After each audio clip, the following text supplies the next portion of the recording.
and highways longer further.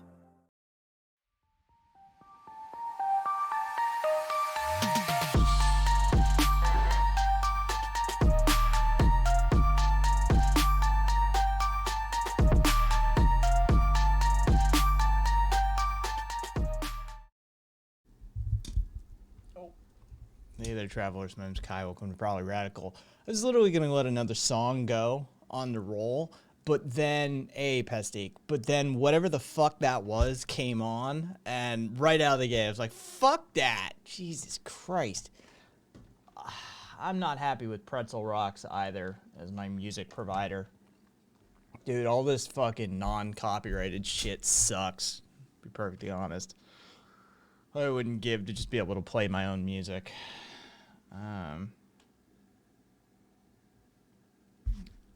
Forgive me. I'm doing something else on the side. I wasn't feeling this broadcast to start with. I got food. I got a buddy here on the line.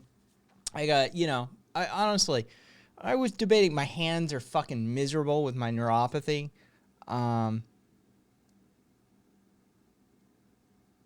So forgive me while I text for a second. Let me put on maybe a song that doesn't absolutely suck. Jesus Christ. How's everybody doing? If you're here right now, how are you doing? Talk to me. What's up?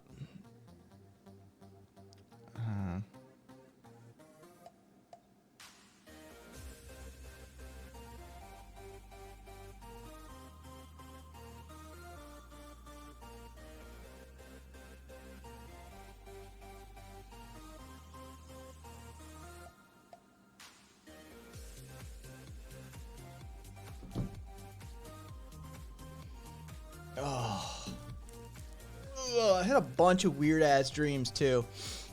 Doing okay. Doing kind of okay. Finally got the right to endure indenture to AKA work. Oh, lovely. Well, just congratulations. Welcome to the American bullshit system. I'm sure you'll absolutely adore it.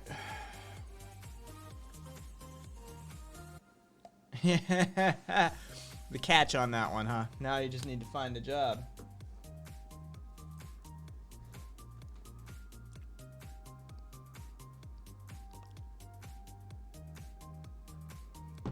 I had a bunch of weird dreams today.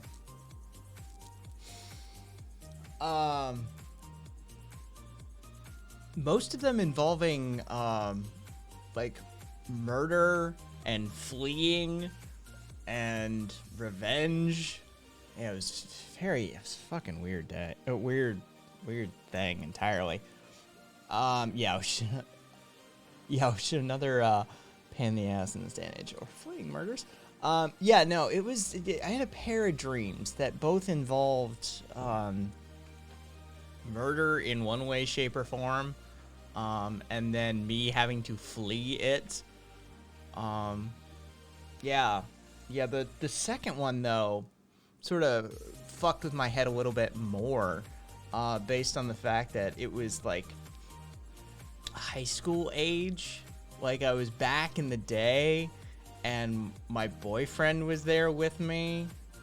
Like, my guy was there, and he was young, too. And, like, I had to say goodbye to him and stuff. And it was just, the whole thing fucked with my head a little bit. And, you throw that in combination with the physical stuff that I have to wake up to anyway. And so, yeah, I'm just sort of in a very odd space right now. Yeah, sometimes dreams are fucked up. Exactly. All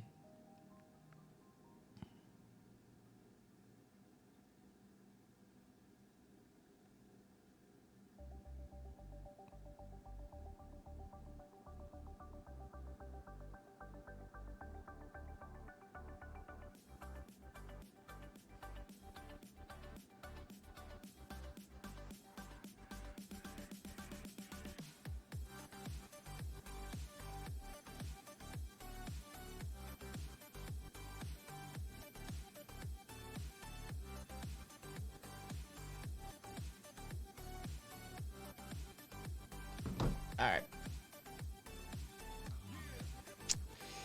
Yeah, it was, I'll us make weird dreams, and then you have what Elon Musk dreams, and it's even worse. Mark that as red. Do that. Oh, well, thank you for that then. All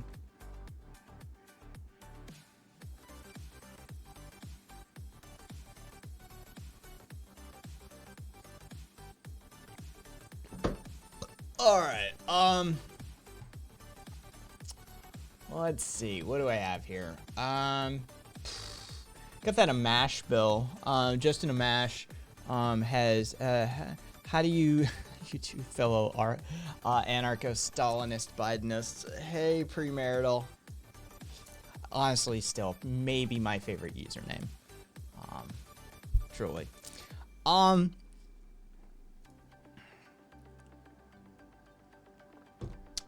was just talking about how I barely made this show. I've still got food here, and my hands are fucking miserable with my neuropathy, and I had a bunch of weird ass fucking dreams that sort of fucked with my head.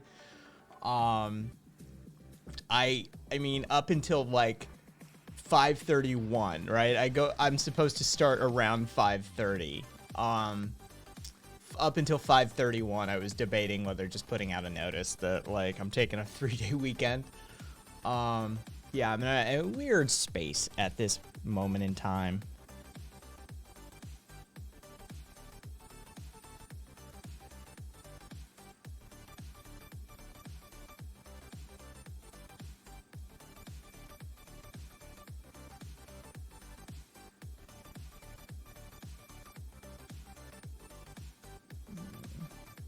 Yeah. This isn't even my OG Twitch username. I only changed it to this a few months ago. Can't believe nobody yoinked this before. Yeah, anytime I change my Reddit username, I feel that. It has gotten more and more difficult. That's for fuck sure. Once upon a time, I could pick a fucking username when I have to burn a username for Reddit, but these days, it's extraordinarily difficult. A whole bunch of users went through algorithmically. They wrote some scripts to figure out what usernames were available and which ones weren't. So, I don't think there's no 1, 2, 3, 4, or even maybe 5 character usernames available anymore on Reddit. I know it's certainly up to 4. Last I checked. All right, what am I seeing here?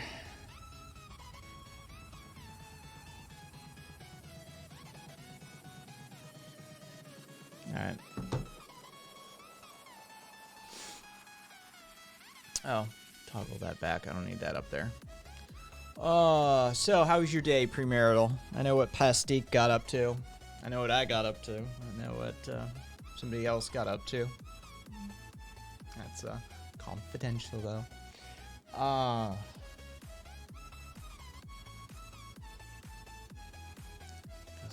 It's squealy, and I don't like it. Do I have any... Like, what's in here that I can use? Yacht rock. Oh my god, that's like a category. Holy shit. Just got back from holiday, actually. If you can have holiday when you have no job. No, it's perfectly fair. Yeah. It's what rich people do. All the fuck time. Lots of sleeping and procrastinating in a futile attempt of finding something to do. Fair enough. Fair enough.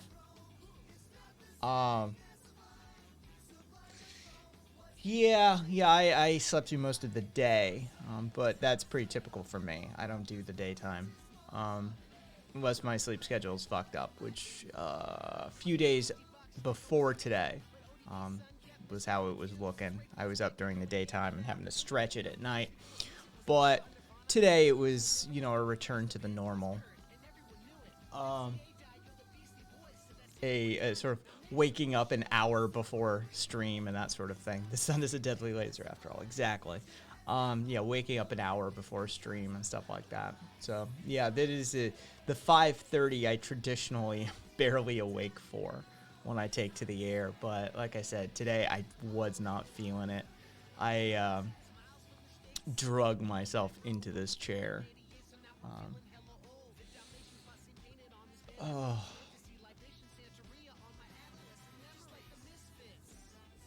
what's this? Hang on.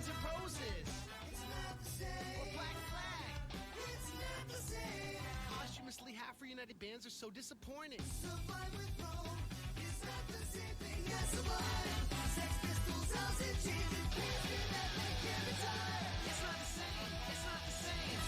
This isn't bad for non-copyright stuff. Hey, mate. Well, at least their tour t-shirts are reasonably priced. It's the only song they have in that category that's been declared YouTube and Twitch safe. All right.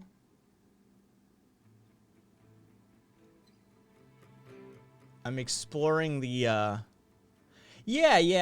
was fine with it. As far as non-copyright music goes, that was pretty solid. I'm exploring Pretzel Rock's other, like, non-EDM stuff. There isn't much, let's just put it that way.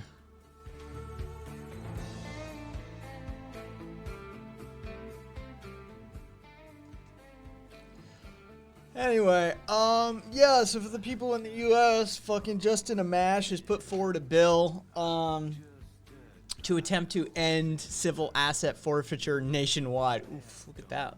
Look at that hairstyle. Try if we can. There we go. Go full poofy. Because, as we've covered before on this channel, civil asset forfeiture accounts for more being taken from the populace than all of the forms of robbery combined. Auto theft, home invasion, generic burglary, fraud, combine them all, and civil asset forfeiture by the police departments and the federal government accounts for more than. So yeah, MASH has put forward a bill to attempt to end the bullshit that is civil asset forfeiture. Will it go anywhere? No. But at least you can, use it as a litmus test and be like, all right, who's someone we can count on team for a couple of things. But yeah. Oh, and I want to check that. Hang on.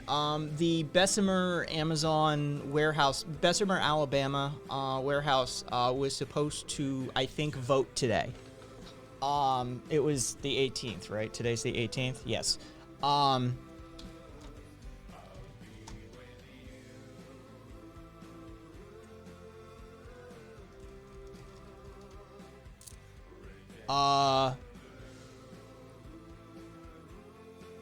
Let's see. He's Amash is a libertarian.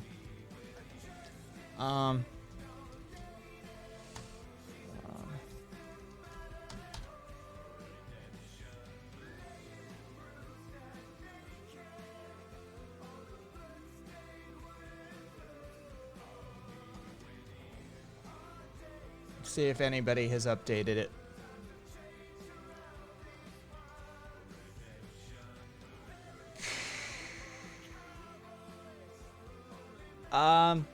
Yeah, there is. Don't get me wrong. But if we can get the, if we can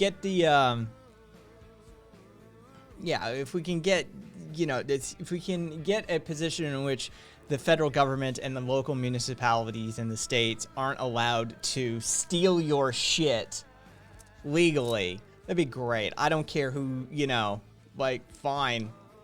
Fucking. Hey, Zealot.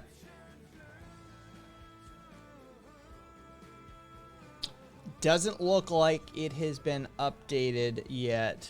We're probably going to have to wait till tomorrow, minimum Monday, likely. But I'm following that one. He's currently listed as libertarian.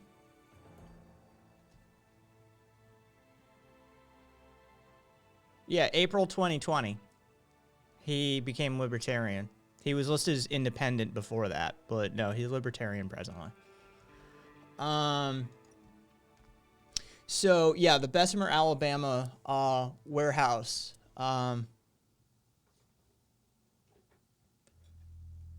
is voting today, or has already voted, and they need 30%, I believe, to vote for unionization, and then it can move forward. It would be the first Amazon facility to unionize in that regard, like warehouse workers and that sort of thing. They're looking for I think it doesn't cover admin, or it doesn't cover a whole host of people in the facility. It would just it would be the people working the floor of the warehouse, it seems like. Hey, thank you, no February. Yes, exactly. Join the union, kids. But yeah, they were voting today. So hopefully we'll have those numbers by Monday and we can talk about it further. There may be a unionized Amazon warehouse in Alabama, of all places, which definitely could send a message. I did, Solaris. I swear to fucking God. I wasn't even gonna talk about it because it's highly unlikely it's gonna make it through. But you know, anytime I don't have to talk about Tom Tillis, or Tills, I'm sorry, douchebag from North Carolina, is a good day. But yeah, he introduced legislation that would ultimately end up in anybody who posts who posts copyrighted content online could end up with a felony. It's some of the dumbest legislation. If you really want to see somebody rant about it, go over to Moist Critical. Charlie fucking did a solid bit on it. Hey, girly. It's fucking stupid as hell. Oh, that's literally it? That's all that's in that category? Jesus Christ.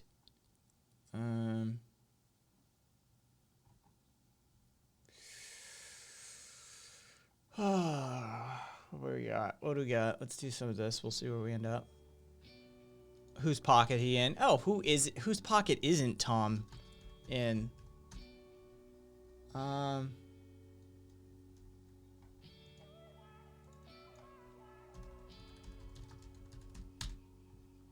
Yeah, he's the most affordable politician.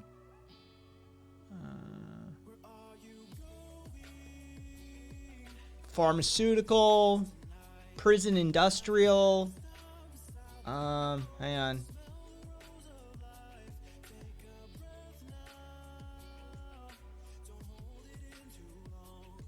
Telecommunications. That's enough for me. I'm gonna stop looking there.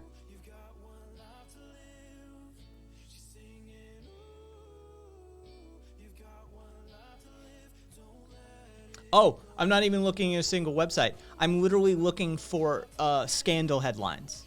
Girly. Like, literally, you can just look for Tom Tills took lobbying money, and you can just see all of the various ones that he's been caught out over the years. Like, yep, there's the time he got caught backing pharma legislation, and he's on the rolls for pharmaceutical lobbying groups. There's the one for the time that he took money from Geo, and he got caught pushing forward, stricter sentencing guidelines. There's the one for, yeah, you don't even need. He's, like Solaire said, he's one of the most affordable politicians. The guy's a scumbag. Yeah, like anybody who's been around political circles for a little bit knows Tom Tills. He's a bit of a scumbag, let's just put it that way. And yeah, this isn't surprising legislation coming out of his pocket. It was just stupid. It was just epically stupid. And like I said, if you want to hear somebody really go off about it, go check out Moist Critical, aka Charlie.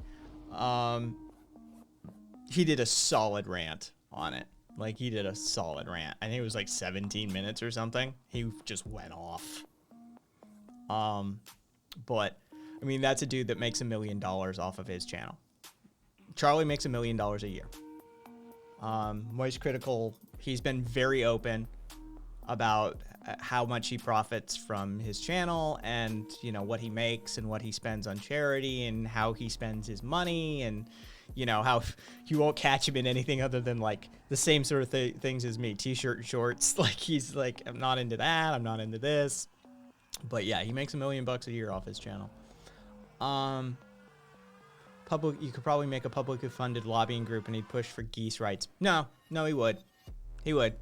Yeah, Tom Tills, there's a whole host of politicians. It's not just fucking Tills. Yeah, if you made a super PAC that pushed for geese rights and you spent $250,000, hey, thank you. Thank you for the host. Social, not even gonna begin. I'm still basically booting up my brain. But thank you for the hosting.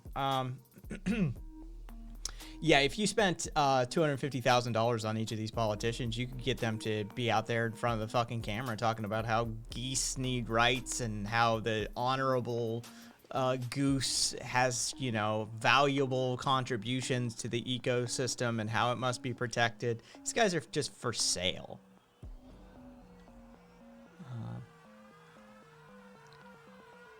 Moist single-handedly carries the dildo and trading card markets on his shoulders.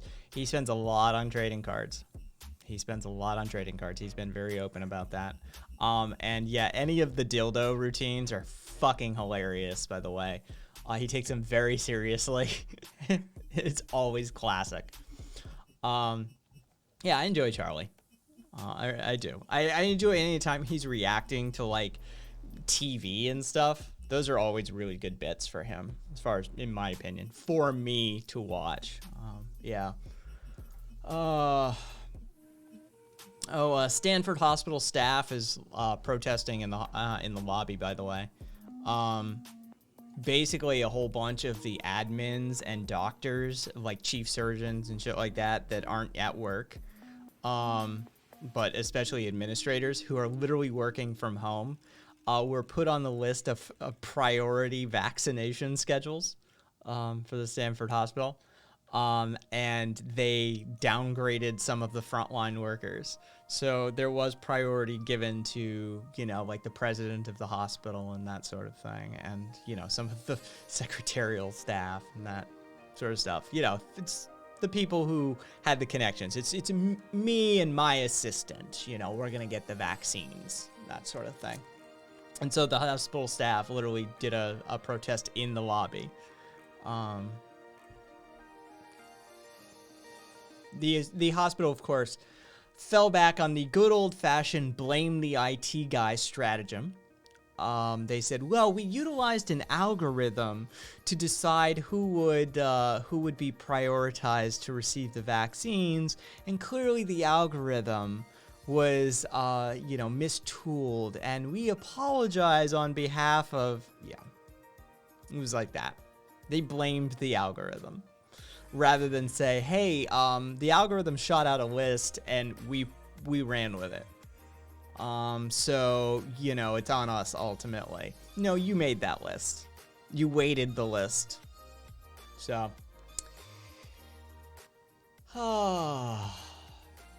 hey, Memphis. No, I'm not. Thank you for the hope, though.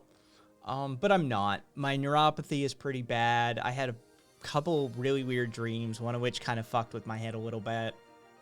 I wasn't feeling starting the stream. I'm still sort of half rolling forward. But thank you. Where are the chuds? Who knows? Fuck them. Lol, IT fucked up. Hey, thank you for the cheer. Thank you for the compliment more than the money. The words mean more to me than the money does, but thank you for both nonetheless. Yeah, keep rolling. Anyways, my favorite little fire thrower. Chuds have been weak lately. I have nothing to do. There was a couple that were persistent yesterday. I'll give them that. They were persistent. Well, it was my secretary who filed it wrong. It was my accountant. I didn't intend to dodge 30 million in taxes. Yeah. Virgin. I need my virgin sacrifices before 221. Sorry I was absent. Hey, no worries. No worries, man. But there was a couple that were persistent yesterday. They weren't good, but they were persistent. And I'll give them credit for effort. You know, A for effort. Memphis want me to chud tonight. Me, Trey? Yes, please. We've got substitute chuds. Oh. Hey, Ancoms.com. I have interacted with Ben, not to a great degree, but I have interacted with him. I'm supposed to have been submitting an essay or two to his website, but I never got around to it because I have essays that would be good content for his website, and I've interacted with him through streamer to chat, that sort of thing. But no voice calls or any conversations at great length. I do get the guys who really hate him from time to time, that like create the like trolling Ben usernames and then go around and like follow channels to get it to pop up on stream. I get those guys. Yeah.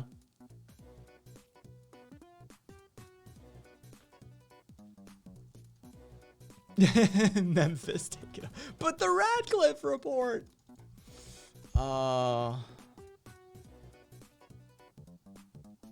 Oh, and I think it's RADCLIFFE.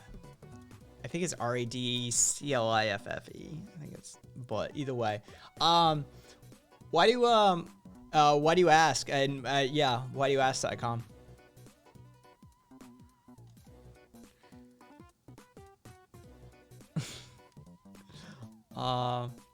Dude, I prefer Weird Al's version of that song. Riding Nerdy. I really do. I much prefer Weird Al's version of that song.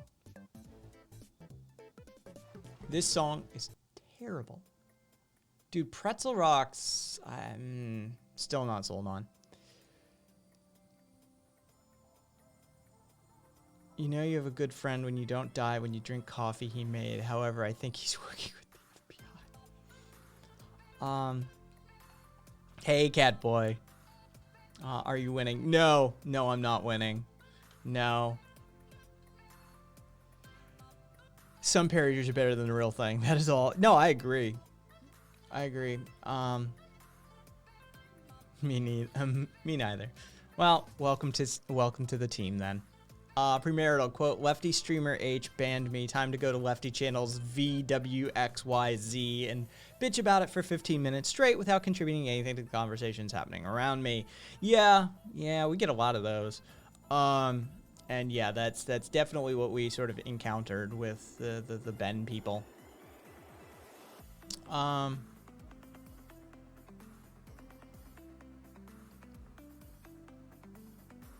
No, I haven't. Psycom.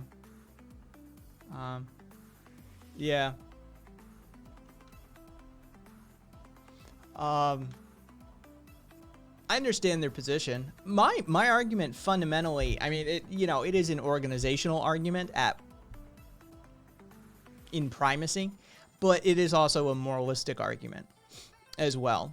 And the tendency to trend towards vanguardism and authoritarianism within the sort of ML architecture, even though it's not intended to do so, is historically relevant in a contemporary sense, especially when you're talking about reordering in a contemporary or modern electronic society. And that's why I advocate for anarchism in that regard, to bolt on to that sort of thing. Like, if you want communism, you need anarcho-communism, because it trends a specific direction if you don't restrict it. But yeah, I've had those conversations before. But no, I haven't had it with Ben. I haven't had it with, on his Discord or whatever. This and that.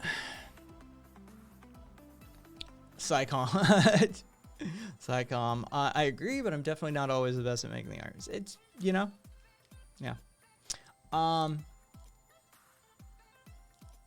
What am I discussing now? Life sucking and anything else anybody wants to talk about. If you've got a topic, we'll bounce around a bit. Catboy. Cat tells me, my mod Cat tells me that I need to encourage the legions of Catboy simps for my channel. It has been joked about that I should wear cat ears. Not gonna happen. We'll make a charity push one day. Kai and cat ears, but y'all motherfuckers, there's cat. Fuck. No. It isn't yet. Psycom. Come January 1st, Virgin, Incel, and Simp are on the list. You're the original cat boy. I'm the founder of Catanonymous. Rock on. We already replaced the words. Psycom. We already replaced the words. Incel is now XL. Simp is Bart. And Virgin is Olive or Olive Oil. No, I'm not using Sexant. I don't like it. By the way, Sexants are an actual thing. So there's overlap. Yeah, just use the euphemism treadmill. Just use the euphemism treadmill. If they take the word away from you, replace the word. No big deal. No big deal.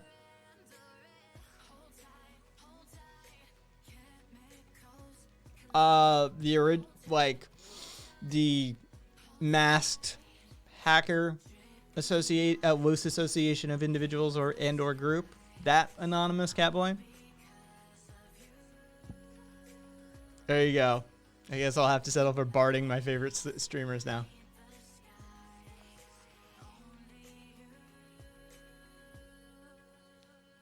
No, not that I'm aware. I mean, not directly. I need my olive sacrifice. Hey, Prolit.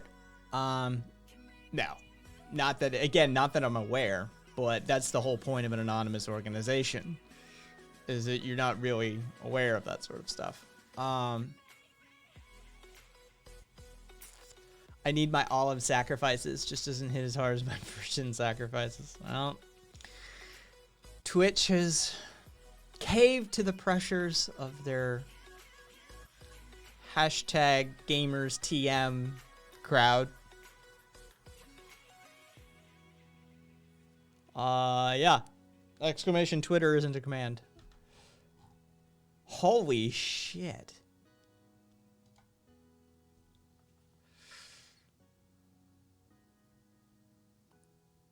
Yeah, it's not a command. If you want my Twitter, then it's in the About section of the Twitch page. There's a Kai's Things, KAIS Things account for. I barely use it. The show alert goes up to it, and then there's a Proudly Radical Twitch account that Cat is in charge of. That according to him, they just retweet stuff. I'm not in charge of that Twitter account though. I should just check in on it occasionally. Slut is out, Mitre. Slut was on that list as well. That's why we use a slot machine.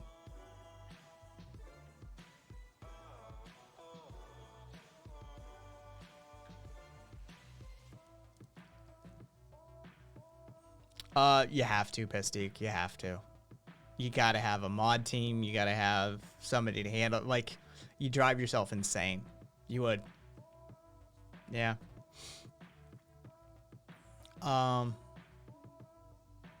Yeah. Yeah, basically all the sex life related insults. That's why I told you the other day, Mitre, when you came, I think it was on Curio or something. I told you, like, you're not going to be able to talk after January 1st.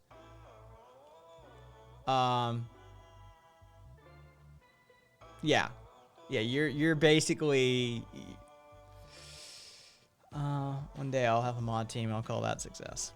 Trust me, it was weird when I realized I was like, I need, like, not only a mod, I need multiple mods. What do we got? Oh.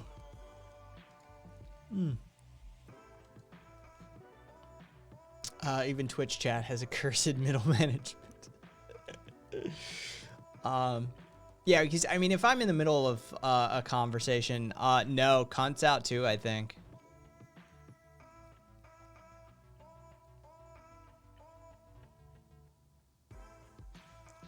There you go. Yeah, see, that's the thing, is if I get into the middle of a conversation and the stream gets rolling, there's 40, 50, 60 people in here, I can't keep an eye on chat. I'm in the conversation, right? If I'm answering questions and, you know, or conversing directly with somebody, chat's just gonna whiz by over here and I'm not gonna notice. So I need somebody in chat to be able to, you know, keep an eye on things at all times. It's just the way it goes.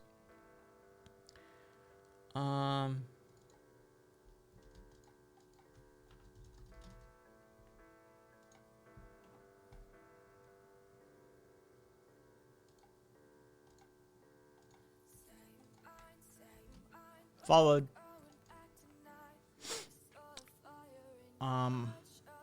You're welcome.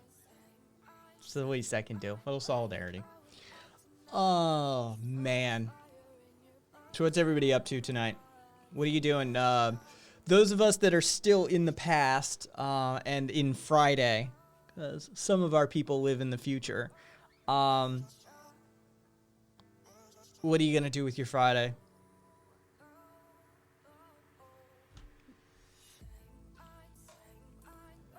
Imagine a good Twitch competitive year 2020. We're not going to D-Live. No, I'm never going over to D-Live. And yeah.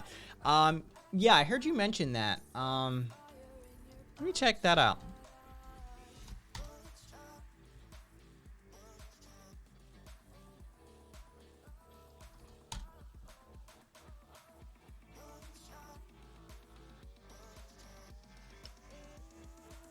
I don't see anything right away, but yeah, I'd love to see it. I'd love to see it if you've got a link.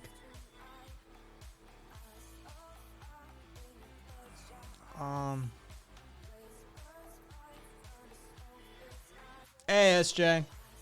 We're just sort of vibing right now. Welcome though.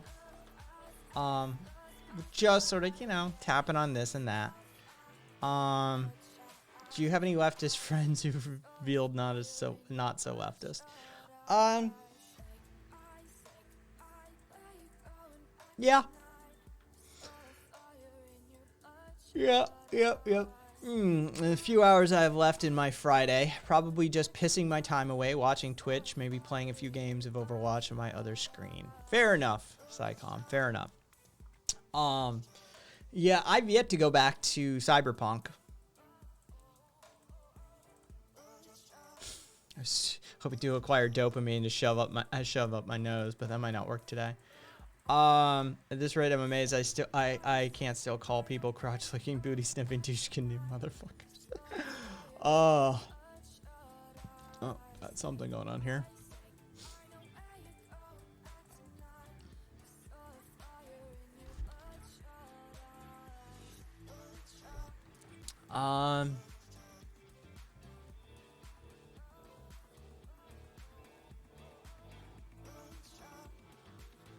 Interesting. Yeah, we'll see.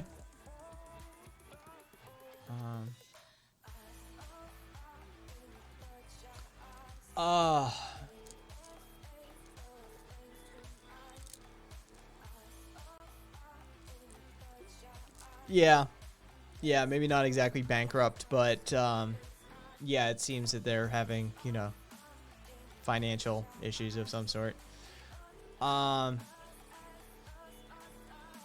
This Friday will end with Twitch and homework. Ran out of party supplies.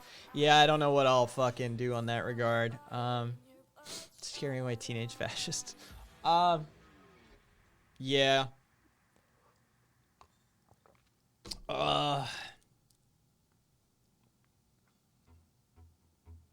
Oh, wrong tab. Wrong tab. Was that today or is that yesterday? Yesterday. That was yesterday, the 17th. Tron Legacy was a decade old. Somebody posted a Reddit post actually saying like how it deserves so much better from Disney and the critics, and how it actually was really good between the Daft Punk soundtrack and the beautiful visuals and stuff like that. I enjoyed it. It's a great movie to trip to. Of course, I would never encourage you to do something that's against the laws of your locality. It's a great movie to trip to.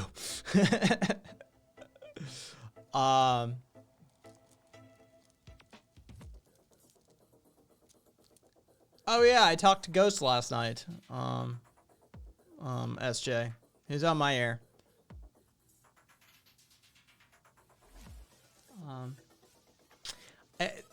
Best movie? I don't have a best movie for that. Because the best thing to do is not watch a movie.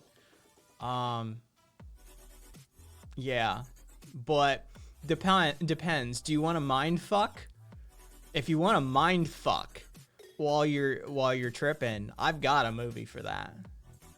The Holy Mountain. Try and watch The Holy Mountain. Yeah. There we go. Mitra's right there with me. Yeah. Watch Holy Mountain while you're tripping. That'll fuck your head. Good luck getting through that. Oh, Jesus Christ.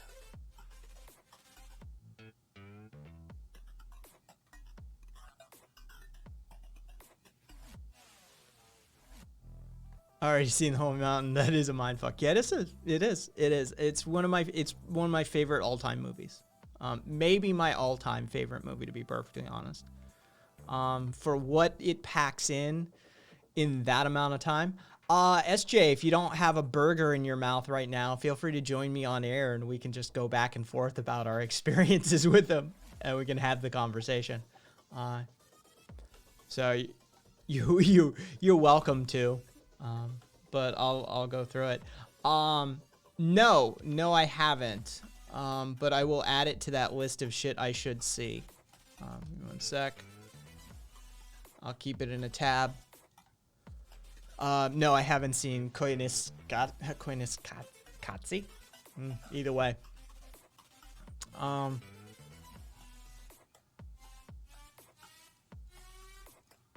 Being on acid, not watching Animal Planet for the 500th time, checking my head.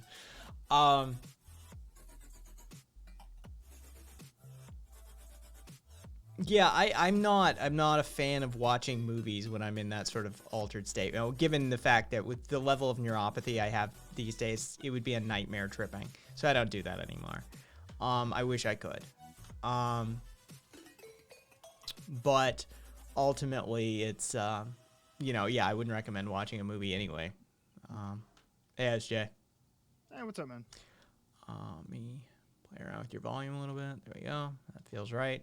I don't know. It was, I wasn't that frustrated. I know chat was frustrated with him. More than I was. I burned out specifically when probably an hour plus in. Oh, damn. How long was the talk? It was a while. Cat saying it was so good. The gender. Okay, well, give me a breakdown. Like, what kind of topics did you guys cover? Honestly, chat helped me out. Cat helped me out. For me, it's streaming is very much improvisational theater. So I don't transcript a whole lot of it to memory. Fair enough. But what sticks out for me, it was a lot of economic conversation, and it was a lot of, you know, balancing and UBI and expenditures and social programs. But when we got to the gender topic after a while, and it came up in chat, for a couple of chuds or something like that, he just went down that, you know, there's only men and women, there's only a boy and girl, and he said like a receiver and a giver and a receiver or something like that at one point, and chat fucking lit up. Hey Zero, Shell isn't evil, it's management. Yeah, we had a long conversation about like Exxon Mobil, and how, you know, my opinions surrounding a company that has utilized the tobacco industry tactic, but vis-a-vis the climatological change and the impact therein, and how that, you know, at the very least, yeah, they should be nationalized temporarily, you know, for a mass reorganization and a dismantling of some sort. And so we got it, but it's just people, it's not the company, you know, that sort of thing. And, yeah, I'm forgetting his relentless defense of eco-fascism. Yeah, let's see. Cat had said something. He's the embodiment of economically left fash. Oh no. It was, you know, honestly, it's about par for the course around these parts. I truly, like, it's exactly what I expect out of somebody who's continually talking about his investments in the stock market and what investment would be good moving forward, considering climate change and, you know, mass migrations and societal upheavals. Like, anybody who's willing to profit, who's actively not just willing, but actively seeking out, hey, Dan Howland, actively seeking out the, you know, a methodology for profiting from that sort of situation, it's par for the course as far as I'm concerned. And he considers himself left? I don't know what he considers himself. I think he probably would say something along the lines of, you know, I don't like to put labels on things because if, you know, oh wait, is he like an enlightened centrist? Well, no, that's the thing. Is generally I find with people who say that, the reason they're uncomfortable with the label is because they might get a label they don't want. Ah, that makes sense. That makes sense. I'm looking at it now. How is SOCDEM neutral? And how is DemSoc neutral good? Conservative socialism is neutral evil. Trotskyism is lawful good. Anarcho-communism is chaotic good. Well, this goes against the entire fucking anarcho-turfism is chaotic evil. What the fuck? I do not approve of this, Zero. Yeah. So, I mean, it was, the world is pestic. The world is full of conservatives who believe they're left.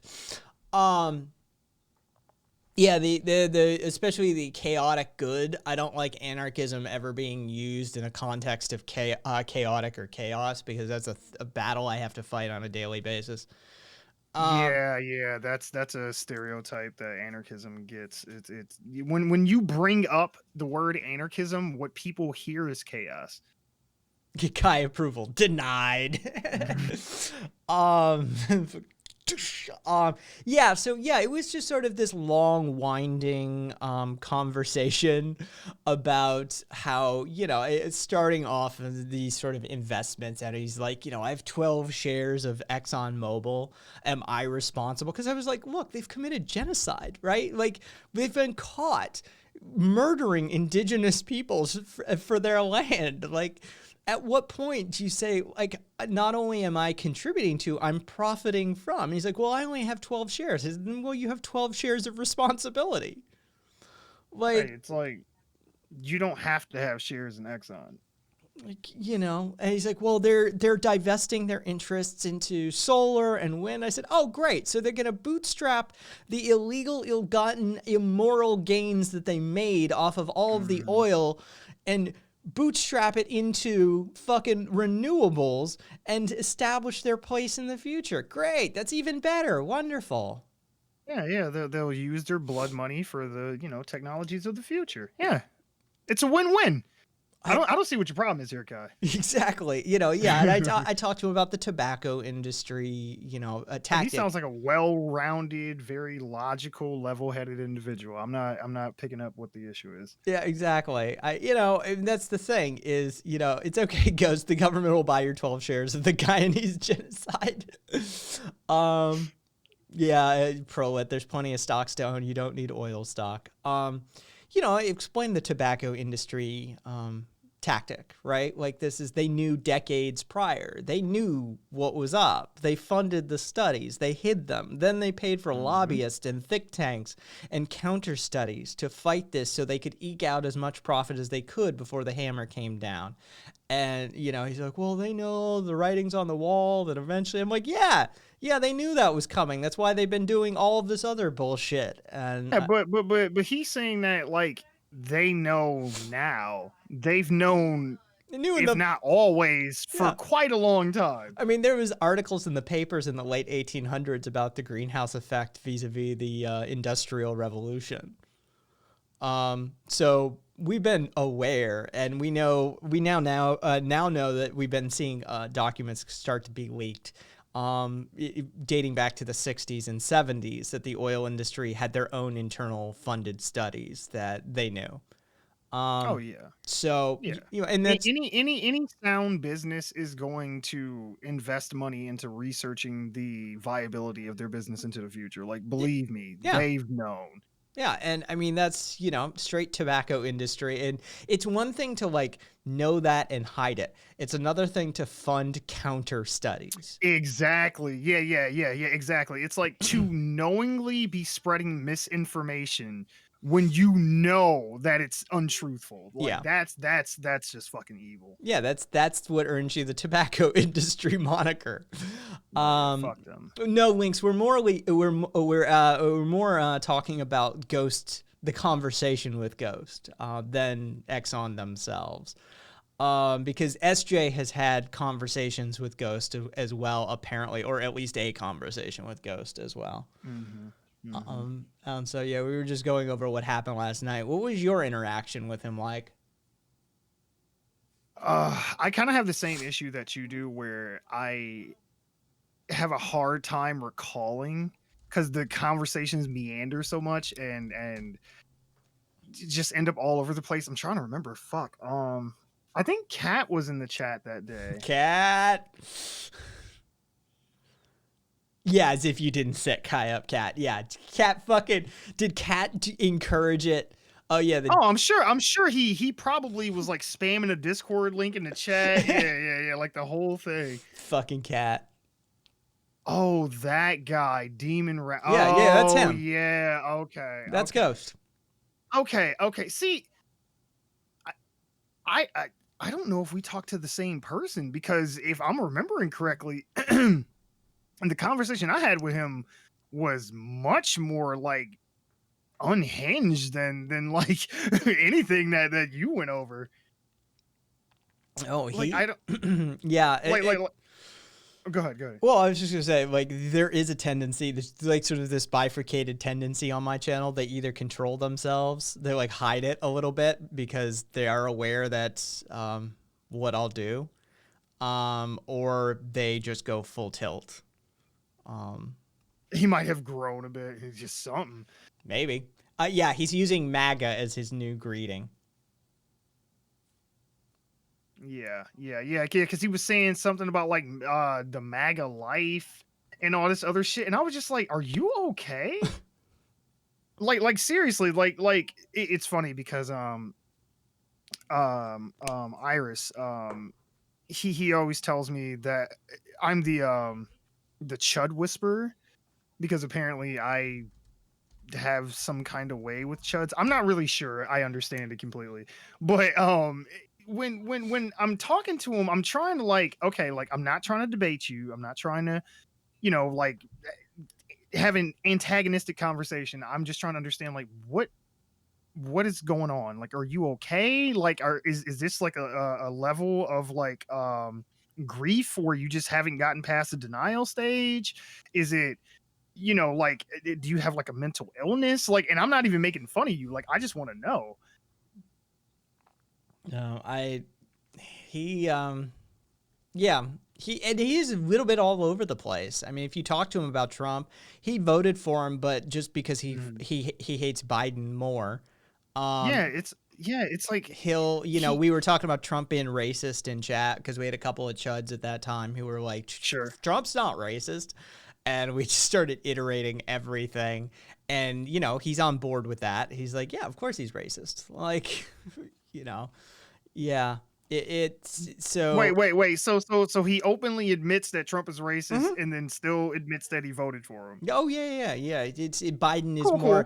Biden is more problematic in his mind. In what way? Does he think Biden's going to take his 12 shares of Exxon? Like, what is that? Is that what he's worried about? Kamala Harris is going to buy him out from Exxon? is that his issue? Wish I knew. Pastique, I have a good question. Where do you draw the line for someone belonging to the ruling class? Usually around the multimillionaire territory. The truly ruling class is an elite group, right?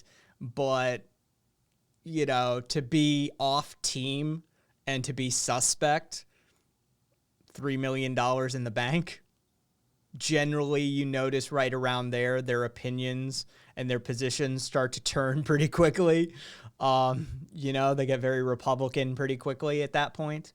I would agree with that too, because I feel like the people, I guess it depends on what your career is, how you made your money, but at least like as far as commentators, like if you're in any kind of like news, or if you're an independent commentator or anything like that, once you hit like the multi-million-dollar range, I believe that there is a lot of dark money influencing your opinions at that point. And it's like, once you get accustomed to a lifestyle like that, that if you say things that the people with the big money bags don't like, then your money starts to dry up and you don't want to go back to, sleeping on your friend's couch and shit. I think a lot of it ends up turning into, I have to just go along with this to just maintain my way of life. Yep. Yeah, you could abstract it even further. Anybody whose position in society relies upon maintaining the status quo. I think between SJ and myself, we just came to an abstracted formula or algorithm for determining that. Yeah. That would be interesting. Like if we abstracted it out of the ruling class and just sort of, how do you know if you're on team or not? Generally speaking, you could probably utilize that even for people who are in the proletariat that aren't necessarily, who are in the working class that aren't going to vote in the interests of the working class, and use it as a mild predictor within that sphere. Yeah. It's like you don't necessarily have to be wealthy. I mean, that's probably a big indicator of, what side you're going to fall on. But, like you were saying with just maintaining the status quo, if it's just like in a hierarchical sense, like, hey, I'm management, I want to stay, management, so I'm going to go along with whatever upper management says because I want to maintain my position. Yep. And so, what is it? Is it a Twain quote about how, it's difficult to convince someone of the truth whose, income relies upon the lie, or something along those lines. We live in a society. Oh, Jesus. Anything that starts with that, immediate, like, fuck, it's just PTSD. Get a little, like, Twitch going and shit. Like, we live in a society. I would agree with the sentiment that. So if you're successful, that doesn't mean you're a bad person. Bernie Sanders is a multimillionaire, but he's on team. But his position doesn't rely upon him his position within the system doesn't rely upon him maintaining the status quo. In fact, his position would improve if he destabilized the status quo. Yeah, and a lot of times it's not like any. I mean, it's just like systemic racism. It's not any one individual that needs to be racist running the system. The system itself is exploitative, or the system itself is racist. So, you know, the people who are running the system don't necessarily need to be elite per se, but they are running a system that prefers the elites, that caters to the elites. They're just a part of, they're a cog in that machine. That's why I really like that Michael Brooks quote about being kind to people and being like ruthless to systems or something to the effect of that. I'm probably Yeah. Be paraphrasing kind wrong, to the but individual, be ruthless to the systems, or whatever the fuck. Yeah. The sentiment is the same. yeah. There's also just relentless propaganda against welfare and workers' rights. Oh yeah, for sure. Pastique was asking because he had to help one friend who was complaining to another friend that because he was earning 3,000 euros of salary as an actor, he shall not complain because now he has no job due to COVID. That was winding, and I'm not sure where it ended up. And I had to explain they were both in the oppressed class. Okay, there we go. But the final fucking tag, fucking that makes sense. Yeah, even if you're making a 3,000 salary with, you know, as an actor, you're not making decisions. Let's put that forward. Most people aren't making decisions, right? Like the decisions that we're talking about. And that generally is the capital and political class. And it's like, yeah, you've got a little bit of capital. No, you don't have what we're talking about. Yeah, it's like they can't make decisions within the system, but they do have influence. Like I was just reading about in California, they're having a problem with a possible black market cropping up because of the vaccines, about like rich people trying to get doctors to hoard, you know, doses for them, and like people like they were talking about people like we're offering them like, hey, if I give a grant to this hospital, could that put me up in the line? Or like, hey, like, you know, if I pay for the refrigerators to store them, could that get me an early dose? Like shit like that. Yeah. Oh yeah. And I mean, I covered a story earlier in the stream about the Stanford Hospital. And how they blamed it on the algorithm, of course. Oh yeah. Who got the doses first? Yep, and a bunch of administrators and like their secretaries and shit got, you know, allocated doses, whereas frontline workers weren't. Hey doc, how many BJs for the vax? My old boss at AAA probably has less money than Sanders, but he's a piece of shit exploiting the broken system. And that's the thing, is that's why abstracting it to the position of not using currency, though there is a number. I don't know where we arrive at, what number it would be, but trust me, there's a number based on psychological studies that show an increased rate of antisocial personality or antisocial traits. Personality traits that increase at a rate that correlates to financial gain. There is a point where there's going to be a tipping point, but it's going to be different for every person. But fundamentally, I think we can abstract it to something like somebody whose position in society is reliant upon maintaining the status quo. And I mean, and we just have numbers now, like actual data for what I think we've kind of like always known. I mean, money changes people. Yeah. You know, I mean, the more, you know, I mean, we always talk about it. It's like the more money you have, it's like the more detached you are from reality and from what the day-to-day, you know, struggles of normal people are. Like that's why when, you know, like they're negotiating stimulus checks and shit, they're talking about like, oh well, you know, we gave him $1,200 and hey, we'll give him $600 this time. Like no, how much could a did you see the banana article cost? that they were suggesting to like pay off like the interest of your debts and like build up your retirement fund? It's like with $600, are you fucking crazy? Yeah, I mean that's you know, I mean at this point, am I left or right? They're in another plane of existence. Hello Stalin is Pog _. I'm an anarchist. Tanky's in the house. Yeah, I'm an anarchist. If you really are sincere with that sentiment, then I disagree. um, it is a philosophical and ideological position that runs contrary to hierarchical structures. It is about a collapsing down of hierarchies into a heterarchy or a horizontal organizational structure, and a philosophical challenging of power and authority wherever it may lie, and any organization or structure that fails to meet that challenge, the dismantling or replacement thereof. There you go. Cat, hello, CIA agent. Stalin is Pog. The only ANCAP is an anti-capitalist, so take a guess. Your username is satirical. Interesting. Then what is your ideological position? What is your... Clearly you have one. If you're doing a satirical take on Joseph Stalin, using gamer That term. and the first thing you say when you come into chat is, "Hello, are you left or right?" It's like, so you're fishing for something here. We may have two on the hook. We may have two. Or three. We're doing it. We're doing it. We're doing it live, doing it. bitches. All right. So by not giving people money, they are keeping them sane, right? Here in Australia, our awful racist government gave money to the unemployed, which amazed us all, and the economy recovered straight away because we spent every dollar. Yeah, we talk about R.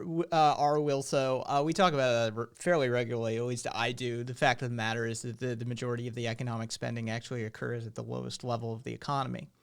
Mm-hmm. You give a poor person $20,000, they're going to spend most of that $20,000. It's going to influx into debt, housing markets, the local economy, food, these sorts of things. You give a rich person $20,000, it's just going to get offshored.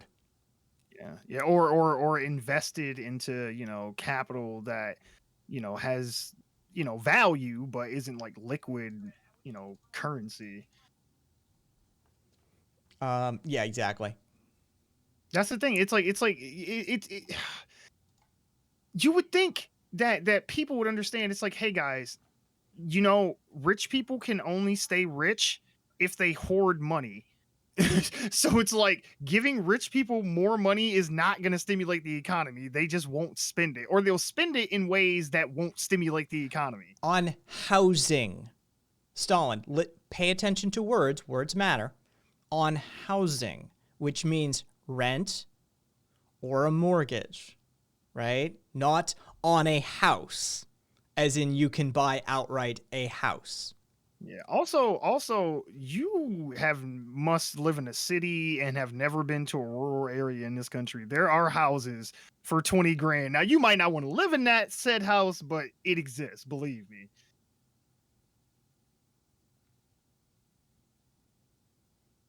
Wow. Do you want to come on air and have this conversation, Stalin?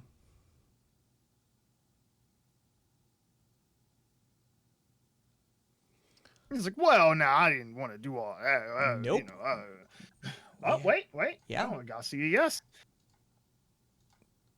One time only. There we go. Yep. Hey, attack, Kula. Ad hominems and spamming one word and no content replies in chat is a direct rules violation. We have very few around here, but you have to have actual content to your critiques and or comments in chat about what's going on.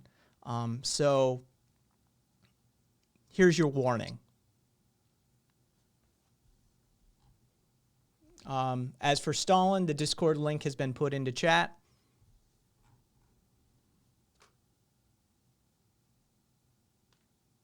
I'm not sure if I want to live in Flint, Michigan. It's cold and the water is full of lead. Fucking true, GOP. Fucking true. Did you see the tweet that went around today? Fucking, it goes around occasionally. Have we tried telling white people that the dogs in Flint, Michigan, are getting clean water too? Oh, nice meme. Or tell them like, hey, you know, they got to use that same lead poison water for your Starbucks coffee and shit. You know, you might want to do something about that. Like that ain't fucking pumpkin spice you taste in there. Yeah. Oh yeah. Will. So, you know, they switched the water for the car parts, but not the humans. Yep. The entire Flint, Michigan debacle, the entire story from beginning to end is a tragedy, the likes of which Shakespeare would have dreamed of writing. And then the great irony is fucking our governor at that time, Rick Snyder, then turned around and endorsed Biden. I was like, Jesus, talk about fucking a slap in the face. Like, holy shit. It's like, were you trying to lose Michigan? Was the idea to just go like, hey, what can we do to like throw the election away completely? Like, hey, how about we have the governor who oversaw the poisoning of an entire city's water supply endorse our candidate? Yeah, that sounds like from the opposing party at that. Prolet has the fucking take. Wait, I thought everything was okay there. Obama even went there and drank the water. Oh man, I talk about that shit all the time. Obama's always gonna be on my shit list because of that. He's like, "Can I get a glass of water?"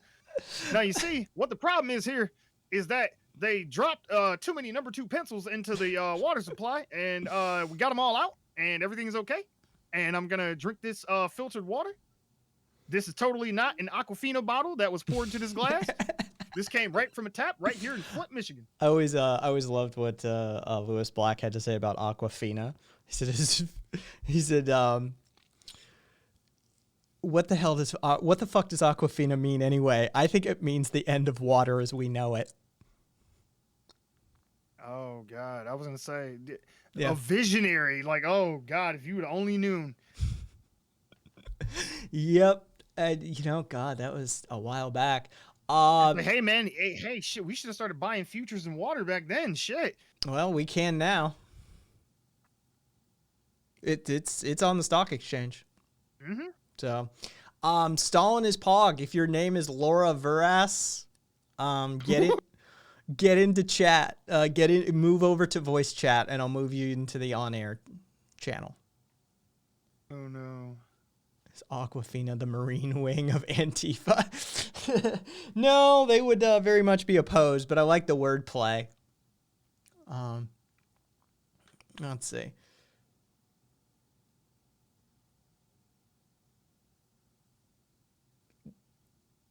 Yeah. Good luck to you. This is what always happens. This is what always happens. I'm sad. It basically, more often than not, what you find is with somebody who has that sort of positioning. I don't have Discord. I'm not okay. Yeah, they're cowards. Yeah, it's like, okay, now we're backpedaling and making shit up, and it's like, why would you say where's the Discord link and then proceed to say, oh, I don't have Discord? Yeah, You have they're a phone cowards. or a computer. You can download it real easy. It's what always happens, or at least 75% of the time, is, you know, oh, I can't get it working. You know, it's not letting me log in. The thingy is broken. You know, yeah. So he's like, you know, I would, but I'm going through a tunnel right now, and I'm on a plane. Hey, okay. So there's Laura. All right. Laura just snatched up the. Yeah. Laura just snatched up the Discord link. That's all. No worries, Laura. We thought you were somebody else. Welcome to the Discord server. If normies use Discord, then what do 4chan boys use for voice comms? Ventrilo? I can hear them furiously typing their 4chan post about you right now. Oh God, were you there? Were you there for that? Oh yeah, I was there that night. Yeah, I was there that night. Fucking A. That was, when we had the That's how you know you've made it. I When you know, start getting honestly. 4chan posts and like raids from chuds, that's how you know you've made it. Yeah, You're doing something right. the anti-fandom. That's what Cat calls him that all the time. It's like you have It's like antimatter, the anti-fandom. yeah, the anti-fandom. I have an anti-fandom. Oh god, if the true fandom and the anti-fandom ever come into contact, it'll be like a fucking singularity or some shit. He's probably shit posting in some Nazbol Discord as we speak. Yeah, it's I do have a contingent that really don't like me that come around regularly. It's one of the weird. I'm telling you, it's because they keep thinking that they're coming to a fucking Tony Hawk stream, and then they're like, "Oh, he's an anarchist. Oh no, this isn't Tony Hawk. What is this? I was lied to. That thumbnail was a lie." Oh, is there? Wait. I love how lefties say Stalinism is bad and then turn around and defend his and Soviet Union's genocidal policies, RT, and other Russian fascist dipshittery. Oh, it's Klar again. Okay, and then Kek W. Like, yeah, you definitely catch me defending Stalin all the time. I for sure don't take the piss out of tankies on a regular basis. That's definitely not something I do. Anyway. I think a positive that Americans can take away is that you've managed to stay patient and reasonably sane through this Trump nonsense. I live deep in the Australian outback, and I wake up at 3 a.m. going, what the fuck is going on over there? I'm sorry about us infecting your news cycle. I do apologize on behalf of all Americans. I was appointed representative of all Americans, so I'm duly, empowered to apologize on our behalf. That's a for real thing that happened. Trust me. Did you hear about what I did to Sue? SJ. I'm sorry. Did you hear I was reading chat. Did you hear what I did to Sue? No. What happened? I started this fucking meme about him. Basically, he is the duly appointed representative and ambassador to all indigenous peoples throughout all time and space. Nice. Therefore, yeah, as intergalactic ambassador. Sweet. Yeah. So as Rabbit put it, he said, not just a token, the token. Oh hell yeah. Yes. Omni token. Yeah, so he can speak on behalf of all native peoples everywhere. Hell yeah. Interdimensionally, yes. Not just intergalactically. Like, yes. No. We taking this shit all over. He gets so embarrassed. He's like, I can't. I'm like, we all know, Sue. It's just a joke, but it's a funny fucking joke. Yeah, I think you embarrassed him in front of Comic-Con. Definitely +1 gay dad energy there. Yeah, I find it amusing. I was like, I know you can't speak on behalf of all people, but I'm asking you to speak on behalf of all of your people. So, yeah. Oh, they said that you look more like the guy from The Machinist. Ouch. Christian Bale. So hey, listen. I'm gonna tell you something, okay? Anecdotal story, so take it with a grain of salt. Won't really apply to you because you don't play for this team, but you should still take it as a compliment, okay? So, when The Dark Knight came out, I was in the movie theater watching it. Now, mind you, grew up in Flint, black, tons of black people in the movie theater, okay? Movie's playing. There's some scene where like Christian Bale's in a restaurant. He's all in his suit, hair slicked back and all that. And these two girls behind me were talking through the whole fucking movie. And at one point they said, God damn, he is fine as hell for a white boy. So you should take that as a compliment. Fine as hell for a white boy. Even though it is a black woman saying that. Yeah. I mean, you should still take that as a compliment. I love black women. Black women are some of my favorite people on the face of the planet. They really are. I adore them. It's just like as a group. You need somebody to talk mad shit. Get yourself a black woman. Oh hell yeah. Please do. Just in any context, like anytime you have an argument with somebody, just have them be like your wingman. representative. Yeah, like this is my hype. This is my hype man. Tap in. Right. Tap in. Like, handle my light work. You take care of this one. I'm gonna go sit in the car. I adore them. Yeah, I Oh, mean, you know, love I lived in Tennessee for fucking years. That, and if you're having a down day, you know, fucking ain't nothing like, you know, that sweetie honey fucking baby, I got you, you know. Oh yeah. Or if you are in a relationship, especially if you're in a woman, if you're in a relationship and your significant other is treating you like shit, have a black friend, like a black woman as a friend, because they'll talk all the shit you want for them. Like, fuck him, that little dick Yep. motherfucker. He ain't never deserved you no goddamn way. He ain't shit. His mama ain't shit. He probably fucking don't know how to wipe his ass. Like, she will go off, and you will feel so much better.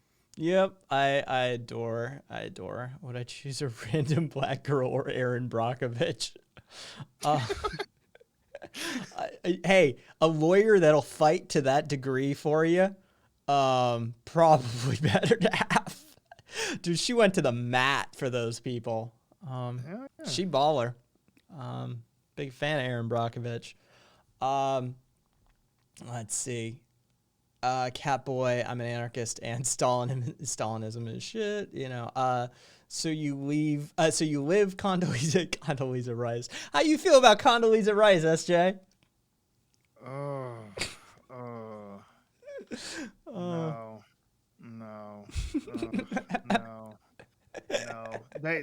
You know that skit on the Chappelle Show where they had the racial draft. You want to trade her? Yes. Yeah, I'm trading her ass. I don't even know for who. I'm getting rid of. Listen, I am calling this shit right now. Condoleezza Rice, Candace Owens, and a handful of other motherfuckers. Y'all can have all of them. I don't even care what race want them. You just here, take them. Go. Oh. We don't even need a trade. I'm willing to just give them up. Like, I don't even need anything in return.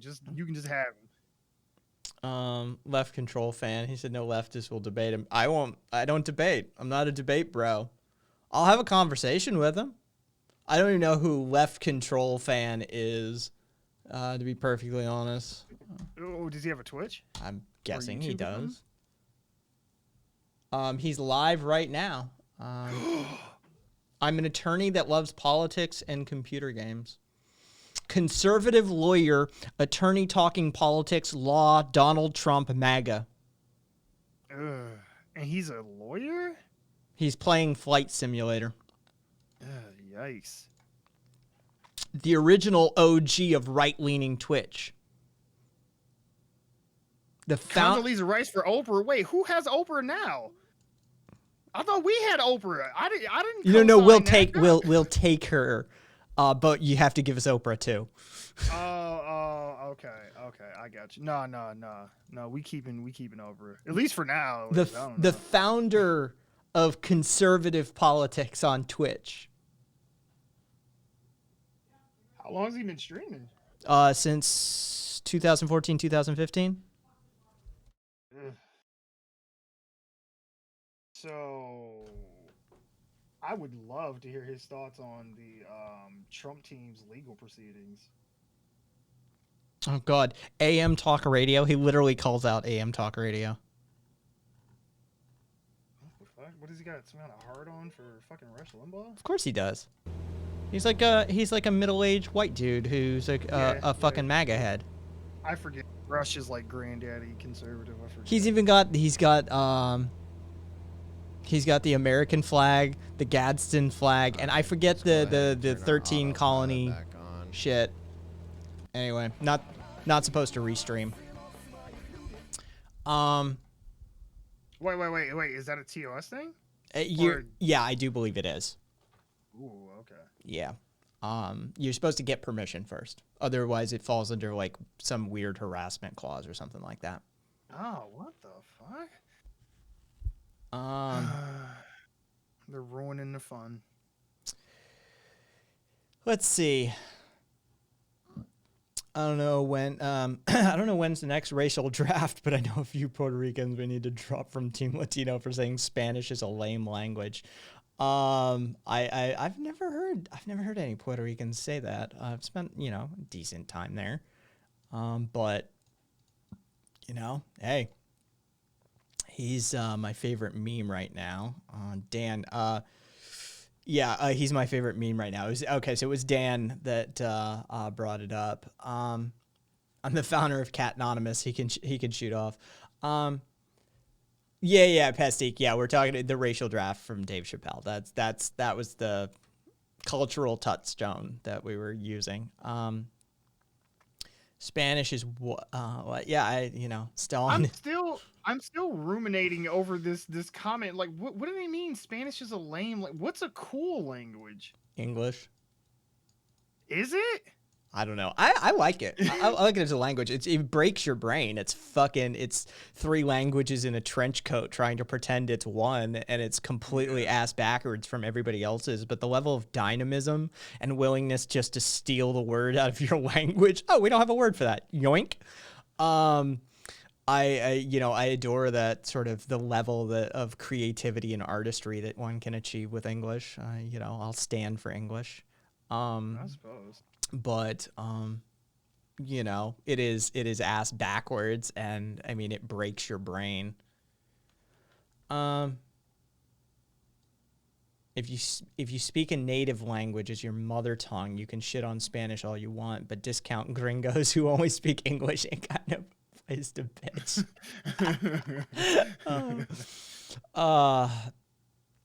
Pastique is putting in a thing about French adaptability.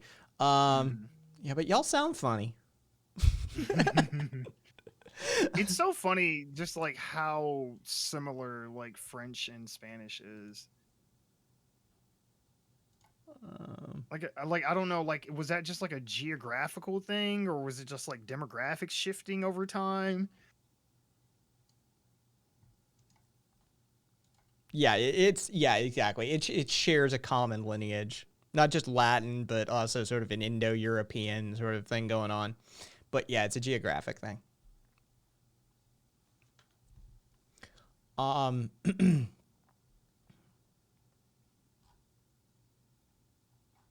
Let's see. So okay. I can tell you about, unless you had something. No, go for it. So I can tell you about this kid, right? So I was doing a stream, and I was talking about this kid that I found on Rumble. The name of his channel was Teens for Trump, right? And he had a video on what was it, fixing Western or restoring Western culture or something to the effect of that. And I was like, okay, we're going to talk about it. So we talked about it on stream, and somebody in the chat found the guy's Twitter, because I was saying like, oh man, I would love to talk to this kid. Now, mind you, he's like 15, right? And he goes on about like, oh, how Western culture is the best culture, and like all these other societies just weren't as evolved as us, and just hadn't climbed up the social ladders quickly. And it was like just really, really cringe. Well, I DM him and I tell him like, hey, I was watching your video on Western culture, and I was wondering if you want to chat sometime. And so he then comes into the chat of the stream, and he's watching me basically make fun of him on stream, and, through his own video. And he's like, yeah, no, like, I'd love to talk. We can do it this weekend, yada, yada, yada. And I was like, okay, cool.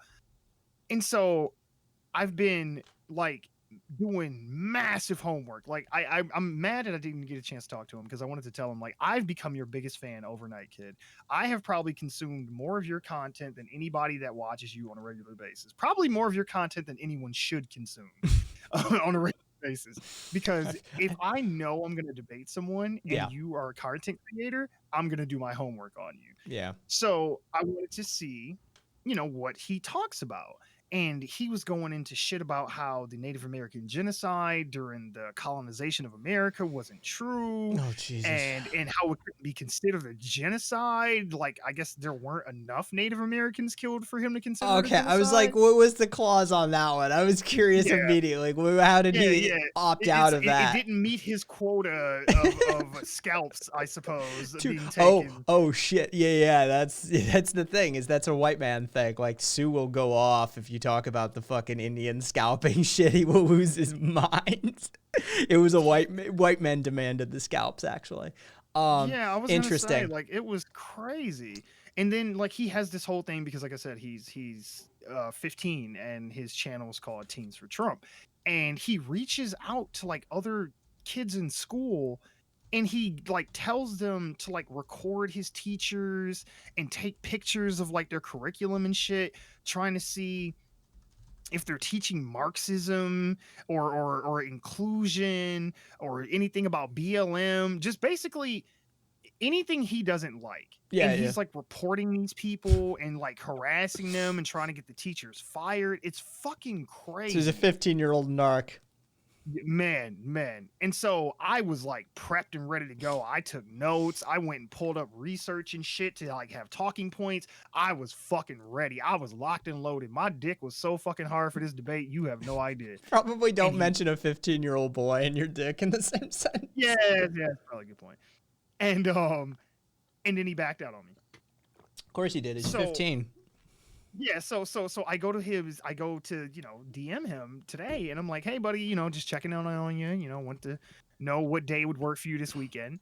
And he literally says, hey, I watched the rest of your stream and I no longer want to talk with you.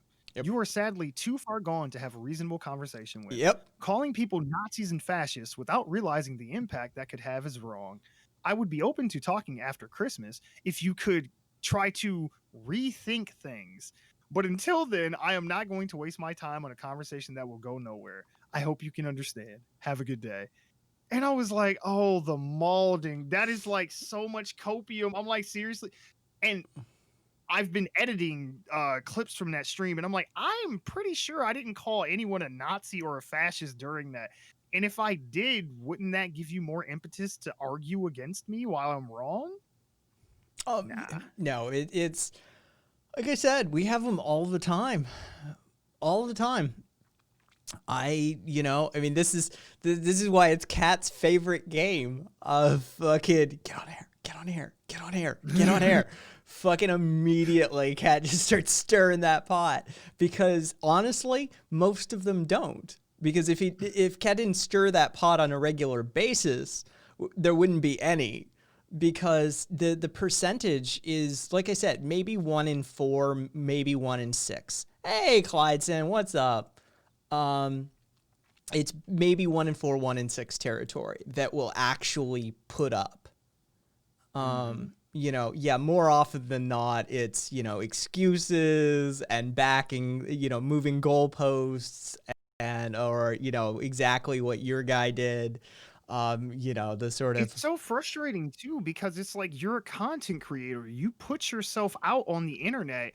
You must know eventually someone's going to challenge you on your ideas. Like you can't just be posting content and then go, and now I'm insulated from the world. Like, no, it don't work like that. If anything, you're opening yourself up to criticism. But yeah, exactly. Ace. Edit queued the fucking, because I've got some auto commands. If you even say libtard in chat. Nice. I saw that one time before on a stream, and I Yeah. was like, oh, nice. I see. You got like pre-programmed. It's like, oh, like that's what the last guy said. And yeah. It'll put them on blast if they're a little too predictable. I love the quote though, bro. I totally destroy your libtard ass, but my mic broke. We had one of those. We had one of those. That's straight out of the channel history. We had a dude who was like, "Oh, my microphone isn't working. Let me try and find another mic." Oh man, that is so great. It's like shit. Like, oh man, I was just getting ready to log on to Discord, and then I spilled my coffee all over my keyboard. I just gotta clean this up. I gotta go. Like, Yeah. All right. Yeah, Ace, us. Round 1, fight them. Backs away. Round 1, fight them. Backs away slowly. That's the thing is I'll just have a conversation. I don't even need to debate you. Like I'm not a debate bro. Right. It's like in your case, you're like, I just want to talk. Yeah.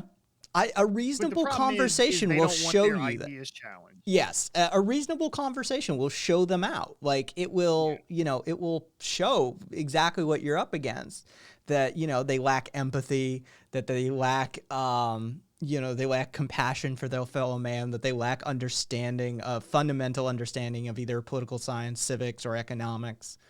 Either way, that's what I'm going to show just through the dialectic and rhetorical device. I'm just going to say some stuff and maybe ask you a question or four, and you're going to say some stuff, and you're going to have to concede points along the way that are just like, yeah, I don't care about those people. And that's what people got to understand. Like, you don't have to even be a debate bro to challenge these people.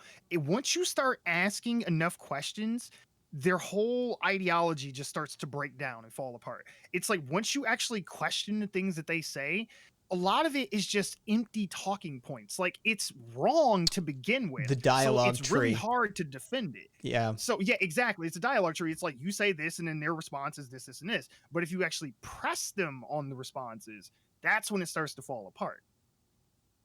Because I feel like, at least, and I mean, look, I'm sure there's some leftists this way as well.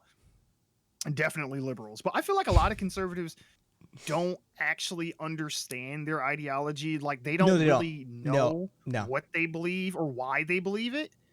They've just been told that this is the way to live. I just started repeat it. I started the brass tacks. Like, do you understand the Burkean roots of your philosophy? Do you understand that it's fundamentally monarchism in a contemporary context?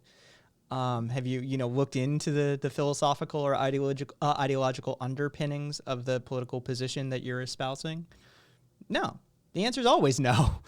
The answer is almost always no. That's the thing is, especially within anarchism, we nobody will teach it to us, right? Like, I don't get a college course unless you're really lucky and you get somebody like Noam, or I always forget his name, out of University of Texas, Austin, who's he's a historian who specializes in the history of anarchism. There's a few out there that you could get a proper lesson in at a collegiate level, but most of us don't get that lesson. And so most anarchists and leftists who are out on a certain, out on a limb, so to speak, have to study.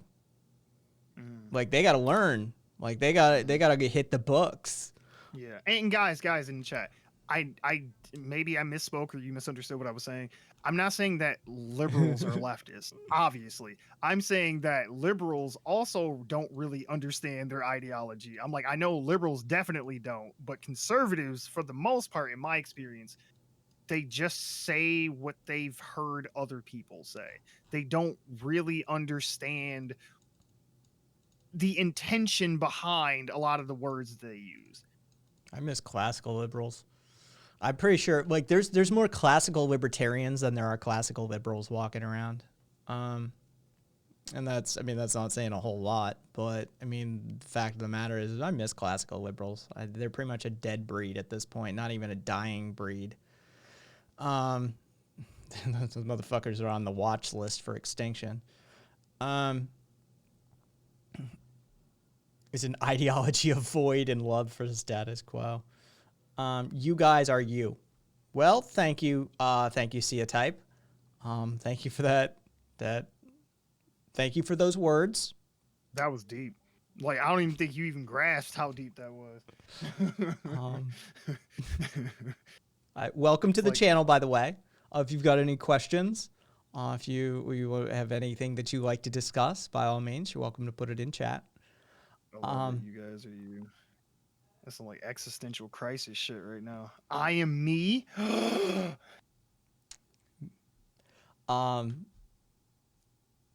It's like, what is the term for that thing where, like, you don't believe other people really exist outside of your own head? Solipsism. What? Solipsism. There we go. Thank you. Yeah.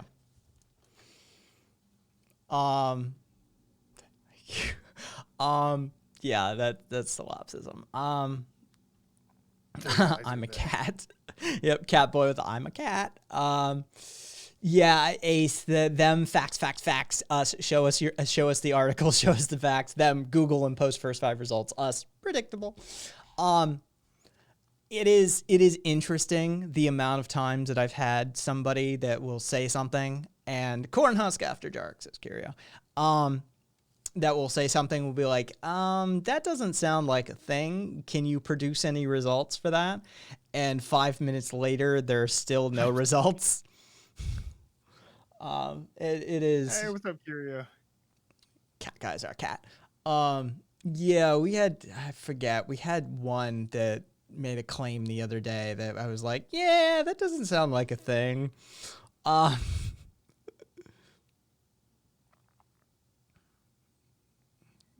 I am so confused. Don't even try it. Occasionally it happens. Occasionally it happens.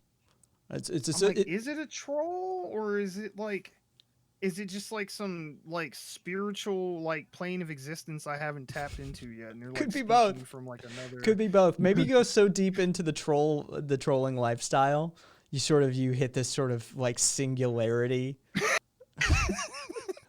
It's possible. Anything's possible. yeah. I don't fucking know. Yeah. It's like all space and time mean nothing here in this place.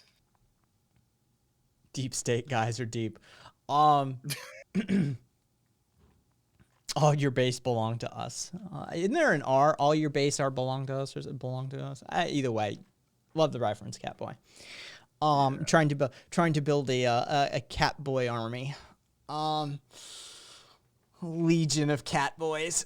Oh, Okay, I gotta Google this shit. Does this mean anything, or are you like, what are you smoking? What where do you get your shit? Where do you get? It's like tell me where your hookup is. No, I don't see anything for that. Yeah, me neither. I'm like, I'm getting a bunch of weird shit. Like, okay, so wait, this was from 2019. How the gender neutral y'all could replace you guys. Is that a thing? I Do mean, people get upset at that?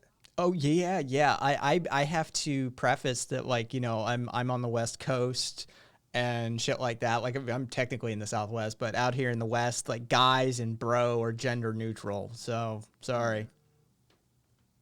Yeah, I'm like, that's like I've got the thing where I've had people get upset at me for like calling them like hun or something like that. I've had that. Yeah. Okay. Yeah, the one recently that really got under a bunch of people's skin. And we got a couple of leftists in chat that were angry about us talking about it. Was Folks. Have you seen Folks with an X? Oh, that. Oh, yeah. I'm not. Yeah. Like, I'm like, it was gender neutral to start with. I don't understand the point. Like, I'm not really sure what we achieved with that because I didn't think folks was like attributed to one gender or another. Just folks was I folks. think we're making progress on this one. You Homo sapiens. Like, is that the most safest way I'm gonna go? In this? No, Like, because the alright. conservative right will be like, we're not. There's hetero sapiens. Did you see the meme? Yes. Where like there's like a guy filling out an application or something, and it's like it asks like what his sexual preference is, and he writes in straight, and it's like, dude, heterosexual. He was like, why isn't straight an option? It's like, oh my god. I'm like, yes, because the medical terminology for being attracted to the opposite sex is straight. Tink tink. Oh my god, Ace. Tink, no worries, Tink tink. Folks is a music genre. Changed my mind. Makes sense though.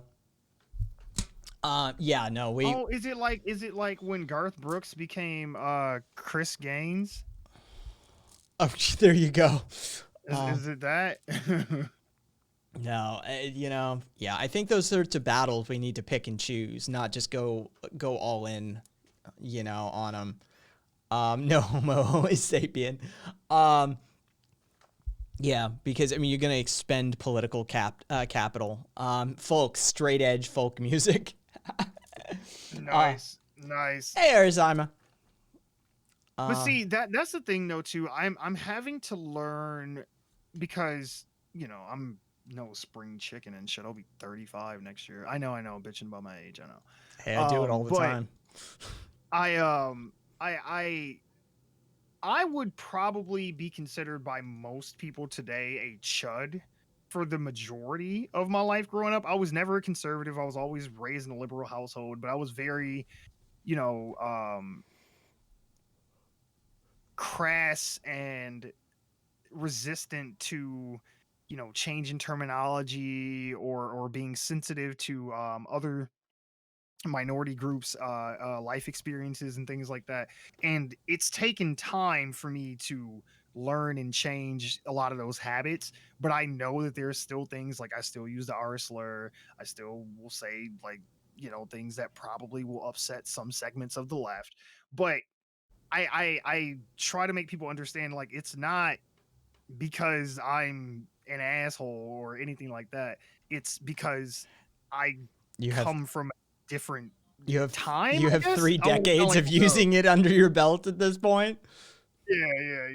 It's like, and at the same time, it's like you got to understand, as well too. Like the African American community has not always been very accepting of like homosexuals and trans people. So it's been a long journey that we've gone down. Now it's gotten a lot better, but We for a while, really bad. we were on Curio's show.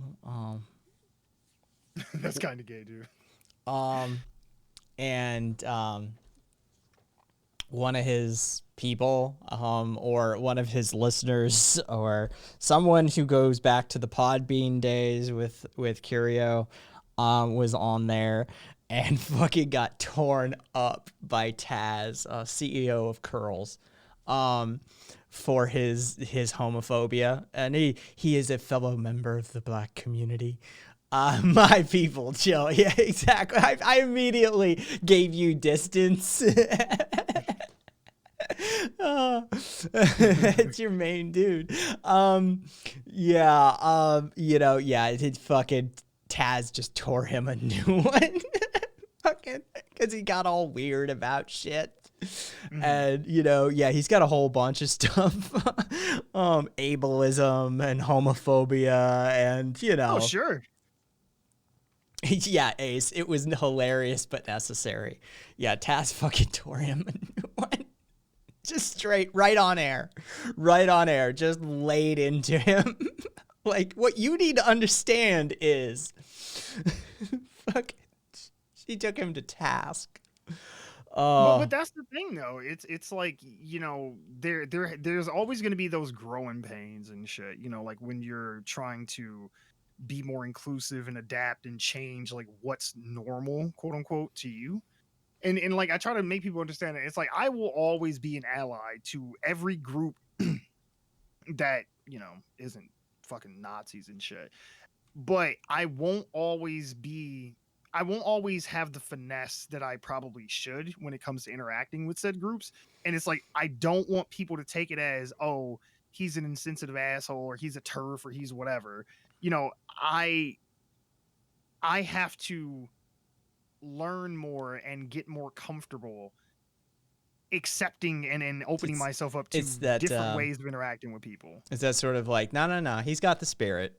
Like, just yeah, because I've had my ass chewed out like on fucking Reddit for like I said, dropping an R slur, and it's like, dude, like come the fuck on, man. But I do understand that there are groups. I mean, I can't make the argument to a fucking Nazi that my lived experience is different than someone else's, but then not understand that for other groups. No, I didn't see that, Cat, but I love the terminology terminally online white folk. Like that's an idea. Oh, was it that black girl from Georgia? Because I think he ended up having her on his stream. Yeah, because a lot of people started like spamming her, saying like, "Oh, he's Nazi and this, that, and the other, and you shouldn't work with him." Yes, Cat is confirming. Okay. Afro Sabi or something. Yeah. R slur, calling someone retarded. That. Yeah. Yeah, we're not allowed to say it anymore, but I still think it's a great insult. Yeah, it's like we'll find something else. Okay. Can we all agree then? If we got to drop the R slur, can I call motherfuckers remedial still? Is that still okay? I love you. You will never take that from me. No, I got into it. You fucking contingent was here from another channel we shall not name. And I told a story from high school about how the remedial class got merged with my honors British literature class because we had so few students in there anyway. And I had to listen to this dumb jock motherfucker who'd been passed up and who'd been just, moved up because he played football really well, right?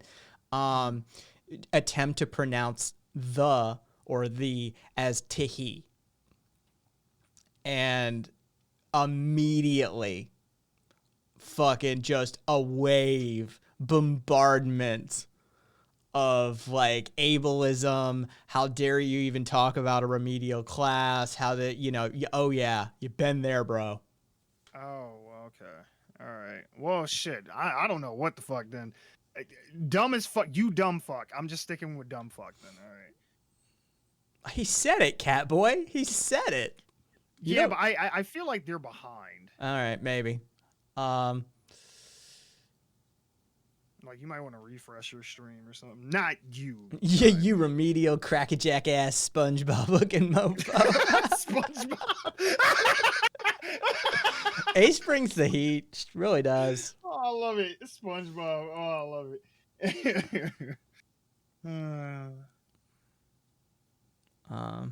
I try not to cackle on stream. You said the bro word. You can't say the bro word. Yeah, we should, dude, that would be funny. That'd be a great fucking troll. We should pick an innocuous random word and start self-identifying by it and then just start claiming offense. Nice. Let's just try. It's something that everybody uses that's in like the daily lexicon. We can just like really kneecap people with. That would be fun. It's like, hello, like, I'm sorry. What did you just say? Like, I identify as goodbye. Thank you. Please do not say that around me. Thank you. Sir, did you just say that word again? He's like, I'm the door greeter, man, at Walmart. I don't know what you want from me. Like, I'm going to say it like a million more times before the night's over.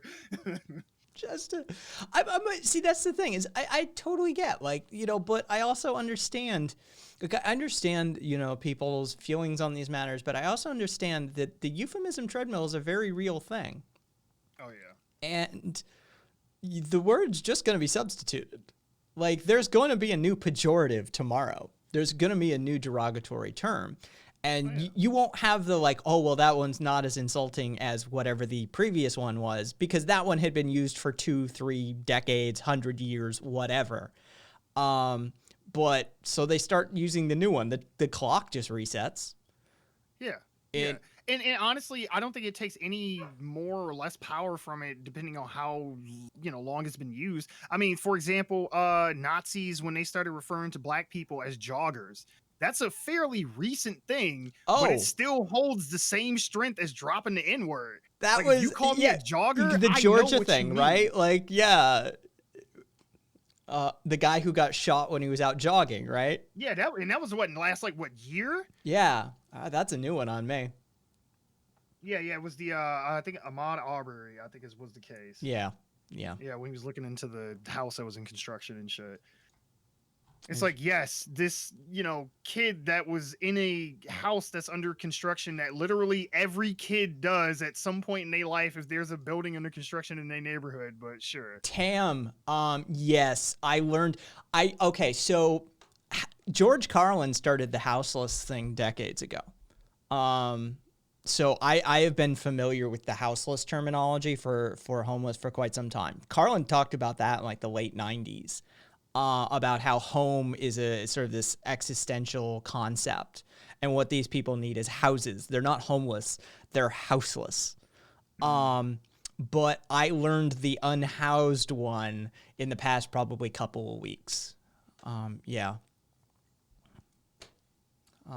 So yeah, it's no longer homeless or houseless. It's unhoused.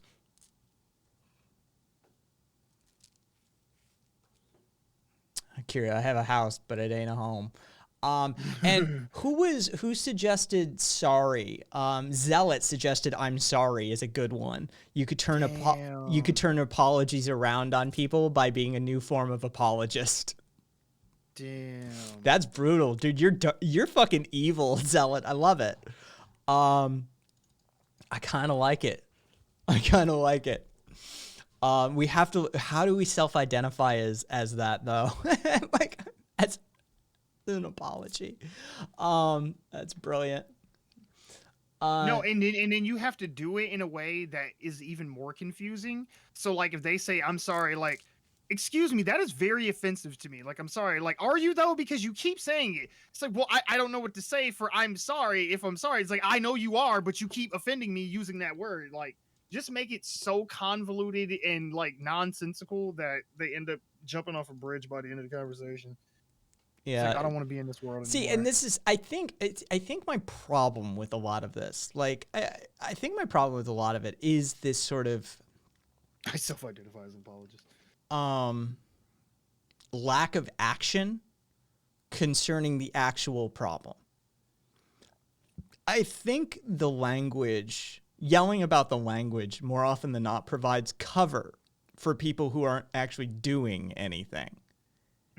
Right? Like it's fine because, you know, like, oh, well, we don't use that word anymore. Whatever the word is, we don't, you know, oh, we don't say houseless anymore. It's unhoused. Have you put any of these motherfuckers in a house? Right. Like, you know, I don't give a shit what you say. And I have to, you know, fuckloads of it is definitely virtue signaling. Yeah, I don't care. If I were homeless or houseless or unhoused or an individual who has been dispossessed of the right of housing in whatever you want to fucking say, I don't care what you call me as long as you put me in a fucking house. Right. I am unable to have 4 walls and a roof around me at this current juncture, but like just put me in a goddamn apartment or a house or something. Like I don't give a shit what you call it. Honestly, I feel like if you start saying shit, if we normalize saying shit like, oh, like they are unhoused, it's like, okay, I see a whole bunch of empty houses right here. We can't just give them to these fucking people. Like, what the fuck? It's like when you say homeless, it's like, oh, we can't do anything about that. They don't have a home. It's like, well, if you say I'm unhoused, like we can fix that real quick.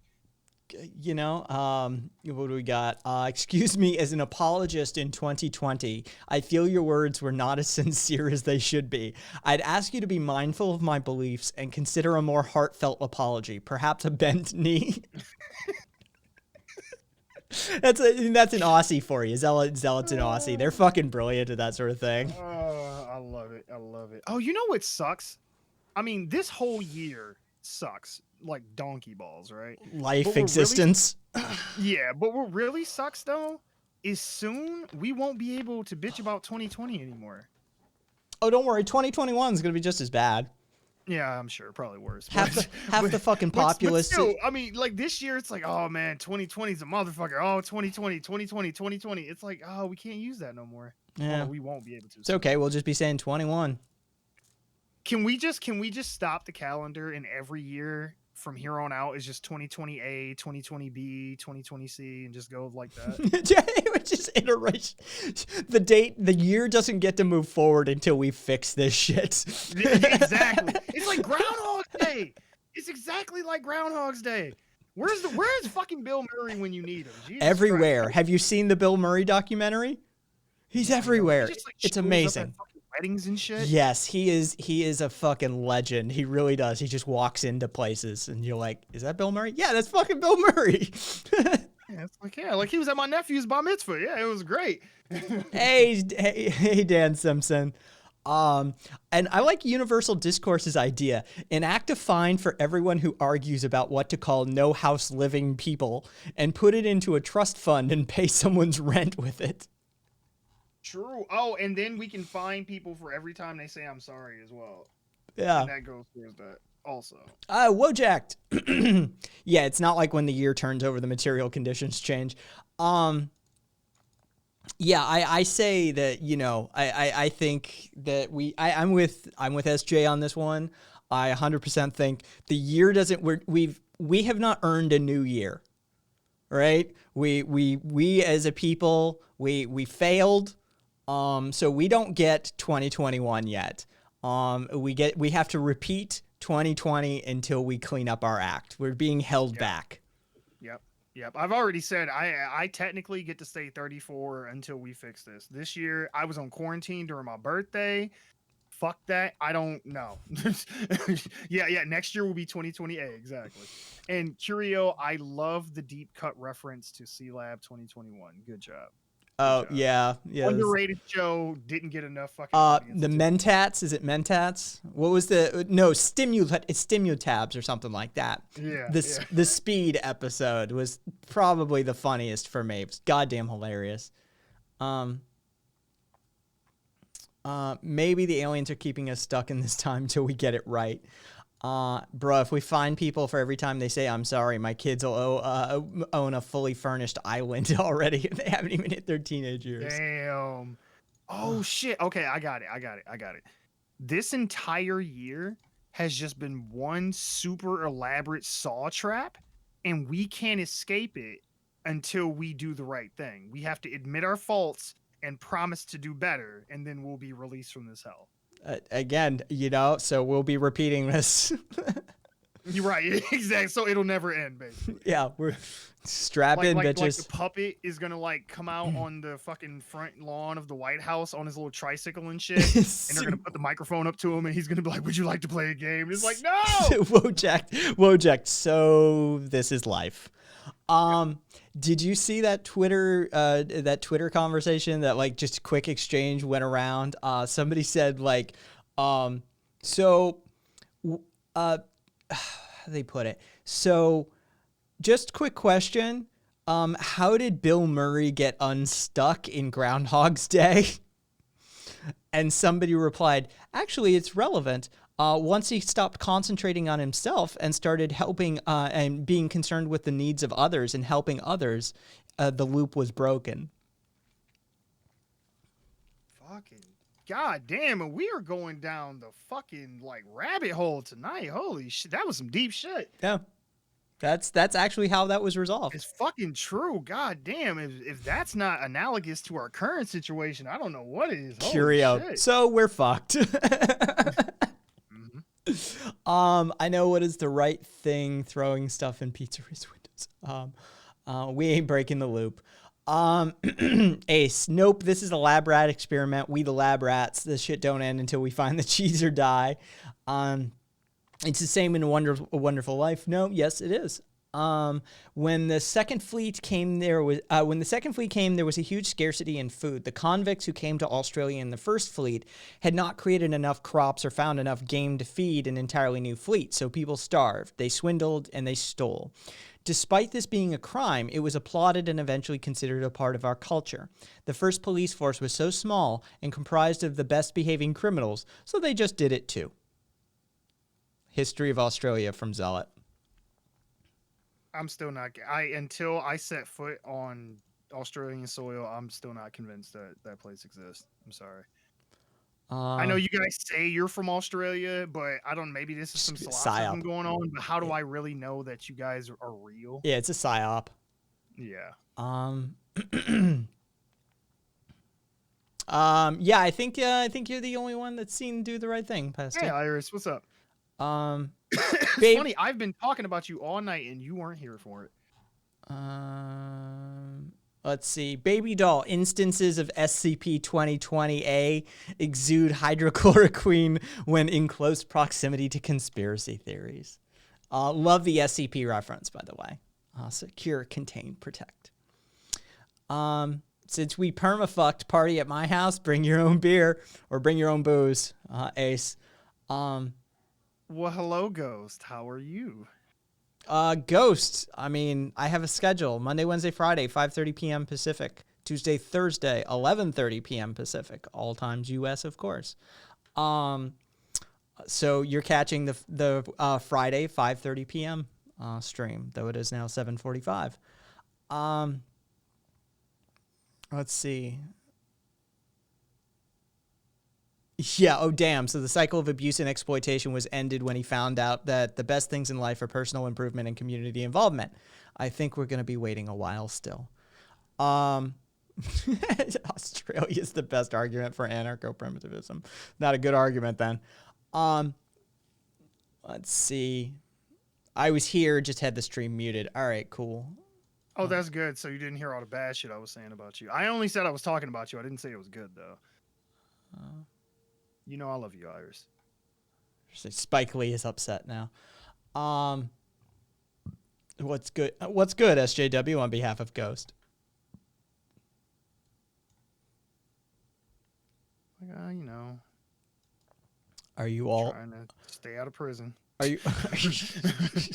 That is gonna be my response to people from here on out. Whenever they ask me, like, "Hey, how's it going?" Like, "Hey, you know, just trying to stay out of prison." and then they won't ask you any follow-up questions. That'll be it. They'll be like, "Okay." Like, you want a quick way to get people to leave you alone? Answer with that, and they'll be like, "Cool." I would have a follow-up. I'd be like, "For what?" Or no. Okay, I guess a better response would be trying not to go back to prison. That's better. That's better. Yeah. Try not to go back to prison. Cat's stealing it. Are you all Santa deniers? You mean that capitalist fucking slave driving pig who inhabits the North Pole? Yeah. Yeah, fuck that guy. Yeah, I'm sorry. He fucking them elves too. I'm calling it.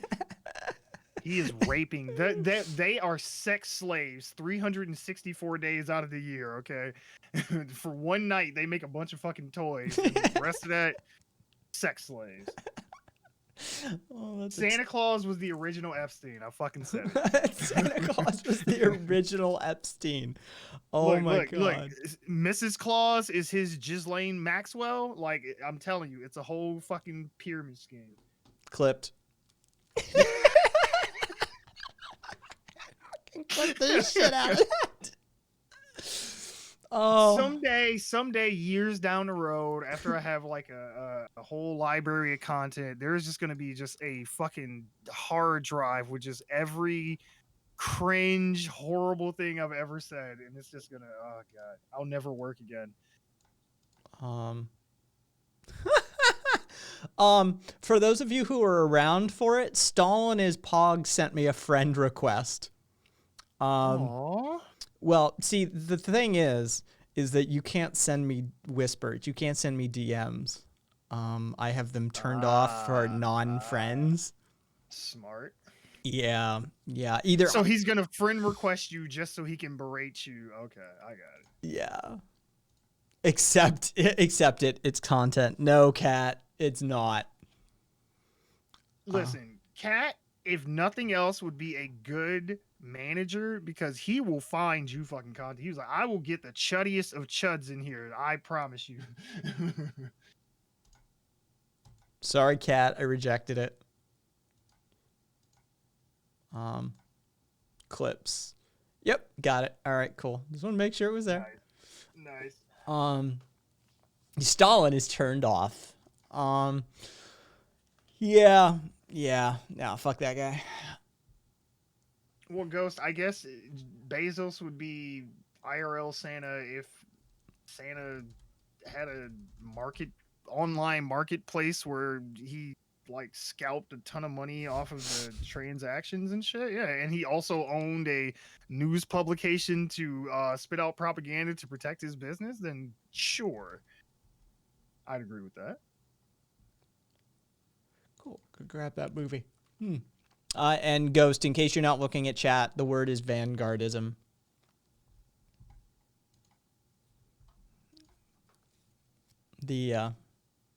Not Marxist, though it's Trotskyism that actively advocates for vanguardism, but you know. There's a disclaimer whenever they talk about Bezos or Amazon that says the Washington Post is owned by him. Is that makes it better? It makes it worse. They're literally pissing in your face. It's like when you're getting like fucking getting ready to be guillotined at the fucking by the executioner and shit. It's like if someone says like, "Hey, Joe Biden approves this message," like, does that make it better? More black trans drone protesters pilots. and they'll be like, "Hey, Kamala Harris approved this." It's like, oh, okay. Oh, well, in that case, I feel much better. You know, yeah. There'll be a little note that trails behind the missile that the drone launches that a trans person of color launched this missile.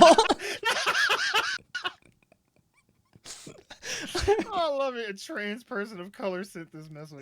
Yeah. Is operating the drone that's about to kill you. And yeah, your whole exactly. family. Like, you know, don't you feel you better? And your wedding party, yeah, they were killed by a African American, Filipino trans, double trans. They went. RuPaul approved this drone. Male to female. RuPaul approves this drone. Exactly. Yeah. Oh, you know, yeah. That's classical. It's like just because they're being open about who their propaganda is coming from doesn't make it any better. Yeah, that's classic neoliberalism. They do that shit all the time. They're like, you know, see, we have a cabinet full of women of color right now. Are you still bombing Middle Eastern children? Oh, okay, cool. Yeah, I don't give a shit about who's bombing the Middle Eastern children. Stop bombing the Middle Eastern children. Projects, though? Yeah, like, stop. Like, never mind all that other. Stop asking those kind of questions. Did you know that they went to community college? Huh? Oh, well, in that case, stop bombing the Middle Eastern children. They're like, okay, this press conference is over. Yeah, we bomb in Middle East, but we're sponsored by Benetton. Right. Yeah, I you know, who's the guy from Reading Rainbow? LeVar Burton. Yeah, LeVar Burton.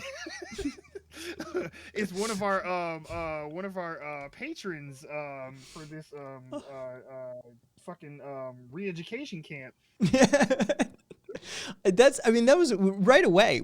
Kat and I both expressed that, like, and I mean, it's been a sentiment on this channel since fucking Biden won, that I'm so happy that Biden won so we can start talking shit about neolibs again. Like, I mean, that was the thing, is if you talk shit about them, you were pro-Trump automatically. And so, like, now we can talk shit about Trump and the neolibs again. Hey, cool boy. And, you know, yeah, that was one of the first things he did. Like, you know, see, I placed a woman in this cabinet position and I've got a person of color in this position. Well, I mean, even before he won, he said, I'm going to make a black woman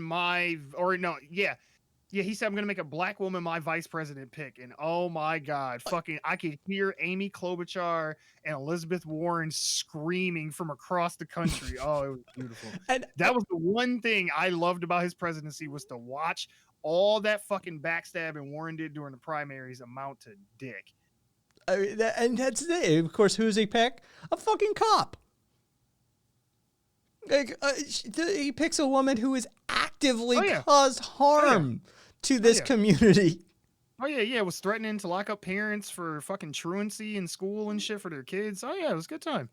Yeah, she's a fucking terrible person. Like, that's also to Ghost, propaganda is defined as information, especially of a biased or misleading nature, used to promote or publicize a particular political cause or point of view. How is the Washington Post being owned by Bezos not propaganda? I love premarital has a way. Okay, so premarital better have a way with words, given their PhD is in language. But I love this. Okay, but Kai, the African-American trans Filipino descendant community college educated drone operator, has a really cute Pomeranian. Oh, I like it. We so fucked. We so fucked. I like it. Hey, babe. What was the name of the dogs from across the street? What kind of dog? French bulldogs. There you go. French bulldogs. And hey there, babe. Sorry, I'm doxing you on this stream. I'm sorry. Is neolib like a negative word, or does anyone claim to be one in Congress? I think somebody probably claims it, actually. No, Ghost, it's propaganda because Jeff Bezos owns it, and because the Washington Post prints articles that are good for him. Like it's not antagonistic against capitalism or Amazon or anything like that. Like I promise you, you will never find anything in there that's ever going to go hard on fucking Amazon or the way that they treat their workers or the pay. No. Stop. Someone has to own everything. Ghost, that's it. I don't care about the rest of that comment. He did SJ handle that shit. Just the fact that you prefaced that statement with someone has to own everything. No, someone doesn't have to own everything. There doesn't have to be ownership of every single fucking thing. Say, like, no, there doesn't have to be ownership. Like communal shit exists. It's okay. Like Jesus totally Christ. Fine. Can we get a shout out to the indigenous cultures? Yeah, like that was actually, it's funny that we're talking about this. That was actually one of the things I was going to talk about to the fucking Teens for Trump kid, is that because he talked about the Enlightenment a lot, and I'm like, one of the things about the Enlightenment was a lot of Europeans got to go travel to other nations and see how their cultures worked. I mean, they came over here and saw how the natives were here and how they had a more I always fuck it up, hierarchical. Am I saying it right? Hierarchical, yes. Hierarchical, thank you. Well, organization of their society. I mean, well, yes, it was hierarchy to some degree, but much more hierarchical than what they're used to. Yeah. And it was like, yeah, a lot of being exposed to these other cultures and other ways of life and other ways of governance is what informed the Enlightenment. Like, okay. Never mind. Cool Boy, the rocks in Zanzibar, the blades of grass in Tuscany, everything must be owned. Yeah. Yeah, we don't have to travel anywhere. We just do it because it's fun. Says Pastique, who is French. Why do you think a lot of those northern European countries have such happy people? I know it's not a blanket thing, but I've looked at studies and they rank a lot higher than average. One, suicides. Norway usually ranks in the top list. Okay, so suicide's legal. You may think this isn't but this is indicative of a society that gets it, right? Suicide's legal. Just there comes a point, right? It's a sort of pragmatic, realistic approach to life. 2, they have social safety nets. 3, they have a high-quality education that's paid for through college. 4, in many instances, they pay people to go to college. You'd be amazed what education and a quality of life upgrade can do for somebody's rate of happiness. 5, they get along by and large. They have a functioning society to a certain extent. That alone is what makes you happy. Hey, keep going. I'll be right back. All right. Fun fact, Friedrich Engels found a bunch of his inspiration from the Iroquois. Yes, by way of somebody. I forget the middleman's name. Engels didn't get it from them directly. He got it from another dude who got it from them. And if Rabbit were here, he'd drop the name in fucking chat for us.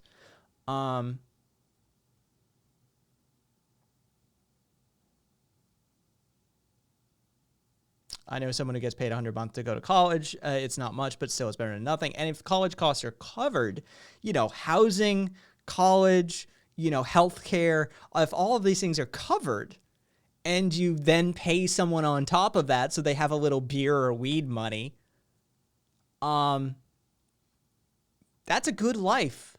That's a good life. So of course they're going to be happier. I think we share some ownership on your ass, but nobody can decide on what to do with it because China's preparing an OPA on it. Wanting better yourself or your family shouldn't burn you with a lifetime's worth of debt. The only thing that owns my ass is Nicaraguan food. Never again. Oof. Yeah, the college was paid for the bed stay as well. Exactly. And so, yeah, that's why you're going to see higher rates of happiness in those areas is because they get it. They get it. You shouldn't incur a lifetime's worth of debt to go to college, to go to school. You shouldn't, let children starve because their parents have fallen on difficult economic times. You shouldn't let the parents starve because they've fallen on difficult economic times. You shouldn't let people go without health care because they can't pay you. And societies that understand this and attempt to remedy it are going to naturalistically have higher metricable rates of happiness. It's just the way it's going to be. They're happier because they live in a better country, because they live in a society that gives a shit on a level that ours doesn't. It's going to not cause as much alienation and depression. Hey, thank you for the follow, Crispy Nipple. You made me giggle. Still making me giggle.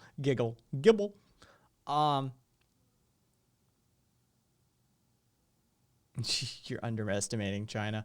Not cool boy. Yeah. Makes sense to use accumulated profits over time on the new generation, like using the funds that were made before they were even born, then pass the torch to the next one. Of course, it makes sense, but I mean that means I can't have a 10th mega yacht. I don't know who Mayhem is. I'm assuming some sort of like death metal, black metal band. Norwegian black metal. Yeah.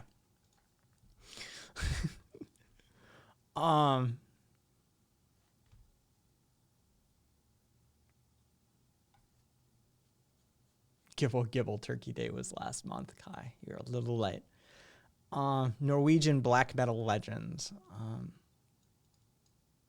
Hey, Moomin. What's up, Moomin? Everybody, Moomin's here.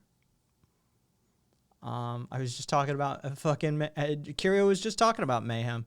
Yeah, and metal players are happier than they pretend. I like the few metalheads that I've known in my life. They're always some of the most wholesome motherfuckers walking around. Honestly, their music is insane. Hey, Kodo, you got 94% in your CCNA final. Fuck yeah, good for you. Congratulations. So you technically have your CCNA right now.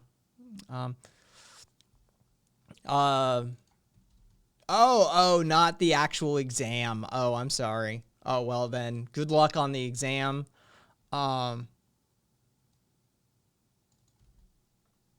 Just 2/3 for a college networking series. Okay. Well, either way, Kodo, well on your way.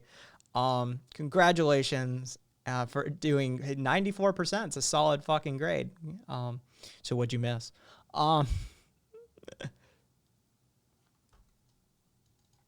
Padawan of mine just got a 99.5. Look at you trying to claim it. 99.5% on his HSC. Like, almost perfect SAT. Rock on. Not the original vocalist dead, though. He fucking hated life. Oh, that's terrible. But I understand that fucking position for sure. Congratulations to your student, though, Mitre, and congratulations to whatever part, small or large, that you may have played in that student's life.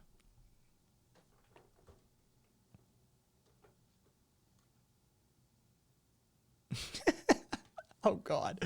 The music snobs are going to start fucking doing their thing now soon. Okay, what I miss? Some talk about the nature of the Northern European countries and why their societies are, happier because their societies are better, and it's just automatic. If your society doesn't suck and your country doesn't suck, then you're going to be happier because of it. Some talk about metal, as in music. Wait. That can't be right. Lauren Chen told me it's because of their homogeneity. Oh, she explicitly said it is from being a predominantly white shared culture is why they're happier. I don't know, man. Where are your sources? Mitre, stop giving me fuck me eyes in shared content. I see those fuck me eyes. I see that. Stop. You looking at me from up there.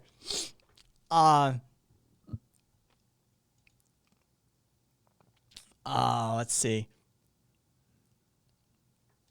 So, yeah, it definitely, I mean, I went through it. I'm like, one, they fucking understand, like, suicide, like, right? Legal suicide. Like, there is a point where it gets shitty, tap out. Just that alone speaks volumes about their culture. But then, they do things like, make sure that they can house people and that they can provide people with social welfare and healthcare and higher education. In many instances, they pay people to go to university. Imagine that, living in a country that values higher education so sufficiently that not only will they cover the bill for higher education, they'll pay you to go.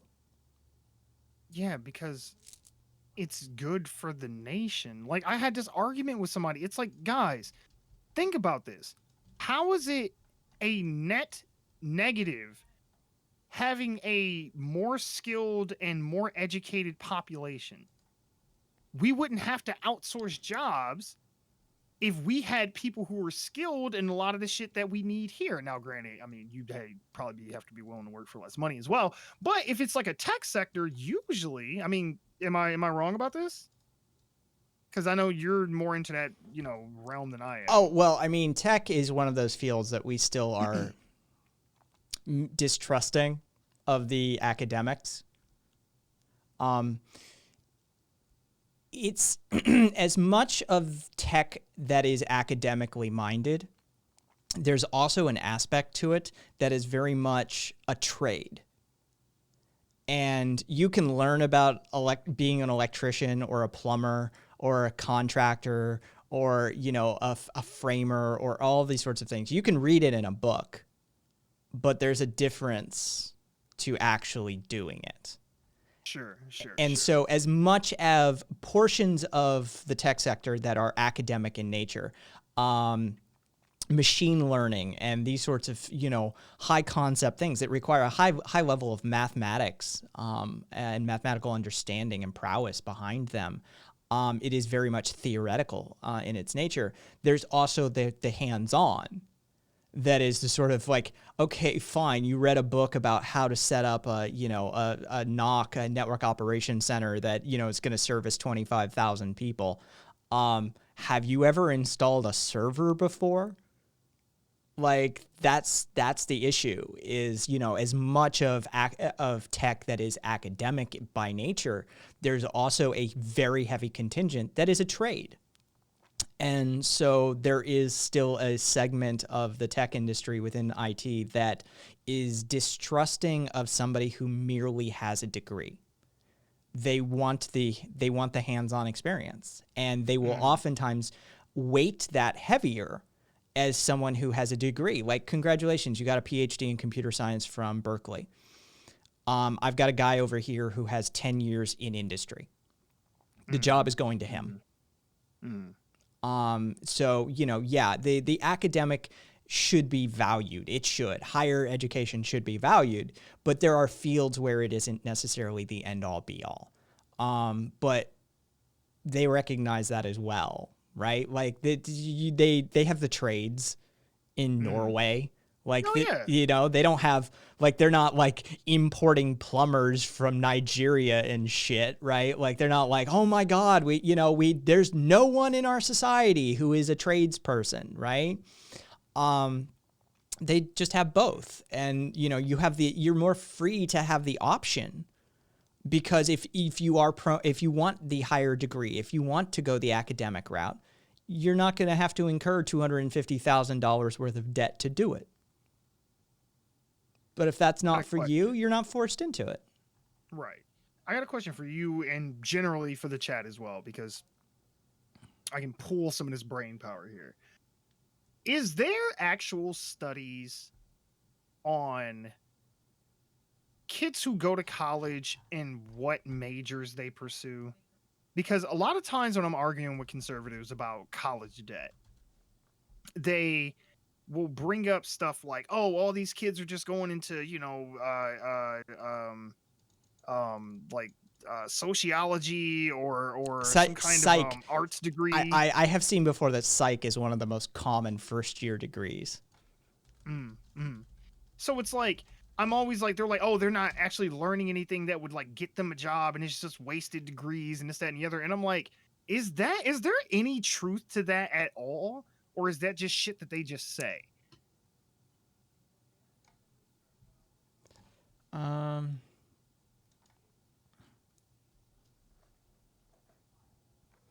Business is by far the most commonly awarded degree in our country, by a factor of 2. Okay. Health professionals come in next to that. Social sciences come in after that. Then there's a drop off, and it becomes psychology, biological sciences, engineering, visual and performing arts, education, communication and management. Communication and journalism, security law and firefighting after that. Then way down the list, computer and information sciences, and parks, recreation, and fitness associated degrees. But I mean, business with over 350,000 business degrees awarded per year.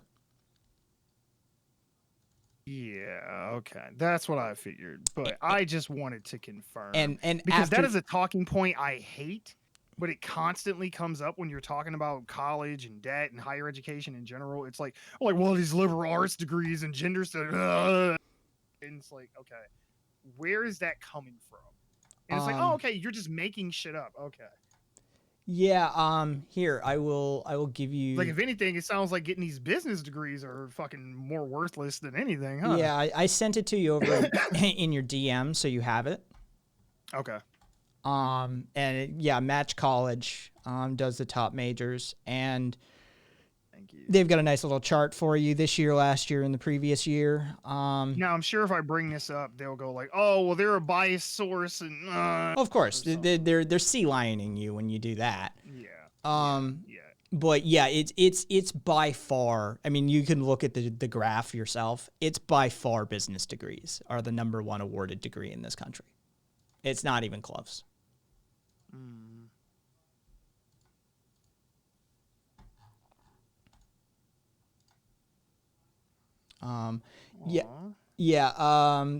This year, let's see, health professionals, so about like 210,000 degrees in health, health related majors, whereas 360-ish thousand degrees in business.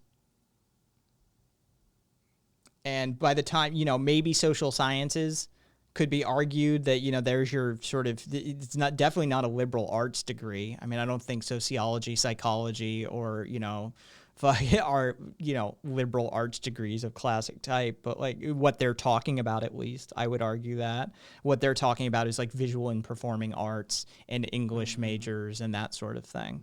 But I mean, it's not even close. You've got business, health professionals, social sciences, psychology, biological sciences, engineering before you even get to the visual and performing arts territory, and that's under 100,000 per year. So you've got a million other degrees literally being issued per year before you end up into the territory of the sort of like what they're talking about. Okay, so I mean, instinctively, just from prior experience, I just assume basically just about anything that comes from a conservative argument is probably bullshit, or it's bullshit with like a couple truth crumbs sprinkled on top. It's like there's just enough truth to it to where you might not look into it, but if you look into it, you immediately find is bullshit or very misleading at best. I swear 90% of people who taking networking and security type stuff here aren't eligible to work in Canada. When they graduate, they just go home. Majority of people I know with music and arts degrees are successfully employed. And yeah, baby doll, Parks and Rec at the bottom. Motherfuckers don't want to go outside. Yeah, it's just another one of those talking points, right? It's another one of those dialogue tree talking points that Tim Pool or Ben Shapiro or fucking Dave Rubin or Steven Crowder has been spouting long enough, and they just parrot it. Yeah. They just keep repeating the lie long enough until it becomes the truth. Moomin was the rare case. When I worked for Sony, I didn't have a degree. I'm of the era that most IT people of like my generation of IT people didn't have degrees. There was an era before me that was the baby boomer generation that basically birthed a whole lot of the technology that you use today. And they were all academics. They were all fucking ivory tower degreed mathematicians and engineers and physicists in several cases. And they birthed this world of technology. And then there was this era of people who used the technology and got good with it. And we were the non-academic era of IT that everybody infamously knows. The sort of hacker skateboarder IT guy rolls in a fucking like open Hawaiian shirt and board shorts sipping a fucking slushy because we could get away with it. Angelina Jolie pulls up behind you in Yeah. a tank top and a Caesar haircut, and it's like, Yeah. we're here, time to hack. Yeah, like that was my era of IT people. And we got away with so much because you needed us. It was that simple. We were the shot callers in the relationship. And then that one has gone the way. And now you have Hacking with a Whistle, 2600, Cap and Crunch. Yes, it's been a while. Now there's the era of the khaki pants, polo shirted corporate stooge, which has birthed a whole lot of tech bro mentality. In other words, there was a labor shortage. There was a labor shortage. Ace, I did IT work professionally for a little over a decade, never got a degree in it, but can run circles around a lot of people with degrees. And this is the thing is, it is this way with a lot of stuff. So it's that way with a lot of stuff. Somebody can have a degree in something and you could have been doing it practically for years. Their degree means nothing. I know a whole bunch of people, like when I was in service industry, that would come out and even low levels of like academic study, like, hey, I did my, my CCNA studies. I got a degree in this or that. I've done my Microsoft exams, that sort of stuff. And it's like, have you ever been in the field? Have you ever had like a CEO or a business owner yelling at you actively because shit is down and they're losing sales at the same time as you having to work on the equipment? He's like, yeah, there was a field like right a couple of houses down from me. Yeah, I've been in fields all the time. Yeah. Yeah, and so there is a big difference between practical and theory. And, IT is one of those that is a good exemplar of it. It's one thing to read about the potential problems in a book. It's another thing to be in the field attempting a trial and error diagnosis, process with a business owner literally pacing behind you. Yeah. So props to those who do it. Damn, that's fucked. My girlfriend was a logistics coordinator. She got her job through a welfare to work program 20 years ago and is a high school dropout. She got laid off due to COVID and now needs a degree to get an entry-level job. That's fucked. That's Jesus Christ. She should be able to, with 20 years of decent, I mean, that's high level, like a logistics coordinator with 20 years of in-industry experience. But I guess it depends on who the hiring manager is, because they may be weighing experience against cost for wages. Yeah, it's getting your foot in that door. It's like I can pay a fucking freshly degreed, like right out of college kid less, probably get less work. Yeah, nobody's hiring right now. Kodo, I made bad decisions and got off the education path for about a decade. I feel out of place with the new IT kids, but I'm trying to learn faster than all of them and make up for lost time. Kodo, here's my advice. use the difficult systems. All right? This is going to be okay. All right, everybody. Old man Kai. Hang on, in my day. All right? I'm going to go full old man Kai on you. Here's the problem with most kids. He's pushing his walker out of the way. Hold on. Yeah. When most of the kids today grew up with GUIs, ditch the GUI. Ditch it. Use command line interfaces for everything. Go back to 3.1. Ditch it. Ditch that fucking GUI. Get so comfortable using command line. Ditch Windows. If you're going to use Windows Shell. Use the PowerShell. Learn how to use that to the nth degree because you can do so much more with that. All right, you're already everything we're learning is CLI anyway. Stick with it. Make that your primary interface. Use a CLI-based browser on a Nix system. Learn to cope with that. Because all of your downtimes, all of your diagnosing modalities are going to be CLI-based, or at least a good significant portion of them are going to be. Ditch your GUI entirely as best you can, and make that me, someone who's just trying to score a customer service job. Understand the underpinnings all the way down to bare metal. Learn to be able to read at least assembly to a certain degree. You don't have to be able to be proficient in it, but learn some assembly, learn some C. This is just like learning a touch of Latin, a touch of Spanish, a touch of French. You don't need enough to make you fluent. You don't have to dream in it, but be able to converse with somebody if they have that, if you need to, have that conversation. These are the sorts of things that can make you a very good consultant. Is so you can, converse with your programmers.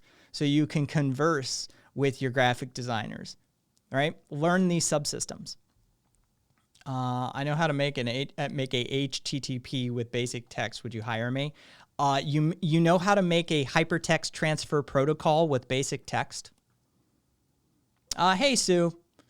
Oh God. My nose just started bleeding. What? Do you mean HTML? Because chances are you won't be coding a protocol language in plain text.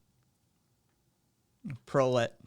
Any technical area, be it medicine, legal, the building trades, we have a subset of language, and it's highly reliant upon initialisms and acronyms.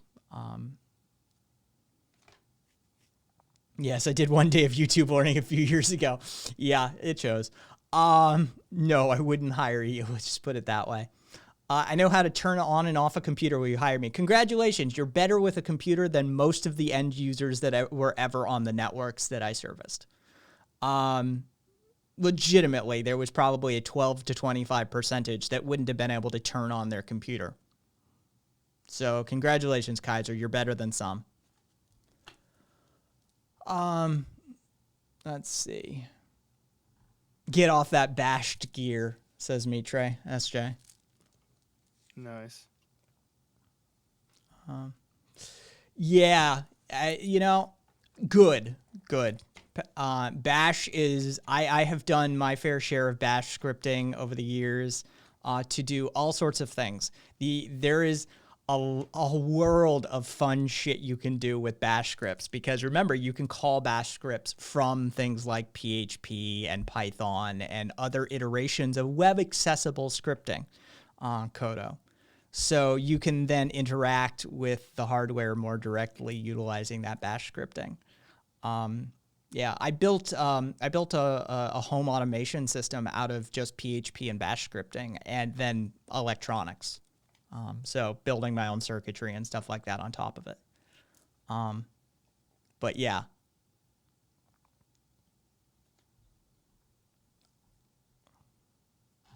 Yes, Mitre. I know what you meant, but it's also it's a scripting language. It's actually a shell interface that has its own scripting language as well.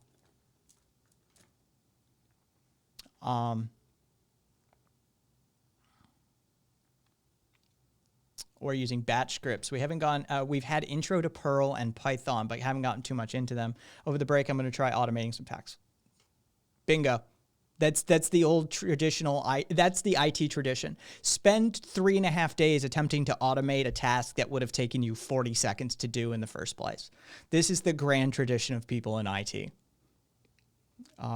is an honorable pursuit, and it will teach you many a skill. Plus, you'd be surprised how quickly that 40 seconds adds up over the course of a career. There was a guy at Verizon who got into legal trouble because he automated his job. And he was just collecting a paycheck for years. And the court ordered him to pay back a huge portion.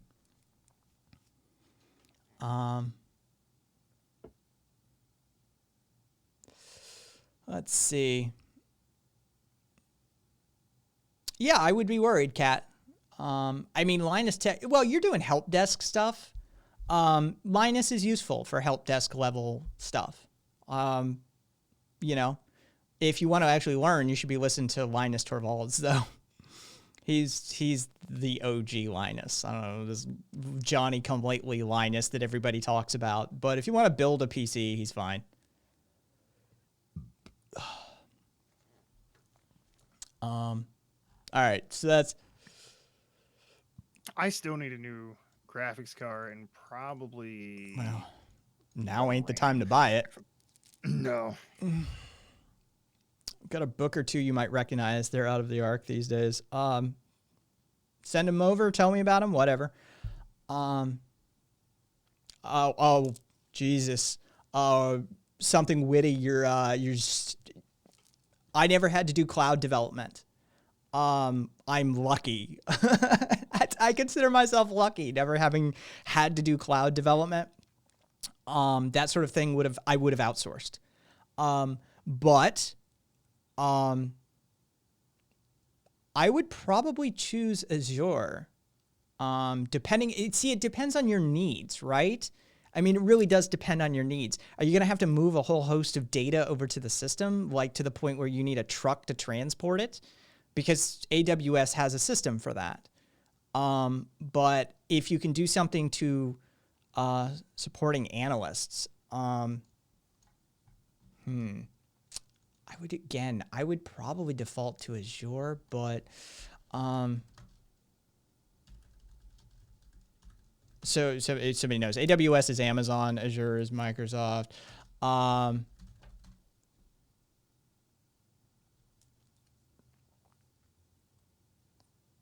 You're doing you're supporting analysts, so you're not doing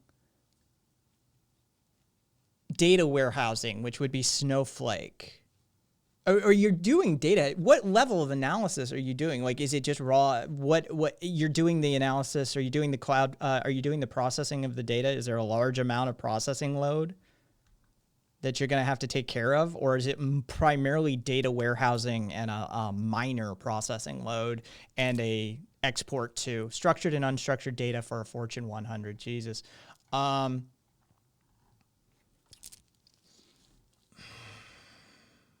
me check their recent uptimes and their pricing schemes.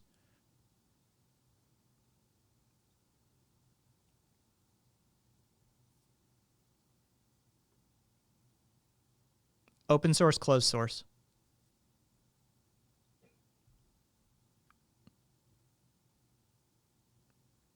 Closed. All right. Money, cost a factor?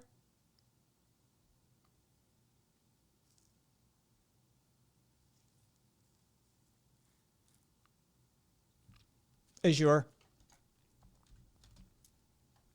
If you were open source and cost was a factor, I would say AWS. Amazon supports open source platforms a little more readily for tool development and utilization. And they charge about half the rate per processing hour that Azure charges. But if price doesn't matter and it's proprietary anyway, then I'd go Microsoft. And since you're doing it for a Fortune 100, yeah. But, I mean, ultimately, yeah, let your devs be the deciding factor, but...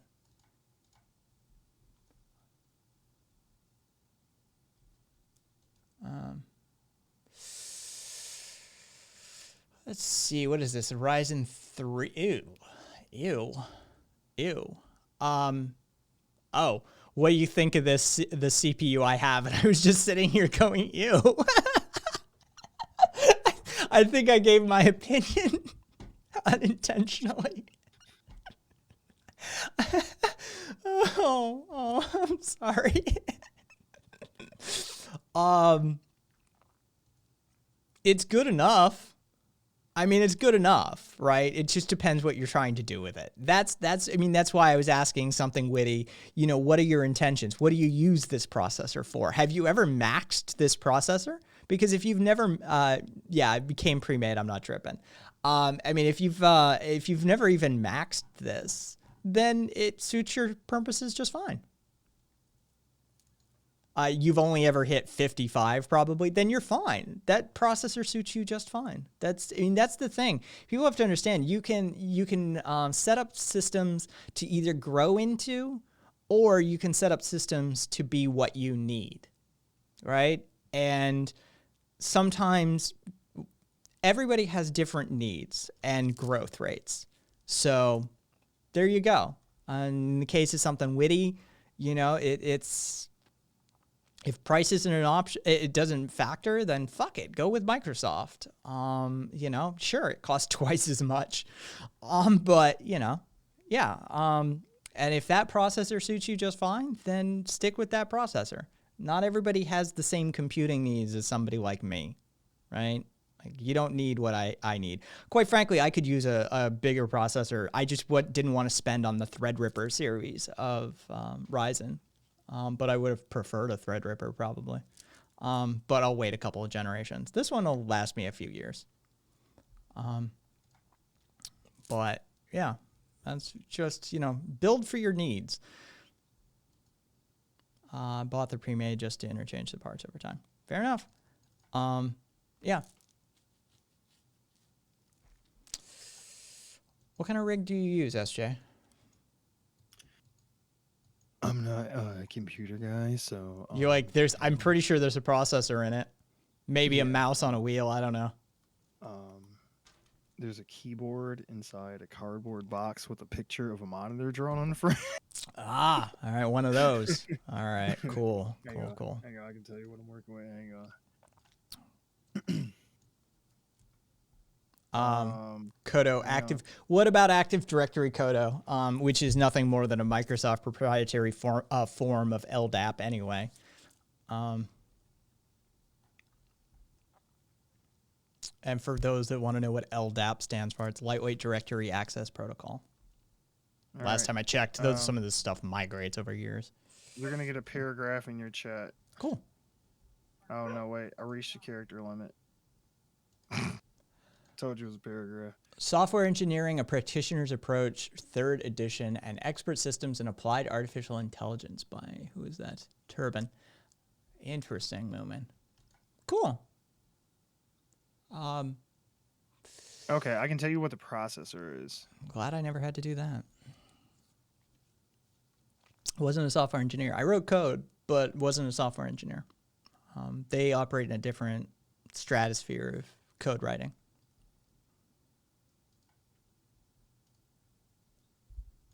Still got those fucking Mitre fuck me eyes staring at me from shared content. Jesus Christ! Every time I look up, you're still looking. There's me. There's Mitre just giving me those eyes. Yeah, it's that one above you. Yeah. Okay, so I have the Intel Core i7 8700. Okay, that's good enough. It's not great. It's good enough. No. I was definitely on a modest budget. All right. Well, that I don't know. Does that conclude the Kai's? I have Dell, says Curio. I used to Adele. He has a Dell. Nice. You set fire to the rain. I used to do Dell stuff all the time for clients. They were a solid business grade computer for quite some time. Yeah, Trust me, I had partner accounts at Dell for a while, and business ordering and that sort of stuff. So does that conclude the Kai's former life IT segment? We'll sort of close the door on that unless anybody else has any other questions that they want to ask me before I shut down that portion of my brain again. I love it. Let's see. Let me check my feed over here to see if there's any. The world has burned while we've been talking. Yes. Apparently, Australia developed some super seaweed supplement to reduce cattle gas emissions, and whoever did it won a $1 million international prize. All right, cool. Ghost, ask away. Just gotta find it.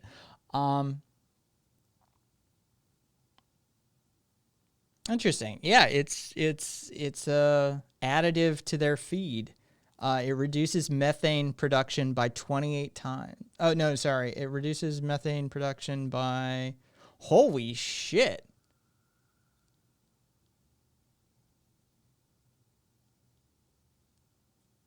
A change of 2.2% of their diet can eliminate 99.9% of the produced methane.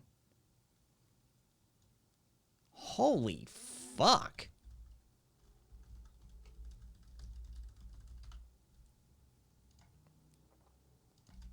Oh, be right back.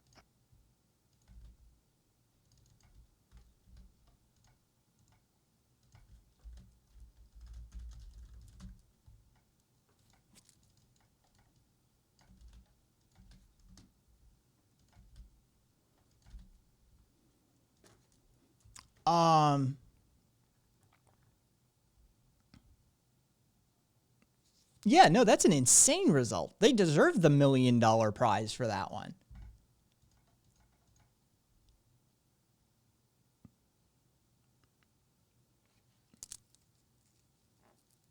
It virtually eliminated the methane from the emissions.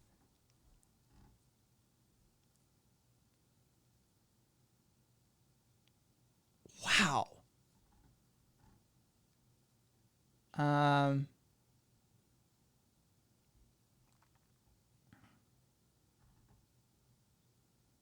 Interesting. They're also the company that is developing it in Australia. They said they have agreements with the Indigenous Land and Sea Corporation involving the Narungga Nation or Aboriginal peoples, and a seaweed growing company, CH4. So the intent is to develop commercial scale cultivation to generate benefits for the Narungga people. The ones who are going to cultivate it ideally are going to be Indigenous peoples of Australia, so they can benefit from this process directly as well. Yeah. I got you covered. Here you go, girly.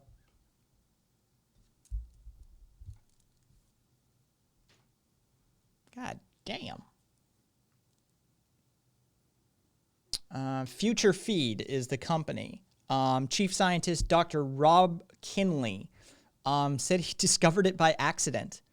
He was just looking into how seaweed affected cows' digestive system while he was in Canada, after a local farmer noticed that the cows grew better near the coast. So he started looking into it, and this is one of the discoveries to come out of that. All right, so let me go.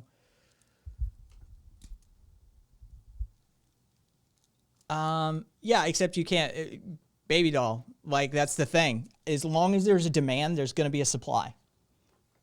The demand still exists, so we might as well engineer our way around the supply issue. I feel you.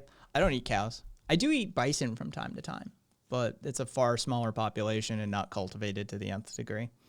The day the farts died, nice some sense. All right, Radeon RX 57. What do you want to know about your Radeon RX 5700?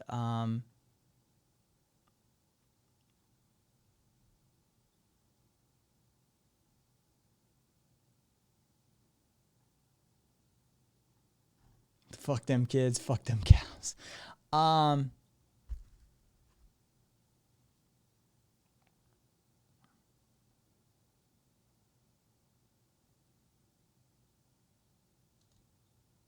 Oh, what did I say? You. I mean, an RX 5700 wouldn't be able to run games or process video in the same way that I do on my system.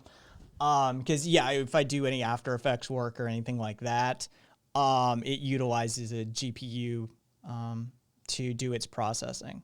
So that wouldn't cut it for me. But I mean, you're not going to be able to play this gen games at ultra and probably next gen games at medium using that. So I mean, I wouldn't say ew, but I wouldn't be happy with it. Cyberbug 20 FPS. Oh man, I you know, I'm hesitant to even go back to it.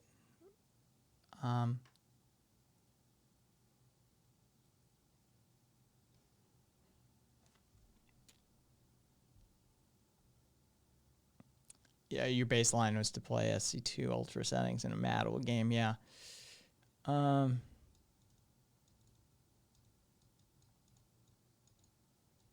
Well, I mean, here's the thing. You guys want to have a talk about environmentalism.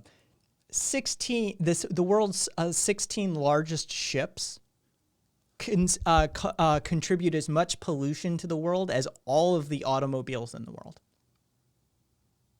All right? Literally. We were just talking about this the other day. Yeah, that was the link for the seaweed cattle thing. So disappointed in CP2077? Yes, Prolet, I am. I'd be fine if they released it. If they had come out and said, hey, we're way behind development schedule, and if you want us to deliver ships. If you want us to deliver now, this cycle, we're going to have to release an alpha build. Like, we're a year out. This game has been in development for 7 years? 4 technically, announced 7. Okay. So at this point, which I guess is a better thing, excuse me, that it didn't have that long of a development cycle, because then by the time it got released, it would be so antiquated no matter what they were shooting for 7 years ago. It's like by now it would not even be anything impressive by our current standards. But my problem with it was this: after the shutdowns and like still trying to have people like work remotely, why not just say like, hey man, it's a fucking pandemic, like the game's not coming out this year, like sorry, like it's gonna be fall 2021, and just okay, people would have understood that. I mean, you will have your most extreme gamer bros who will fucking throw a fit, you know, if they delay it by another 30 seconds, but still, those people are going to be mad no matter what. But to release it in the state that it's in, I mean, so bad to where Sony, I believe, took it off the PlayStation Store. They did. And issued refunds. I was like, blanket refunds shit. If you want them. Doesn't matter how long you played. Sony does not like refunded money. So if Sony doing that shit, y'all fucked up real bad. Yeah. Mitre, the U.S. military pollutes the same, the equivalent of 140 countries. The U.S. military is arguably the single largest entity polluter on the planet. Yeah. So yeah, if you guys want to have a conversation about like, you know, beef and that sort of thing, it's like it's a big deal. The stock of CPR dipped in half since the Sony thing since Sony took it off. Yeah. Oh yeah, it was gonna be a huge hit, and I mean they should have said, look, we have a choice. We'll be open, transparent with the community. What would you like us to do? Understood too. That's the thing. It wouldn't even have been a PR nightmare. All they would have had to have said is COVID and just walked away, and people would have been like, okay. They could have garnered so much. Hey, look, we have basically what amounts to an alpha build ready that will function okay on most PCs. Would you like us to release it to the community, and you guys can be active participants in the development cycle of it? Help us bug test this. Help us, tell us what needs improving. Tell us where we dropped the ball. Tell us where we're headed in the wrong direction. I think though, because it's a story, that they were probably worried, like, well, if we do this and they spoil the fucking game, then it's like, well, why would you turn around and buy the beta Well, you just or the finished version? kneecap the main line. Yeah, I guess, yeah. You know, you can just take out the dialogue trees, cut the cutscenes, yeah. just kneecap the main line and be like, look, you know, you don't have to, you know, do that. You can do that behind the door. Or like side quest and shit, just give yeah. you access to those. Exactly. Like, I mean, with that, they would have hammered out the, you know, we would have known immediately what, Baldur's Gate 3 is a pretty solid example of that. We immediately would have been screaming about the NPC AI, right? This is a system I don't think is going to get patch fixed. I don't. 100%. I think it's too wide and integral of a system at this point. I think ultimately we're going to be looking at janky NPC AI behavior probably in the Game of the Year edition. Right? That could have been fixed. The fact that choices don't matter. This was, I think they could patch it. I ain't holding my breath. Let's just put it that way. No, this launch was as bad as which Assassin's Creed was it? Was it Unity? Yes, Unity. It was Unity. With the fucking glitch with the textures on their faces coming off. I couldn't even get Unity to run. It just crashed on launch. Man. It just crashed. And you know what? Launch. Ironically enough, now it's actually not that bad. It's still buggy, but not as bad as it was. But actually a fun game. They said minimum it'd be February before he patches. Well, they've already patched it twice. Yeah, I would say that. Didn't they have like a day one patch? They had a day one patch and then they had a subsequent patch. It's up to 1.04, I believe. Jesus. That would actually build a presence. That would have actually built a presence within the world, so it felt like your character had some form of lore to it, rather than being poured into a timeline. I meant before they could fix it, like completely patched. Oh no, it's there. It's going to be the community that fixes this game. Yeah, modders and shit. It's going to be modders that fix this game, 100%. Honestly, I think modders are what has kept GTA 5 alive. Modders are the only reason Bethesda's games ever run. Oh, fuck, yes. Oh, Jesus, yeah. Jesus Christ. Yeah, they basically rebuilt, Fallout 74? 76 is the fucking... 76, yeah. The amount of crunch that... Let's try and make this political, right? The amount of crunch that their developers have had to undergo, the amount of mismanagement, the amount of active marketing lies, the consumerism that they have encouraged, and then to deliver this level of product is fucking pathetic. Yeah. To try and justify, like, guys, we gotta do crunch. We gotta have them work, 16, 20-hour days, 6-7 days a week, for the next few months, because we're almost there. We're so close. And then it gets released, and it's like, you were nowhere near being finished. Your year is out still. Yeah, so it's like you set an arbitrary date for yourselves. They've stockholders, copies of the game. The shareholders, they have their expectations. Sony has their expectations. It's like you've made all these promises to retailers and shit. It's like, man, like it's mismanagement, and it's like, and then because the management is poor and the foresight is poor, they end up punishing the people who have no power. Yep. It's like the developers, like the devs go immediately back into crunch because now they're pushed for bug fixes and patches. Exactly. And I'm with you, ProLit. I can accept the bugs. I can. At day one release, I can accept the bugs. But the missing features, that really does irritate me beyond belief. The fact that whether you choose Nomad or Street Kid or Corpo, it doesn't matter after 15 minutes. It's literally an intro movie that changes. And after that, it's inconsequential to the story.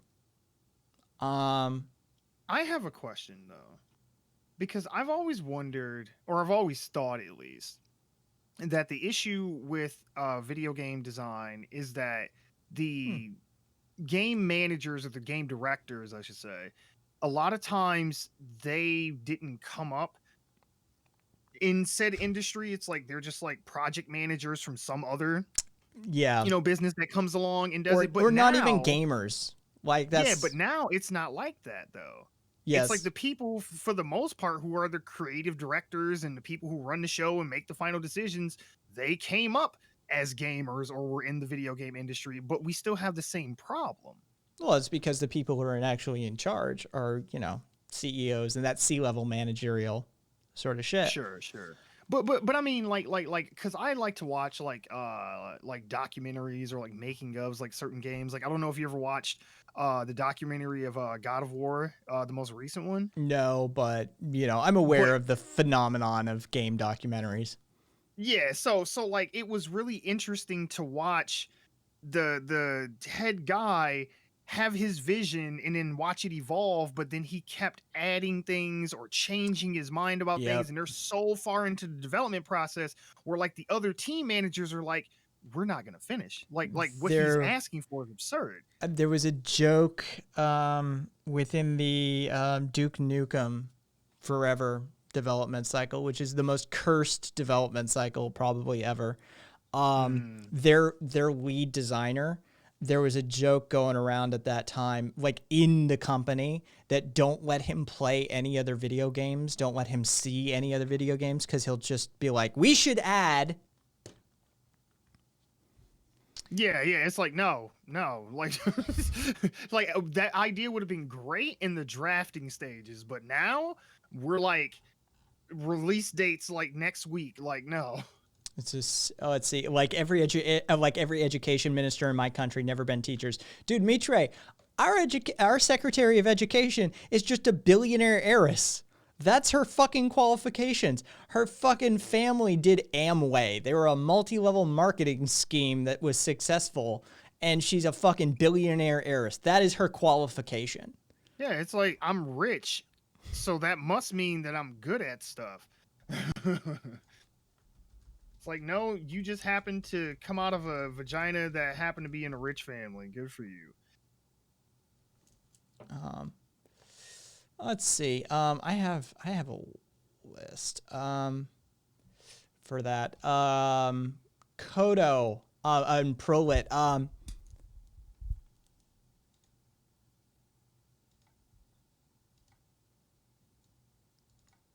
God, I don't even know. I'm not even dealing with you.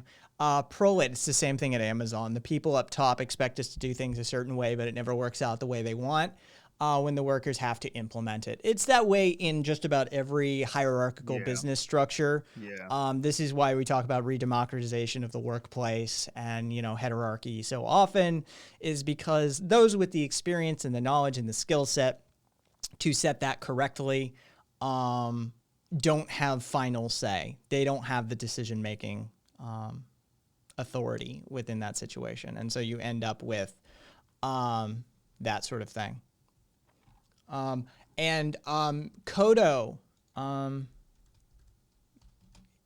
read this.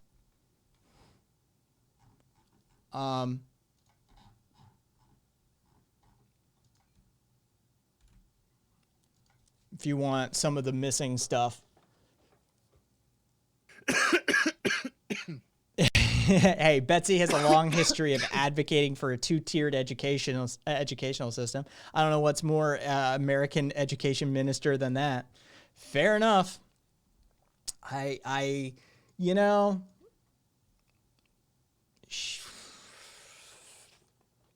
All that's pumping through my head right now is my actual thoughts, and then the initialism. The turn of phrase, terms of service. Oh, I hate that woman. And everything that she stands for. Yeah. Oh, well, that's that.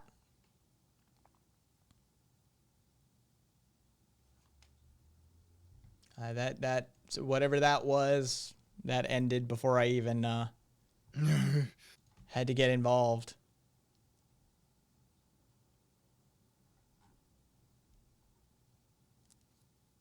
Dude, there's no lasting crime system. There's no theft system. There's no, they're literally, the cybernetics have, a lack of meaning to them. The traffic AI is terrible. The decision tree has no long-term effects. Now. Oh, they talked about all this sort of stuff. Are these missing features, as in like they said throughout the development process, like these things would be in the game? Okay.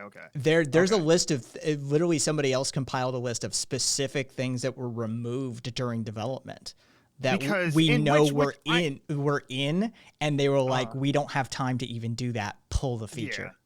Yeah, because it's like I expect that, especially with the game, the scale of what they were describing for this, like that. What is that one game that has been being crowdfunded for like a decade now, and it's like literally never gonna get released? Oh, Star Citizen. That shit. Yeah. It's like, man, no, even if it ever does come out, that development cycle, no, that's a grift. That's a fucking grift. At this point, it's the equivalent to those fucking mobile games that make you watch ads like every 10 seconds, or you can pay to buy a bunch of jewels to, advance faster. It's basically the equivalent, like the AAA equivalent of that. It's like there's never going to be a full game, and you're always going to be just pouring money into it to get like fucking alphas. They sell a ship pack for $27,000. Get the fuck out of here. Get the fuck out of here. They crowdfunded $200 million. Jeez. There are multiple people who have spent the 27,000 on ship packs. And you know what's so crazy too? I always am fascinated by people who get caught up in like the conservative grift or the evangelical grift, but then I'll see shit like this and I'm like, okay, no, never mind. We will do it too. Fucking, secular, religious, non-ideological people would just cling to whatever, and it's just like, I will just eat this shit up and for the rest of the time, even though time and time again I've been disappointed. I'm just gonna keep going back to it like any day now. Yeah, like y'all getting hyped about Cyberpunk. I'm still waiting on Star Citizen.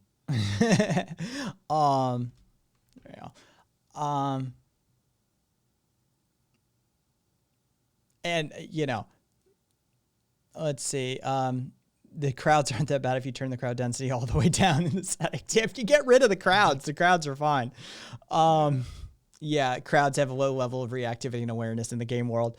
Kodo. Yeah, Daisy, yeah. Holy shit, yeah, that game.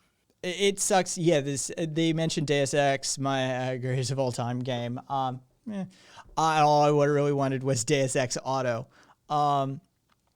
Yeah, let's just say that they overpromised and underdelivered, which is never a good combination. Yeah, because that's the thing. I totally am used to things in the game that they said would be a part of it, features being taken out. I get that. Like, I totally get that. But it's another thing when it's like an integral part of the gameplay. Once it's stripped out, where it's like, okay, well, this isn't the same game anymore. Like, this isn't the game that you were advertising and that you've talked about for the last few years. Like if there's no real consequence to your decision making throughout the game, then it's like, well, what is this game then? Like, it's not really a RPG at this point. Kodo, I'm in that camp. I think V is purposefully boring. I think that they tried to do the Keanu gray face shit, where you neutralize your hero in a movie or in a story. That way, anyone in the audience can relate to them, rather than give them actual character. I think the fact that it doesn't matter. Corpo, Street Kid, Nomad, doesn't fucking matter. It gives you an occasional dialogue option that has no impact on the world whatsoever. It literally, the story that they're telling, like even the main story, is boring, quite frankly. I think the plot devices they use, the like ticking clock that isn't a ticking clock, that like, it's infecting your mind. Yeah, hang on while I go and run and do every other side quest, and it doesn't progress whatsoever. Right? Like in an RPG, there's an inherent problem with side quests and main quests. And one of the reasons Fallout New Vegas works so epically from a storytelling and a gameplay standpoint is that there is no doomsday clock. Right? It's a personal quest. A dude shot you in the head while you were carrying some shit, and now you're pissed off about it. Right? He's got a job and he's at the casino. He's not going anywhere. There's nothing major going on. And only things kick off after like 3/4 of the story's been run, and you start to, get involved with other stuff. So you don't. Yeah, and it's mostly been like, initiated by your actions throughout the game. Yeah. Right? And so it works. It works. Like the Obsidian understands like RPG storytelling in that way. Cyberpunk, they made the mistake, right? It's a ticking clock. But then you have literally a world full of stuff you can distract yourself with. So the ticking clock, the impending doom, the sense of impending doom goes away immediately. Yeah, there's no consequence to it. Yeah. CP is like Skyrim, no actual RPG mechanics, boring combat, a bag full of bugs. Only good use for the game is looking at pretty things. And it is very pretty in times. There have been times I've been driving around that city and I'm like, God, this is fucking gorgeous. It's just a shame it's empty. Though, what was the... I mean, is it just because of the pre-established audience from the board game? Like, why was this game in particular just so hyped? It ended up being such a disappointment. I mean, because of the one, it's CDPR. The Witcher is a beloved thing, right? Witcher 3 is a lot of people's top tier type of game, right? Okay. Yeah, but good portion of it is because CDPR. 2, Mike Pondsmith, the creator of Cyberpunk, was involved, and if I were him, I'd be distancing myself. 3, the promises they made. An actually living dynamic world where your choices matter. That if you interact this way with this character, maybe, 3 months down the road when you're on, another, mission critical, they could give you massive advantage. Or maybe that there have been orchestrations behind the scenes this whole time, and they've been rallying their gang since, you crossed them, and they're going to intercept you. Like, these promises of a dynamic living world is something that RPG fans get really geared up for. And then the Cyberpunk world itself has a really interesting aesthetic that gamers can attach to, right? It's got that sort of neon 80s leather. That fucking Akira vibe. Yes. Yeah. It's really cool looking. Yeah. And so you have these options of like, oh, sweet. So I can like change out my eyes and mod stuff and fucking add an arm or fucking blades under my arm and shit like that. And, so that's really cool from a gameplay perspective. And yeah, anybody who has experience in Cyberpunk 2020 knows, like, dude, there's a lot of fucking options. They trimmed most of them. And so, yeah, they turned all of this dynamism into static things. And they made choices inconsequential.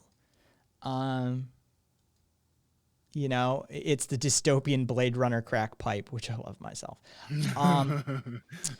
Yeah, so, I mean, yeah, they did the classic business management sort of shit. They oppressed their workers.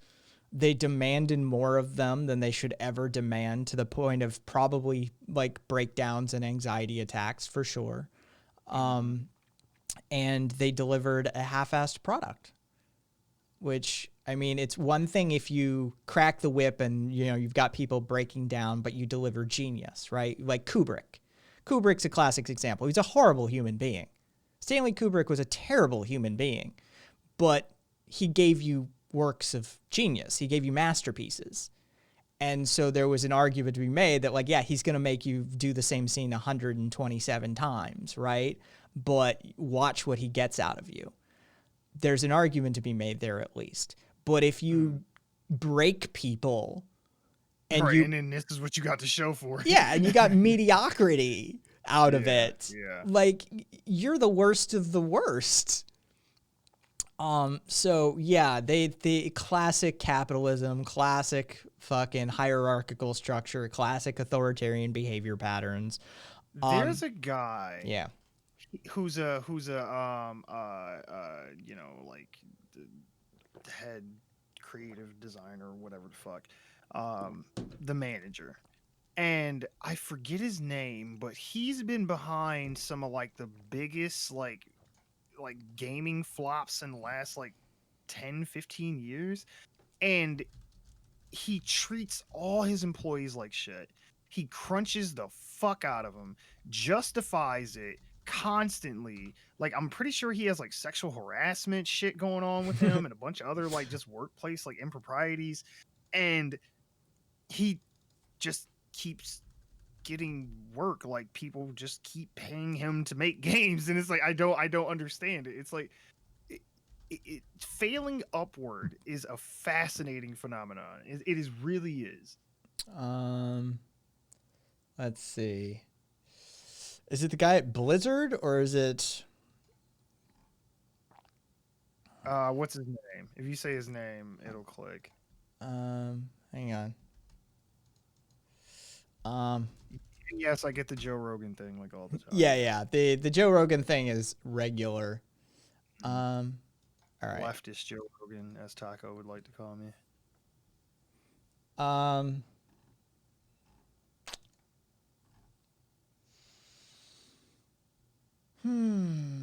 can't unhear it now. Nice. I started talking about shrooms and fucking aliens and shit. I actually, facts. I am bald. No, he is. Yep. Yeah, no bullshit. Yes. Okay. Here.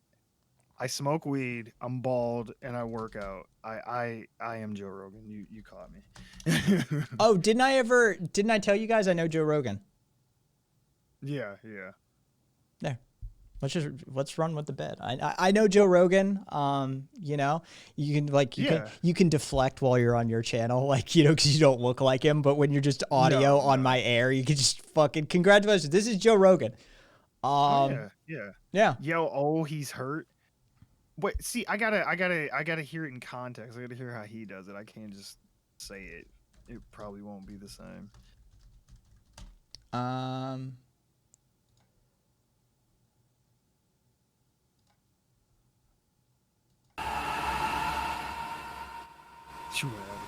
Nope, that's slowed down. Somebody find me the clip. Somebody find me the clip. Okay. I see what you're doing. Somebody find me the clip. And we'll play it, and then we'll get Joe Rogan to say Joe Rogan's bit. Yeah. All right. So, I need to hire Joe Rogan or SJ. Jesus Christ, I'm referring to myself as Joe Rogan now. Jesus Christ, I need to hire SJW 9000 for a deepfake podcast interview. Are we talking deepfake? This is actually Joe Rogan. I don't know what you guys are fucking talking about.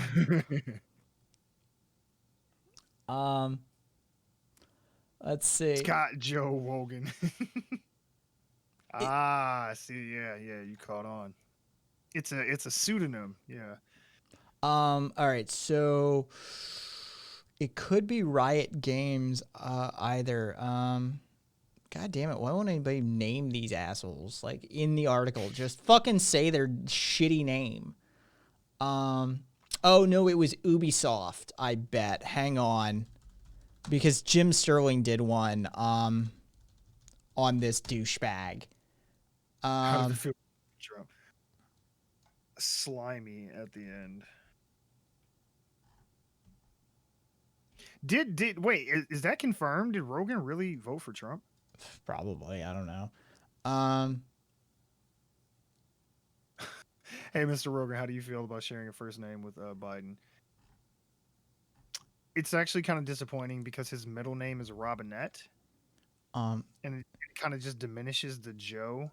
is it Eve Gilmore? No. Okay, no, that so it's one- not the French guy, so it's not Ubisoft. Let's see. Oh yeah, yeah. Joseph Robinette Biden is his full name. Yes. All right, so, yes, Joe Rogan. What's your opinion on DMT? I love it. I love it. It's like, well, you see, once you start astral projecting, you know, you know what's funny too? Like when I watch his content, I'm like, okay.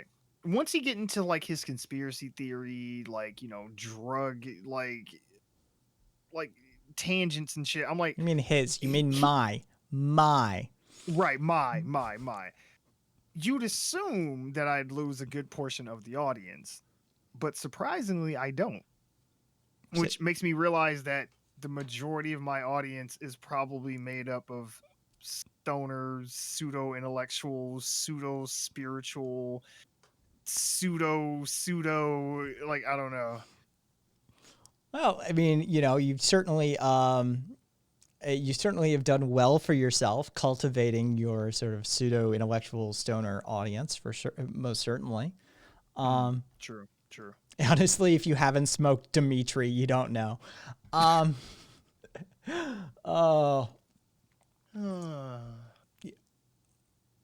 pseudo. Can we just start normalizing naming like different strains of pot after like historical figures from like the Enlightenment and shit like that? Can we get like a Da Vinci strain going?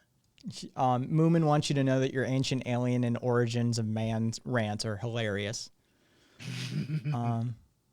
Dude, your inflections and the way you intonate is Joe Rogan all the Intonate. way. Okay. Intonate. Okay. Now just start rambling Kanye West boobs and Trump being smart. Yeah, see that's the thing. I keep getting it both ways. Like people will say I sound like him, and then other people will say I don't sound like him, but the pattern of my speech is similar to his. So I'm not sure what it is. OG Alexander the Grape. Both. Says facts. And yeah, the Both, damn. no worries. No worries. It was an amusing tangent nonetheless. Oh no. And Kat saying that Joe Rogan is a straight dumb fuck even in MMA. He's only a decent commentator and nothing more. Now do Alex Jones. I can sometimes get pretty close. My voice is kind of rough right now, but fucking it's Hillary Clinton. It's Hillary Clinton and those radical leftists. See, you have to understand that they're putting yeah, my voice is too rough for it right now. That hurts just to even try. Nice, I like it. You gotta start talking about the globalists though. You gotta say globalist a lot. Yeah, it usually it devolves into yes, Solaris. Yeah, Dan Halen. No, trust me. I sometimes can get close, but my voice isn't in the condition to do it right now. You sound like Ben Shapiro trying to imitate Alex Jones. Well, then it's a twofer. It's a twofer. I win. I fucking nailed twice. Nice. Oh my god. I will eat your leftist ass. Oh god, I love that fucking song. I don't know what Ben Shapiro sounds like actually. I couldn't even do a Shapiro. I haven't. Ben Shapiro, listen. Ben Shapiro is literally the human embodiment of what black people do when they do their white voice. Like, no bullshit. When black people make fun of white people about shit and they're like, oh, well, actually, theoretically, hypothetically, let's say your house was at the end of the ocean. Like, that is what Ben Shapiro sounds like. Okay, so Ben Shapiro is black people's white guy. Mike Imburgia is the link only fact sent, and I may be throwing something this guy's way. For $5, he'll do 50 words in an Alex Jones impersonation, and I've got a couple of things I want Alex Jones to say for me. So let's listen. Does he have like a clip of? Yep, like we're gonna play a clip or two and see what what he sounds like. Ladies and gentlemen, my name is Alex Jones. And So- I got breaking news for you today. Down in Guatemala, they have an army of primate soldiers. They've taken titanium microchips from the 1948 Roswell, New Mexico UFO crash. Of course, they flew the bodies to Homestead Air Force Base. They flew the aircraft to Dayton Air Force Base, Wright-Patterson, of course. But they've retrofitted these titanium chips into the brains of certain primates, including gorillas, superseding their intelligence. And now what you have is an army of primate soldiers that are able to fire an AK-47 at 50 yards and hit a target stone cold center. And I can trace all this back right to the doorstep of the head Muslim in chief. I'm talking about Barack Hussein Obama. Oh, he's a snaky little devil. He put the chemicals in the water that turned the frickin' frogs gay. Now listen up. You want to visit the InfoWars/Fiverr web store right here. You can order your very own Alex Jones. Oh the yes, voice please start shilling the vitality supplements. Oh, hang on, let me try. Hey, this is Mike, and when I do my Alex Jones impression, I kind of lean back in the pocket a little bit, get kind of gravelly and kind of Texan on them, and I remind people that the CIA funded chimpanzees with titanium microchips retrofitted from the 1948 Roswell, New Mexico UFO crash. Now, of course, they took the UFOs. All right, all right. He has a specific line that he uses too with the whole alien microchips and gorillas shit. I love it though. That was good. That was good. No. Ladies Okay. and gentlemen. Okay. If you can find someone to do a Hey, Andrew. spot on Jordan Peterson impression, holy shit. Oh,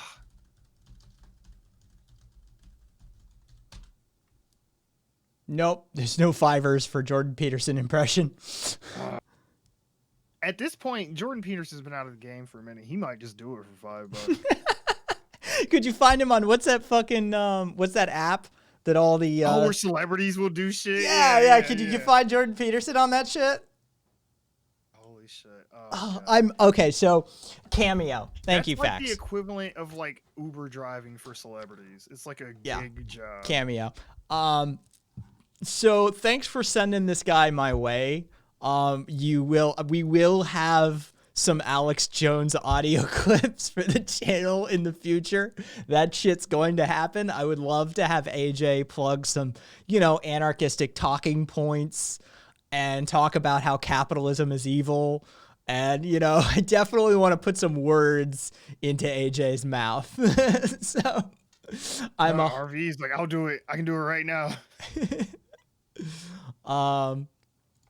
Hey RV, if you're capable of a really good Alex Jones impression, I'd rather keep the resources in community by all means. A Morgan Freeman. Holy shit. You found God.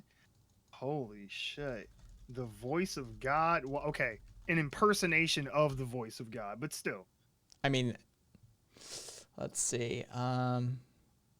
Oh Jesus! I found a dude who has 4.9 rating, 1,361 reviews, who does a a quote unbelievable Morgan Freeman impression.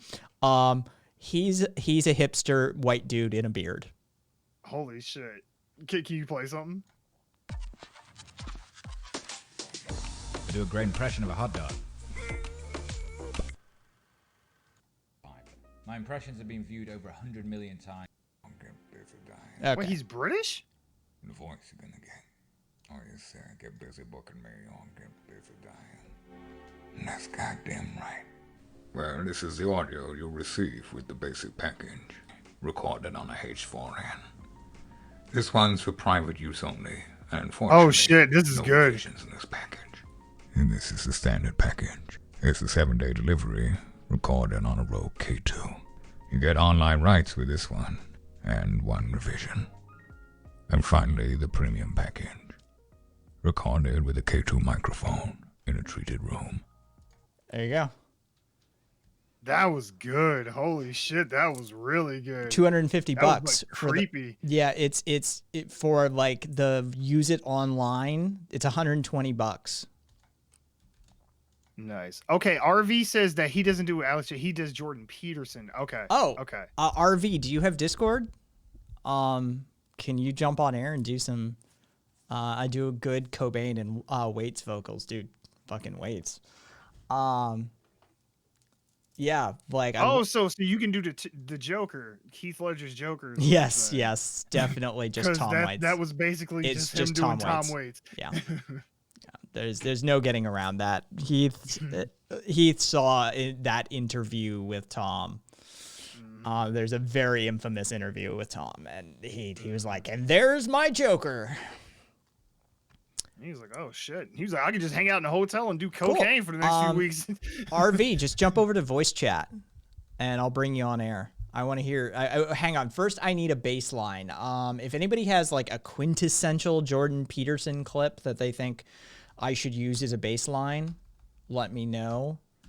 Otherwise, I'm just gonna pull some random Jordan Peterson clip.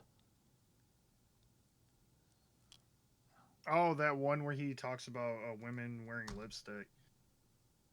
No, I don't know. Maybe they shouldn't wear lipstick in the workplace. I don't know. Are you on a PC? You'll have to mute. If you're on a computer, you'll have to mute your Twitch stream. You don't have to close it. If you're on a phone, if you're on iPhone, the like I know for sure that it'll take precedency and it'll shut down the audio stream on Twitch automatically.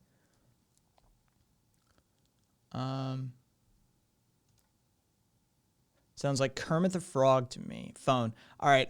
Yeah, just you don't have to shut it down. Just switch over to Discord as an app, and it'll work. All right. So here's an interview with this dumbass. To work to be a C-suite executive, it's 80 hours a week. I know Wow, some insane he's higher men pitched that than I remember. Work in the C-suite. Oh yeah, The mystery isn't why there are. He's few way women up in the here. C-suite. The mystery is why there are any. And he men like at all talks in the the back of C-suite, his because throat. All they do is work. It's They have all a they do is tremendous work. Amount of responsibility, and you think, well, they have many millions of. It's dollars, fucking and corporate they Kermit. have You're their right. yachts and This their really free- does have a You know, Kermit the that's Frog just thing. People who He's are like, so we're gonna be benefiting from downsizing? unearned oil revenue in the Middle East. You know, the parasitical rich, let's say, who aren't productive. The But most of cultural the people who neo-Marxists. occupy The themselves in business, the thousands of parasitical employees that they're rich responsible who for, and unbelievably heavy Unbelievably. responsibilities. And they pay a huge price in that. They price pay a for that huge because price in all that. They do is work. Now, It's so some funny because all men these kids in want him to be particular, their and some women, dad, but like he's so soft spoken. I'm like, dude, like you look up to him as like your father figure. I'm like, I would be afraid that like Jordan Peterson would get lost in a mall and would just be crying in a corner somewhere, having like an existential crisis and shit. It's voice chat. You can't get into on air. I'll move you over. So just go to voice chat. Pull yourself up by the bootstraps. The mythical dragon. I sound like Kermit the Frog. Okay, yeah. Let's give RV something to say. What do we want Jordan Peterson to say?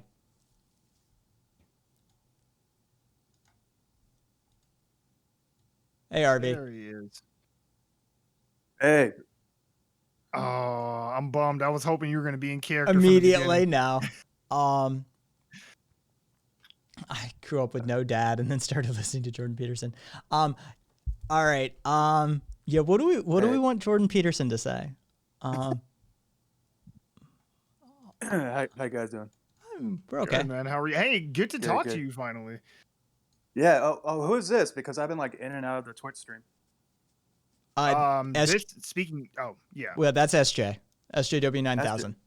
Oh, okay. Cool. Yeah, good to talk to you guys. Make him quote Mark Fisher.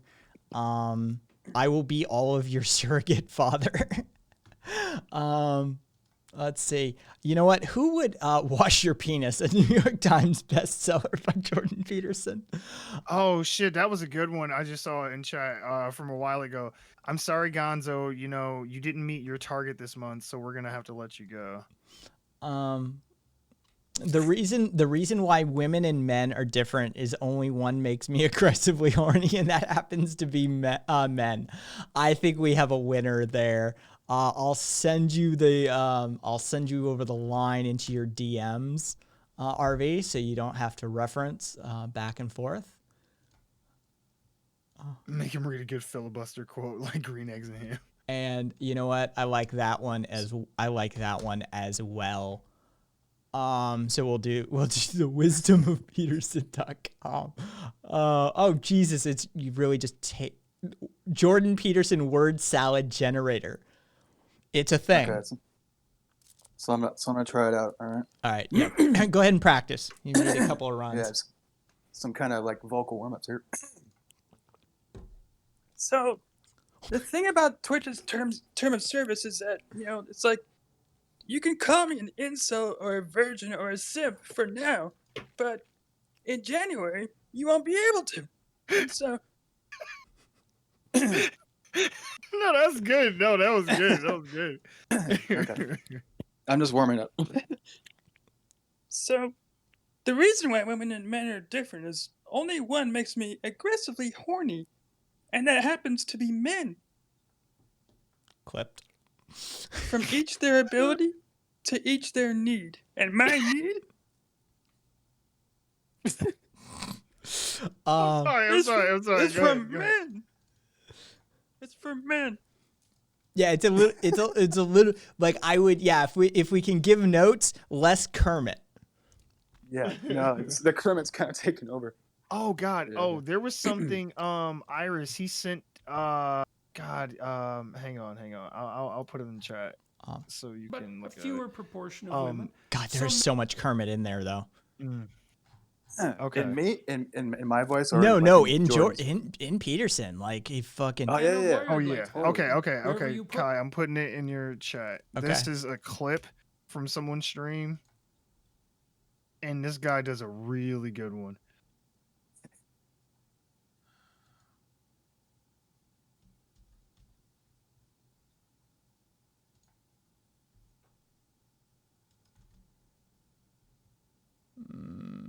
Which is funny that we're talking about JP right now. So I was like, hey, I just saw this today too. Yeah, you almost had the Rogan kind of like down, but that's just like naturally. Like I was listening to it, and I was like, wait a minute. Yeah, that's Yeah, it not kind an of sounds impression. like Joe Rogan. And I was like looking at the chat, and I was like, holy shit, wait, is it?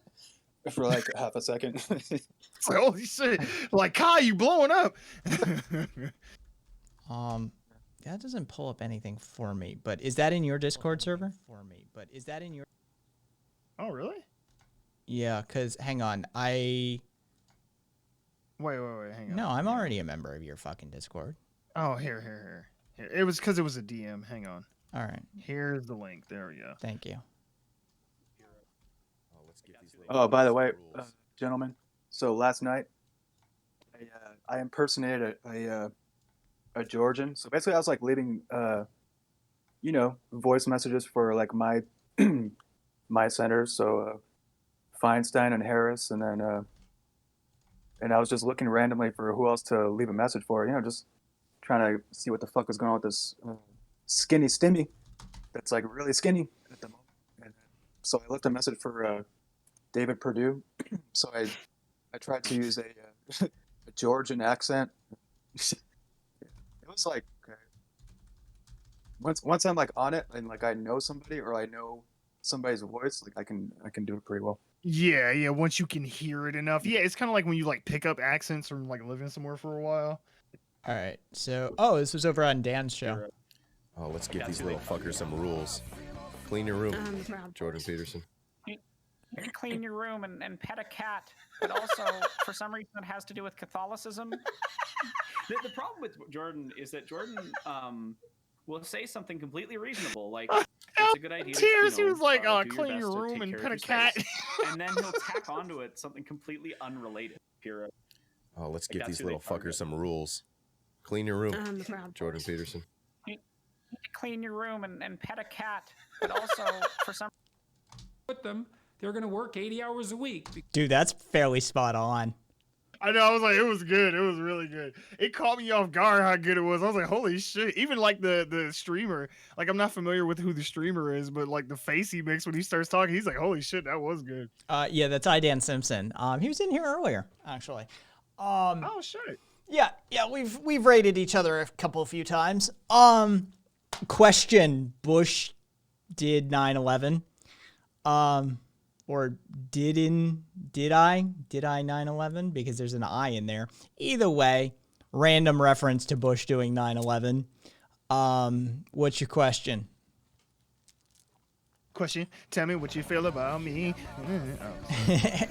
I'm sorry. Anytime I hear somebody say question, I immediately think of fucking Destiny's Child. So that's just how it's gonna be. It's like Kermit and Morty had a child. Interesting. Holy shit! Yeah. Povich. Conscientious, and it's in their nature. But I wouldn't necessarily recommend it as a recipe for a balanced life, even though the Jesus Christ, I'm. And then he's Canadian too, so he has that in there. Oh god. Yeah, it's like that kind of like specific like enunciation and intonation, and like Malcolm Gladwell has that too. He's like, that's not what this is about. I was like, what did you say about or boots? Like, I'm not sure. I'm sorry, guys. It's just like, I had a cat in my lap, and there was a man sitting next to me, and I started petting the man. Man, wasn't my intention at the time. How do you? Sometimes that's the way it is. How do you feel about the $600 pathetic stimulus being called a blue state bailout? I've never even heard it called that. Holy shit! Who the fuck said that shit? Jim Jordan? McConnell? Like, who was it? Which one was it? Did you see the tweet Jim Jordan put out? He said the best stimulus is a job. I was like, yes. Bruh. I was gonna say, does it have something to do with the 100+ students who were sexually assaulted under his watch? Oh, of course not. No, of course not. I'm like, bruh, you are like, it's like, it's almost like they want the proletariat to rise up against them. It's like, man, you are really poking the bear. Like, you should probably just shut the fuck up and just do your negotiations behind closed doors. Yeah, it's kind of just unbelievable. And so I was like, like kind of like taking tips from like another group of streamers, Left Flank Vets. So they're basically just like bombarding senators and representatives with like phone calls and messages and faxes, and apparently it's working. Holy shit! Yeah, like if anybody, like somebody like Hassan or somebody, like one of the super big fucking streamers, God. like everybody Imagine in my if they chat did right that. now, call your representative right now on stream. Right. I'm calling, you call, text them, email, just blow they shit the fuck up. I mean, right now he has 10,000 people watching him right now. Yeah, if I could get half of them I'm with to do facts. that. Can we get the K-pop kids to do something? Oh hell yeah! They organize on a level that is terrifying. Look, fucking with them K-pop kids, we'll have Medicare for all, free college debt, $15. We'll have $30 an hour minimum wage. Fucking with them Turd. K-pop kids. It's because it is Joe Rogan. I called in a favor. I know Joe Rogan, and I got him on the air. Just FYI. We're just running with it at this point. Fuck it. I'm not even gonna. Let's just Running lean with into what? it. Exactly. Don't talk about Joe like that. Yeah, Joe's real. Joe's real. It's like been the a little Santa tough Claus. here since the move and COVID. If you would like to donate to Joe Rogan's Patreon, I will give you the link personally. Just let me know. Pay no attention. Right. Please do not send the money to any official Joe Rogan sites. They are compromised. I will give you. You know the deal. You know the deal. Me and Alex Jones, we working on a project together. Hey, Simps for Bernie. Do you foresee having a problem with your username come January 1st? Oh shit. Yeah, you may end up having a problem with that username. Side question: how do you feel that the CEO of Pfizer has stated he and the executives at Pfizer refused to take their own vaccine? They haven't. They said that they're waiting, that they're not necessary first liners. He hasn't said. I love it. Yeah, he hasn't said that he's like afraid of his vaccine. He stated that there's no need for the CEO class, the C-class managers of Pfizer to receive it. That other people should be before them. Yeah, that's not a good look. And I if mean, you- look, no, you could argue that that is better, that they're not trying to, but at the same time, with as uneasy as the whole country is about the vaccine, yeah, it's not a good look. Well, I mean, what would happen is exactly what happened at the Stanford Hospital with the administrators getting it before the doctors and nurses. It was a lose-lose situation, I do believe. I am on both. OnlyFacts. I am on Twitch and Twitter. I just tried to change it to shrimps for Bernie.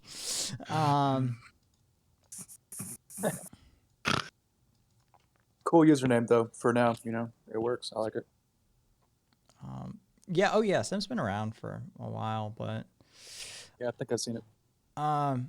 Hey, I appreciate that, OnlyFacts. Yeah, I stream too. You can come hang out. Mitch McConnell wants BTS to do military service. Get 'em riled up. Get those fucking K-pop fans riled up. Yeah, fuck Hassan or somebody like that. Get that K-pop nation shit riled up. Yeah, and that's true. Yeah, we'd have health care in a week. Like, they don't fuck around. See, No, now I OnlyFacts you guess- can see I am bald, and yeah. So I told you I'm Joe Rogan. It's just January 1st. Hey, skeptic. January 1st, virgin, simp, incel, are all on the ban list. Hardcore gamers TM yelled at Twitch, because they were getting made fun of, and Twitch acquiesced, it seems. Yeah. Nice. Going back quickly to that other topic. So evidently, like if you actually contact your reps and you consistently, like you email them, you phone call them, you fax them, you leave messages, you do all that, they're not used to that. So they feel the pressure. So it's kind of like a little known secret. I got to tell you, it's in not that Washington. little known, and you'd be surprised how little pressure they actually feel, because a lot of those just ditch into a voicemail system that a staffer Yeah. checks. I'm more in support of like public pressure, like pound they ass, like anywhere they go, stalk them. You see that they at a fucking restaurant, you go there. I'm like they're on their way to their fucking congressional meeting over whatever the fuck bill. Go follow them. I'm like become like Robert De Niro and The Fan. Just fuck okay, minus the kidnapping part. Yeah, like maybe not that. How about Cape Fear? That Robert De Niro. Holy shit! Yeah. No, Just kidding. definitely not that. Well, why don't we You just- like hide under your fucking congressman's fucking car and shit? What, Deer Hunter? Nice. I just figure if we were escalating, let's do it. We might as well just go taxi driver. I mean, if we just going all the way, fuck it. Fucking cocksucker. It's best Joey Diaz I can do. Sorry, it's very rough on your throat to do a Joey Diaz impression. I haven't been a cokehead for like 22 years and smoked like a billion packs of cigarettes. So it's kind of difficult for me to get to a Joey Diaz voice. Jesus. No, the Alex Jones one, that sounded like horrendous, like on your vocal cords. Oh, it's terrible. Fucking doing. He's so gravelly and rumbly. Yeah. It's from all those male vitality supplements. They're all stuck in the back of his throat. They're just pills grinding together. Thank you, Skeptic. Despite all of my ailments and all of my old man tendencies, I do attempt to stay hip with the youth, yo. I'm a creature of the internet. So I'm constantly in contact with the youngins one way or another, right? Gen Z is prevalent, right? So I'm sorry, I refuse to call anything a bop. I refuse. I refuse. I won't do it. That is my Jordan Peterson moment. I don't care if they take me to the prisons. I won't say it. Nope, I will not use their preferred pronouns. I will never say bop. You mean firefighter who responded to the Call of Duty on 9/11, Steve Buscemi? Love that. Oh, Kai's okay. the 69-year-old ordained minister. I love it. Fuck yeah. Nice number, by the way. It's the funny one. Christopher Walken in Pulp Fiction. That's dedication. Fuck De Niro. No, I know the meme.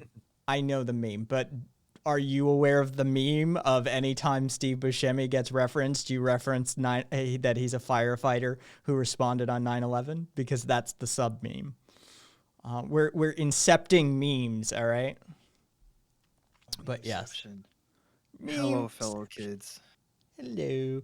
I know a lot about 69 Skeptic. 2 could play at that game, smart guy, says Turd Farmer. Let's see. What else we got? Oops. Jared Kushner reportedly created a shell company to secretly pay Trump family members and spend half the campaign's cash. Shocker. Really shocked. So okay, question of all questions. This is the one thing that I want out of a Biden presidency. I don't care because he's not going to get anything else done. But the one thing I want is for him to use the DOJ to prosecute every last one of these motherfuckers and put their ass in prison. What is the likelihood that Biden is just going to hand wave all the Trump shit and just let it go? Highly likely. 100. Yeah. I'd say 100, like literally. Because the reason I think he will though Unfortunately. is because I agree.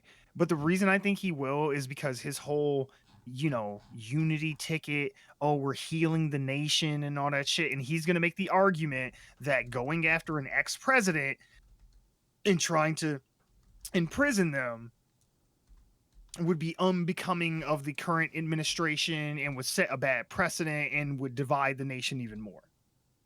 Yeah. So basically, he's going to let him get away with it. Because if we don't, Absolutely. then people will be mad. Yes. Okay, so basically it has to do with every president's going to be a war criminal. Yeah. That's it. Every president's automatically a war criminal. So no president wants to prosecute the previous president because they know it opens up a door to them being prosecuted immediately as well. So they're all on team. Yeah, you know what? Why don't we let them get away with it? Because I'm going to end up committing a whole bunch of crimes too. So yeah. Yeah, it's kind of like what we talked about earlier in the stream. It's a callback. It all comes back around. It's like, hey, they're a cog in that system, and they keep perpetuating the same system. Skeptic, I'm aware. We talked about it on stream when the initial regulatory change happened. Yes, the Trump administration has. I mean, I wouldn't describe it as gutting, but it's definitely a knife into the abdomen. The change that they made to the endangered species protections is that it was a language change that went from areas that may to areas that do.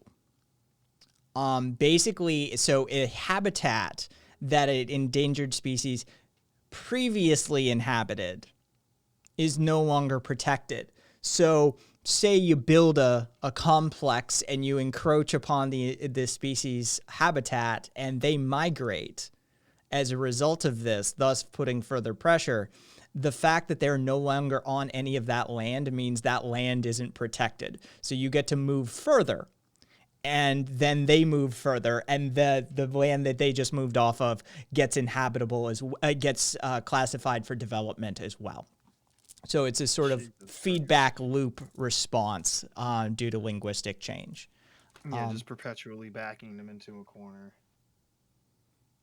That's nice. It's like when people argue for like, oh, Trump has done so many good things and this, that, and the other. It's like, I feel like he literally went into the White House with the sole intention of deregulating and rolling back everything he could get away with before he. Oh, they're back! They're back!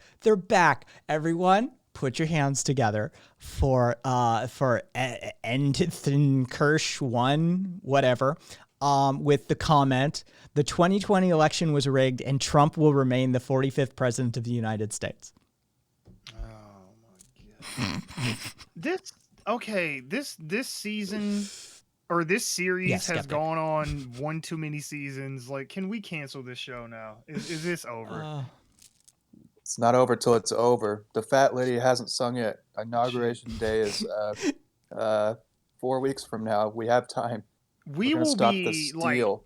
months into Biden's like 3rd year as president, and they will still be going. on But about Cool this Boy has the point. Cool Boy has the point right there. He's gonna remain the 45th president. That's not gonna that is change. true. Yeah. That's not gonna change. No one's changing Yeah, that. he will. Once Biden gets in, I mean, I'm not gonna be mean about it, but here and there I might just say, yeah, he's still your president though. Respect. You don't have to respect the president, but respect the office. Get over it. Facts don't care about your feelings. You lost. And I want to fuck Grace Kelly. That's undeniable truth. I I mean- mean, listen, I've talked about this on my stream before. There is like a handful of conservatives I would hate fucking a heartbeat. Skeptic. Well, they do have a predilection for hot blondes. That's for damn sure. Skeptic. I went on Twitter today. I still see people saying Trump still has a chance of winning. Oh yeah. No, this person thinks they've got an ace up their sleeve, and like Trump's got like some 12D chess going on, and Yeah, that it, because I think somebody, I forgot what position he holds, but he basically told the Pentagon to stop sharing, classified information like with the transition team, and everybody's like, "Oh, this is it! It's happening! Get ready!" And it's like, oh, okay. it's a fucking joke. Found my virgin sacrifice for the night. Bring me into the good Crusher on a silver platter. Let's see. Yeah, QAnon. The oxygen and proteins used in order to type that message deserve an apology. So, so they're just here to kind of annoy us and tell us that Trump's gonna still be our president in January. I don't know what their purpose is, to be perfectly honest. Gotten But denial stage grief. see, here's the thing. Yeah, see, this Many- is the partisan hackery at disagree. work. Do you support Joe Biden? Well, if you were here for the hour we talked shit about Joe Biden and his incoming administration, you'd realize that no, we're not fans of Joe Biden around these parts either. Hey, speak for yourself, Kai. I'm a malarkey Bidenist. You but sometimes I may almost verge got that out into- without laughing. Yeah. And you're an anarcho Bidenist. Yeah, I mean, I can verge towards that, yes, anarcho-Bidenism, but for the moment, malarkey. So why would you rather have Joe Biden in power than Trump? I prefer my people to have not ridden on Epstein's Lolita Express. Well, not only that, but I mean, if you want the true, honest answer, is because leftists can't beat fascism. If we're going to fight a battle, it has to be against neoliberalism. We're not going to win a fight against fascism. They will just kill us. Yeah, y'all throw pipe bombs and shit. I'm like, they will literally just kill us. They will murder us in the streets, and there will be a parade over our corpses. Yeah, cops would look the other way, all that shit. What do you mean Yeah, would? no. You mean If we're do? ever going to do any actual substantive change to this country, it has to be on a battlefield with neoliberalism. The Clintons are your problem, not Trump. I can have two problems. Wait, the who? The Clintons, of course. It's about Hillary Clinton and Bill Clinton. It's always The about. kids are so irrelevant at this point, man. Hillary Clinton is political poison. Anyone she endorses at this point is guaranteed losing. Like, no one even talks about Hillary. The only reason Hillary had that, what was it, Netflix, Hulu special or whatever the fuck, was to hurt Bernie during the primaries. Once that was done, they was like, Hillary, go sit your ass down and shut the fuck up. Like, don't endorse nobody. Don't say shit. If you say anything, just talk shit about Trump. Skeptic, I just finished reading your message, Skeptic. And that's what if you saw that sigh and the Kai hiding behind his hand, that was the result of reading your message. Holy shit. Let's see. I I compare Biden to being a donkey. We have to ride up a mountain versus being trapped down at the base of a mountain during a fascist flood. I'll take the mule or donkey even if I can't get the horse or llama llama that I need. Why is this still an issue in 2020? Because people are fucking stupid. Bush.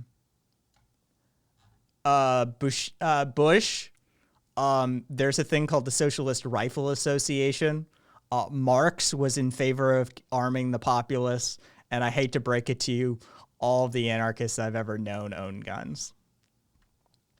So yeah, I don't know where that thing comes from. The leftists don't like guns. See, I think actually I know. Is because they keep confusing us with liberals. They don't know what liberals and exactly. Yeah. They think we're liberals, so they you know, and all those we're pussies. And this is where pussies. a little bit of a civics or poli-sci education goes a very long ways. But again, and then they'll turn around and call all liberals leftists and vice versa. So. And Moomin, hey Bush, you ever heard of the Spanish Civil War?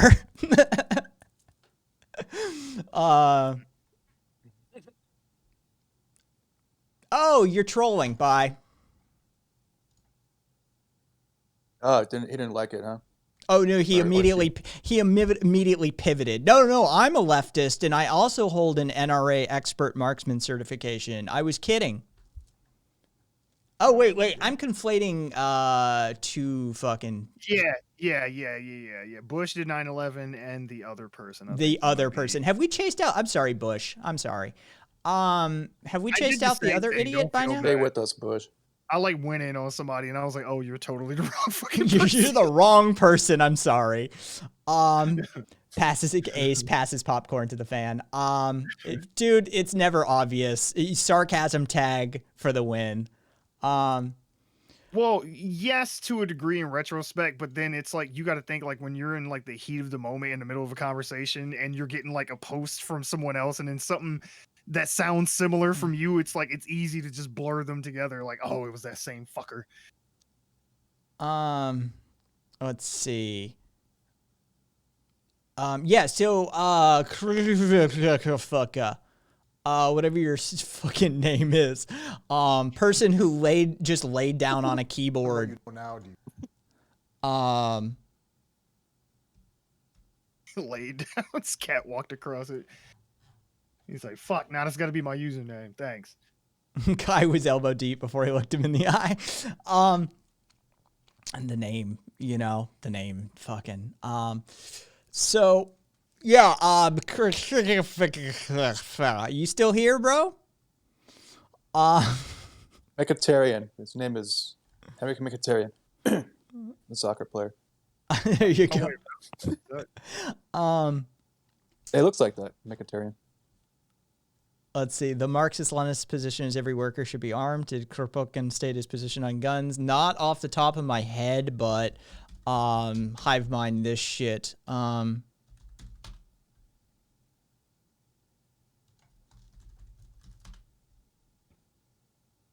True skeptic, fucking true.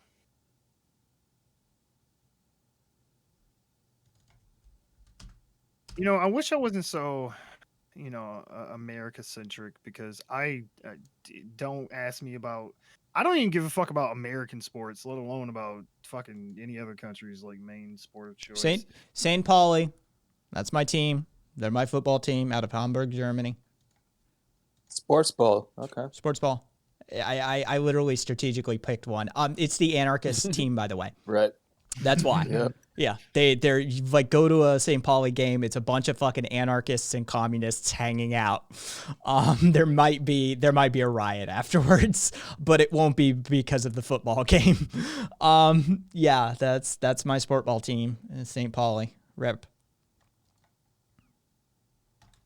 He was in favor of it, especially due to his military service. There we go.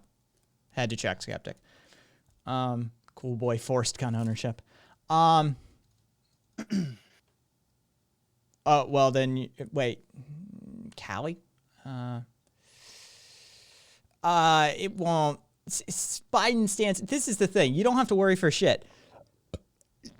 The right uses like centrists and neolibs to drum up business for the firearms industry. There's too much money to be made Yeah. from gun sales in this country. It'll never happen. It's a multi. Wait, somebody's paranoid about their guns? Yeah, Bush. Bush, yeah. Yeah, I think you're good. There's too many money interest involved for any kind of real gun reform to happen in this country.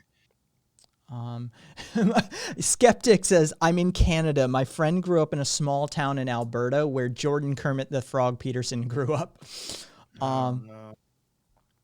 Let's see. Moomin is English. Really? What was the name of the town? I don't know. Where'd you grow up? Right. He's like, you see that building right over there? That was the first time I saw New a Jersey. woman in a dress, and I realized that it was sinful.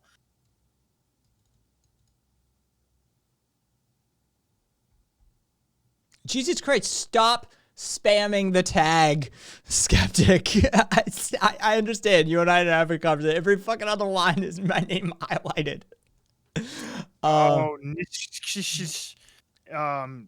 Is a Jordan Peterson fan? Did you need an internet daddy as well? Argentine football. I can be your internet. Deportivo, Panqui, fucking Argentine-based football team. Rock on, premarital. Sorry, Skeptic. I didn't mean to tear into you a little bit there. Yeah, if you want, as long as it doesn't highlight my name, I don't care. Go for it. If you've Liverpool, if you've got a question to directly ask me, feel free to, tag me. But I'll follow along. What's wrong with Jordan Peterson? Jesus Christ. Jordan Peterson is a grifter who hates you. Pretty much. Now, hold on a second, Kai, because I've got something to say about that, and don't really appreciate it. Well, a woman told me to say that, so I'm sure you've got an opinion on that, Jordan. You know the real problem with Jordan Peterson is that Jordan Peterson, he makes fine prescriptions when it comes to just everyday normal, life stuff. Like, hey, try to have self-respect and take pride in your work and things like that. All totally fine, totally neutral, nothing wrong with things. But then he tries to extrapolate that out into like culture and society and government, and then it's like, okay, now you're kind of losing the plot here, Jordan, because you can't go like, oh well, you don't want to try and solve the world's problems unless you've made your bed and tucked your pillowcase in, and it's like, okay, what the fuck are you even talking about, man? Yeah, Jordan Peterson can say pull yourself up by the bootstraps, but he was addicted to Klonopin, so Right. I'm like, he's like crisscrossing the globe trying to like find a doctor that will like medically induce a coma on him so he doesn't have to go through the fucking effects of withdrawal and shit. But then he's telling you how to be responsible. Like, okay.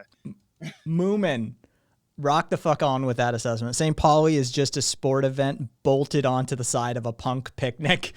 Why do you think I chose them?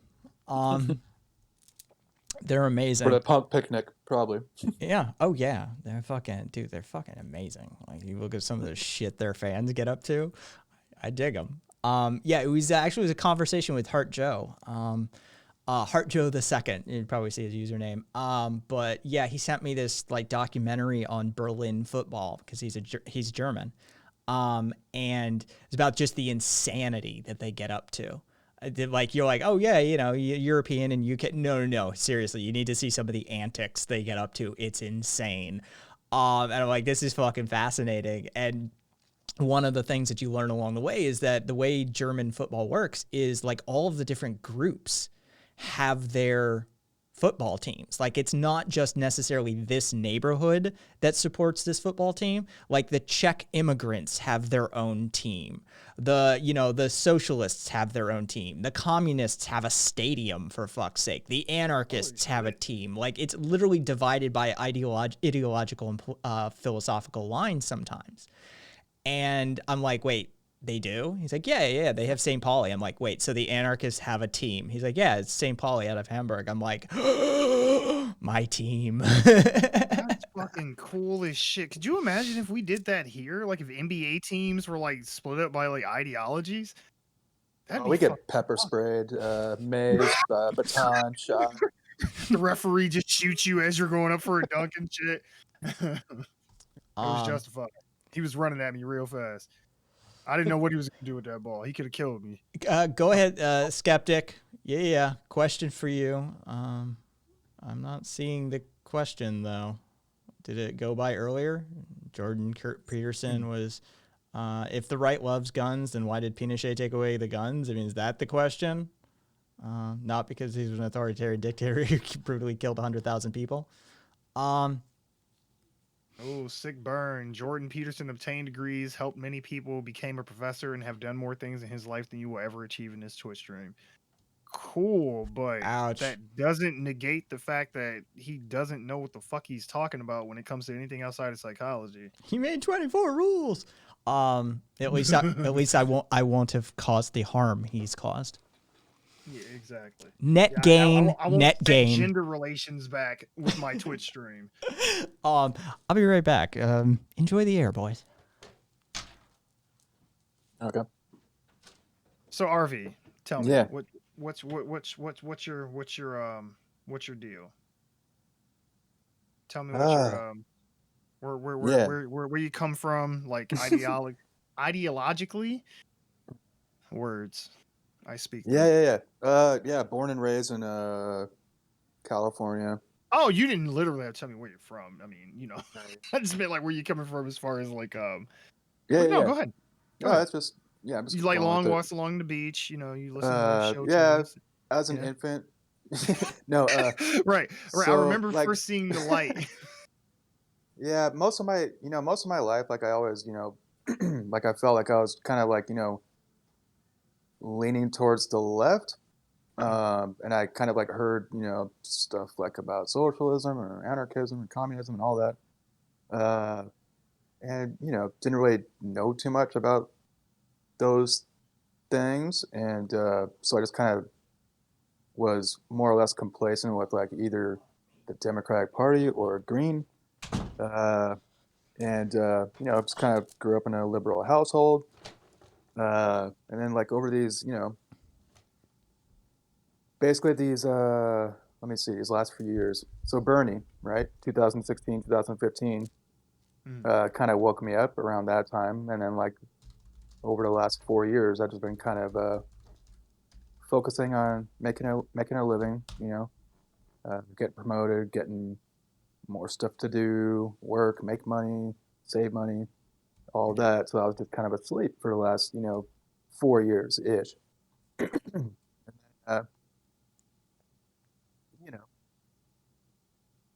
pandemic, stimmy check. So that was great, right? Everything that's going on. Right. And, that roll of quarters that they threw on the ground and made you pick up while they laughed and shit. You mean that roll of quarters they used to punch you? Right. They put it in a sock and hit you over the head with it. Yeah. Yeah, no, but like basically like the last few months, I've just been it's been really, really eye opening. And then I found, resources and information and knowledge and comrades I never thought, or knew existed. So and that's where I'm kind of at. I'm just still learning, Oh no. And I'm in the same boat. Like I will die on this fucking hill. Bernie Sanders has single-handedly radicalized millions of people in this fucking country. Now, I don't necessarily mean like revolution radicalized, but he has changed the conversation politically, and he has turned so many fucking people either to the left or into straight up leftists that would have never been on our side. On behalf of Vermonters everywhere, you're welcome. Right, exactly. Thank you, Kat. It's like people keep looking at this like, oh, we lost. It's like, no, we gained a lot. We did get a lot of progressives in the fucking Congress. We got fucking the fact that they're even talking about on the platform of $15 minimum wage or eliminating any college debt at all, or criminal justice reform, or even the fact that Medicare for all is even a term. I remember when that hashtag first started. I thought the slogan was just stupid. I remember the very first time I heard someone say it, I was like, this sounds so fucking dumb. And look at where we're at with it now.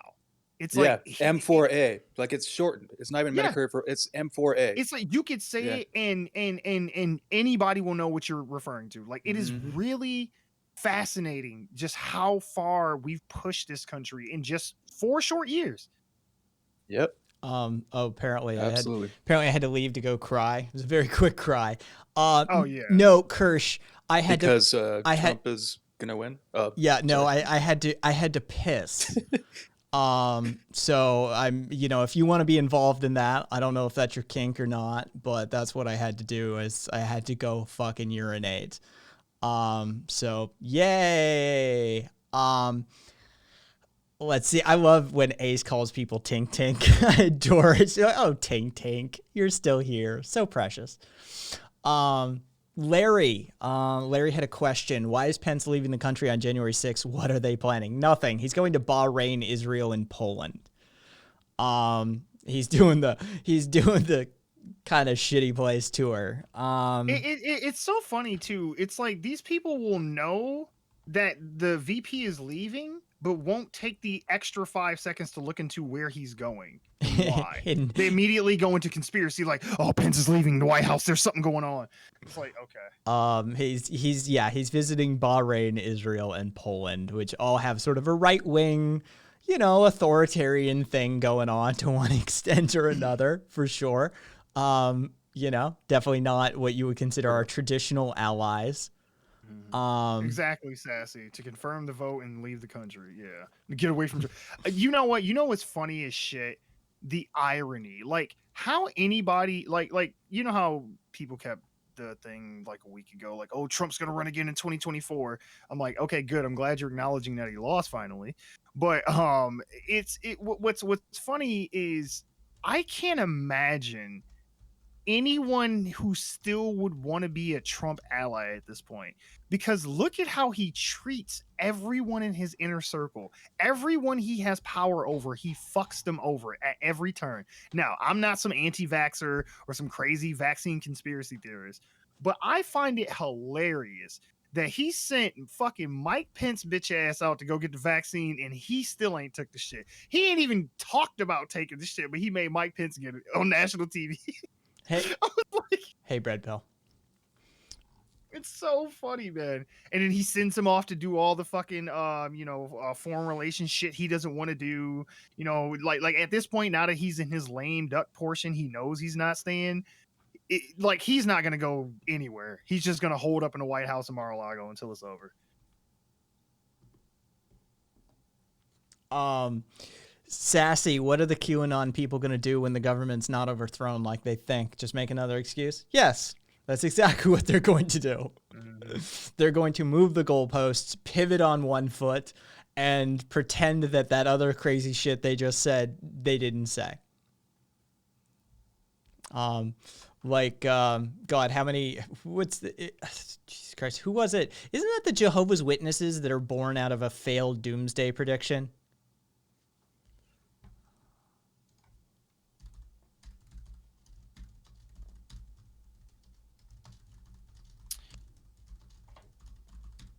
I think so. Yeah. Failed date predictions of the Jehovah's Witnesses. 8 times that the Jehovah's Witnesses were wrong about the end of the world. 1877, 1916, 1938, 1942, 1961, 1966, 1984. Yeah. Now who is it? Is this the Mormons or Jehovah's Witnesses? Okay. Do they subscribe to King James Bible or? I don't know what their deal is. It's like some weird variation of it or whatever. Either way, it always cracks me up when people make end of the world predictions, because I'm like, doesn't it literally say in the Bible that no man will know the day of my return or the hour or whatever it says? It's like, but then people are constantly like, I figured it out. And it's like, okay. So which is it? You're smarter than the Bible or the Bible is wrong? Like, which one are you going to admit to? They have used multiple translations in their study of the Bible, but their preference is the New World translation of the Holy Scriptures. New World Order confirmed. Yeah. Illuminati confirmed. Let's see. Over detected. Oh let's see. God. There's the hey, Dirty Bird. Heard speculation that Trump will go to Florida for Christmas break and just not return to DC. The neighbors to Mar-a-Lago are already filing complaints, and these are real rich people, like for real rich people. They ain't playing. They got teams of attorneys, and not Rudy Giuliani, right? Right, sweating hair down and shit. When Trump purchased Mar-a-Lago, he signed an agreement not to use it as a residence. So he is because he wanted to turn it into a club. Yeah, he is contractually obligated to not use it as a residence, and his neighbors are for real rich people with real attorneys. So don't look for him. He may try, but he's gonna get hauled into court real quick. Well, he know he can't go back to New York. Hey, look, they done already said straight up, don't bring your ass back here. Why do you think? That's out the way. Why do you Didn't think he say that he was gonna like totally just totally 100% just like leave the country? There's no reason to come back to the He United said that States if shit he lost. in my state. He said that at one of his Michigan rallies. He said, if I lose to shit. Joe Biden, you'll never see me again. I might Yeah. even leave the country. Well, I he was didn't like, lose oh, to Joe God, Biden. please. He- Oh, that's right. Yeah, he didn't lose to Joe Biden. Remember? Oh, that's right. Yeah. That's right. Yeah. Skeptic wanted to ask me, why do you think Poland is getting more reactionary? The same reason that everybody seems to have this rise of right-wing authoritarianism happening. I mean, whether we were talking about the Philippines or even, somebody who's actually, more liberally leaning, like Germany, there is an increasing rate. Germany had a town that elected a fucking neo-Nazi, for Christ's sake, and that shit's illegal there. It is on a rise across the globe, and I think you can probably point to a couple of different factors, but capitalism is I saw it scroll by, like it just entered my eye line. Capitalism in decay. Bread pill. Yeah. Late stage and end stage capitalism was very well analyzed by Marx. Again, not a Marxist. But his critiques of capitalism were accurate then, and they seem even more prescient now than ever. But yeah, it's pretty spot on. Huh? Good old K-aim. Yeah, because I mean, fascists take advantage of. They exploit people who are in I guess lower class or just desperate situations, and then they give them a enemy to blame. They give them an other to point to. Yep. When times of uncertainty are on the rise, people look for an authoritarian type figure to take control and say, like, I can take care of this, I can fix this. Bush said that the governing body of the Jehovah's Witnesses, the leadership, has determined we have 12 weeks left again. Well, shit. I mean, I love those crazy fuckers. Well, I mean, hey, Joe will die as president. So. KGN, Still your president. KGN BLT. Taco Bell. Just a regular guy making it through the slow life. Rock on. Welcome to the channel for the first time. Sorry, I'm just getting to your question. Happy to answer it though. But I do get backed up in chat a ways quite often. Why? I just wanted to ask you, why are you an anarchist? I love the form of that question. Why are you an anarchist? It has to do with the nature of anarchism in my upbringing, probably. Anarchism is one about a collapsing down of hierarchical power structures and the philosophical challenging of power and authority mechanisms, right? So I sort of have a hard-on for equality and equity, as it were, if you really wanted to analyze that. Two, I was brought up in and around technology and by somebody in healthcare. So I have sort of the technological understanding of distributed and decentralized systems that allows me easy access to some of the concepts of anarchism. And 3, you know, I was in the punk and rave scenes as a teenager as well, and so that influenced it. But these things sort of always made sense to me to one degree or another, and given the predilection within anarchistic circles to provide healthcare or medical aid and feed people, the solidarity and mutual aid side of anarchism, you know, always hit that soft spot in my heart that my mother, who is a lifelong nurse, instilled in me, that you should care for other people. And anarchism puts that in a sort of a seat of primacy in its, you know, ideology, in its philosophical, you know, underpinnings, as it were. So I'm, you know, those are some of the reasons why I'm an anarchist, and a little intro to anarchism there for you.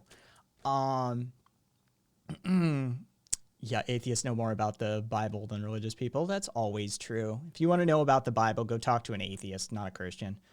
Let's see. Yeah, because they're real selective in their interpretation and in the things that they actually cover in sermons. Larry, never read Revelations on acid. I am better now. Because I always found it fascinating when I was a kid, because my family was like really religious, like still is. And like I remember going to like Bible study as a kid, and I always thought like, well, why do we have to come to this? Like, can't we just read the Bible? Like, why do I need to have someone tell me what this means? Like, if I can't, all-knowing, all-powerful deity, but he needs a middleman. yeah, it's like if I can't interpret this in the way it was meant to be, you know, read and understood, then why didn't God make it in a way to where I would understand it like it would be timeless? Like there would be no, well, at this point in time when they said this, that, and the other, they meant this. It's like, yeah, but this was supposed to be the word of God told through man, right? Why wouldn't he just use neutral language? Here's my temple. That quote right there. That was that was Jesus, I believe. Bush asked it, does Joe Biden have any plans to fix Flint's water? Or are we just going to keep ignoring that? We're going to keep ignoring that. Yeah, we just gonna act like, and it's funny because I mean they have been replacing, you know, the plumbing in the city, but it started in the commercial damage is districts. done. Yeah, the damage is done. And in the areas where, you know, oh yeah, no, it's fucked. Yeah, forever. I mean, Yeah. all these fucking kids here are fucking fucked for life, and their kids that they have are probably gonna be fucked. But Okay, so yeah, KGN BLT, if you're still here, yeah, ignore a button, says Ghost Monk. Fuck it, ignore. KGN BLT, it means no rulers, not no rules. Anarchy is derived from the Greek anarchos, an meaning without, archos meaning rulers, right? I want the ruler gone. It doesn't mean anarchy. Anarchy doesn't mean chaos. It's actually highly organized. It doesn't mean every man, woman, and child for themselves, or, you know, dog eat dog, survival of the fittest. None of this applies to anarchism.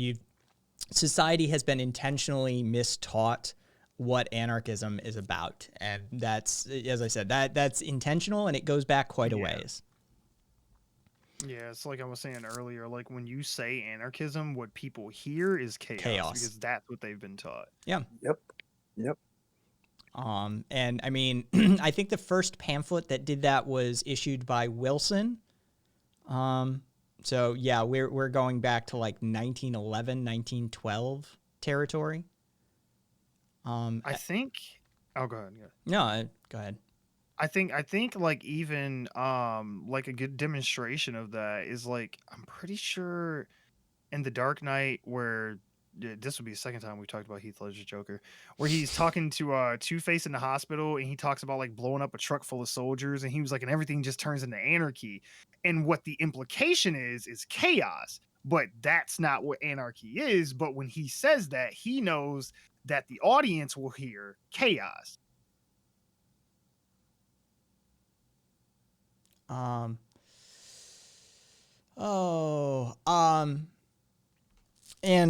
Yeah, that is true. And one of the interesting things is that out of chaos, usually anarchy comes. Spanish Civil War, the Korean War, the infighting in Ukraine, the rupture in Ukraine, the breakdown of company towns and the subsequent labor movements. When a people have been forsaken, let's use some of that good biblical terminology. When a people has been forsaken, more often than not, you find anarchy filling in the gaps. We are the ones who organize, coordinate, hit the ground running, make sure people don't starve, make sure that, street medics in protests fucking make sure you don't bleed out and get you to better health care. As I'm fond of telling people, 50% of agriculture and industry during the Spanish Civil War was being produced by anarchist communes. That's a real thing. 50% of a major nation's industrial and agricultural output was being produced by people with anarchistic leanings. It has a lot of compassion and equality. Like those are huge themes. You can just tell. Yeah, it's a big deal. We've got baseline. Hold on, let me try and catch up here. I'm seeing that come up on screen. By the way, my name is Kai. KGN. You don't have to abstract it. The one that really bothers me is the streamer. When they call you the streamer, that one really weirds me out. My name is Kai. Feel free to use it. Hello, welcome to the stream. They're gonna start calling you the OP. And Yeet U.S. Marine Corps Gitas 17. I love Yeetus McGeetus. Yeetus McGeetus. Oh, fucking A. The people. That is the long and short answer. That is the short answer, KGN. We all know rules get broken. Well, you have too many rules. Let me tell you that right out of the gate. You have way too many rules. Kia? Yes, you were just compared to the military. Shard, I see Yeet, U.S. Marine Corps Geetus 17, or Yeetus McGeetus. Anarchy in the chat. Anarchy in the chat. Anarchy in the chat. Oh, sorry. But KGN. Oh, I think there's a good one for you to answer, Kai. Dirty Bird Distiller, where he talks about, I can't get my head around a stateless society. I don't believe in the inherent good of people for it to work. You don't have to believe in the inherent good. You have to believe in the malleability of people and the power of social pressures. That's what you need. Well, not only that, but just self-interest. It's like, hey, man, like, hey, if I fuck around, the people will turn on me. And understand that the NAP, which is the guiding principle for most anarchists, the non-aggression principle, only goes so far as to when you don't violate it, right? The anarchists and our ilk, right? Inside a society like that, if you like, what do we do about rapists and murderers? The NAP doesn't extend to you. Right? You've already violated the non-aggression principle. Therefore, the individual and society has the right to protect itself. Now, yeah, the pacifism only goes so far. And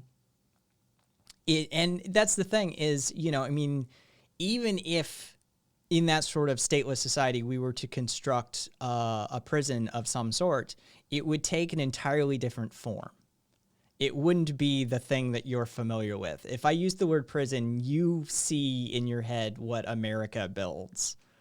And that's not what would happen.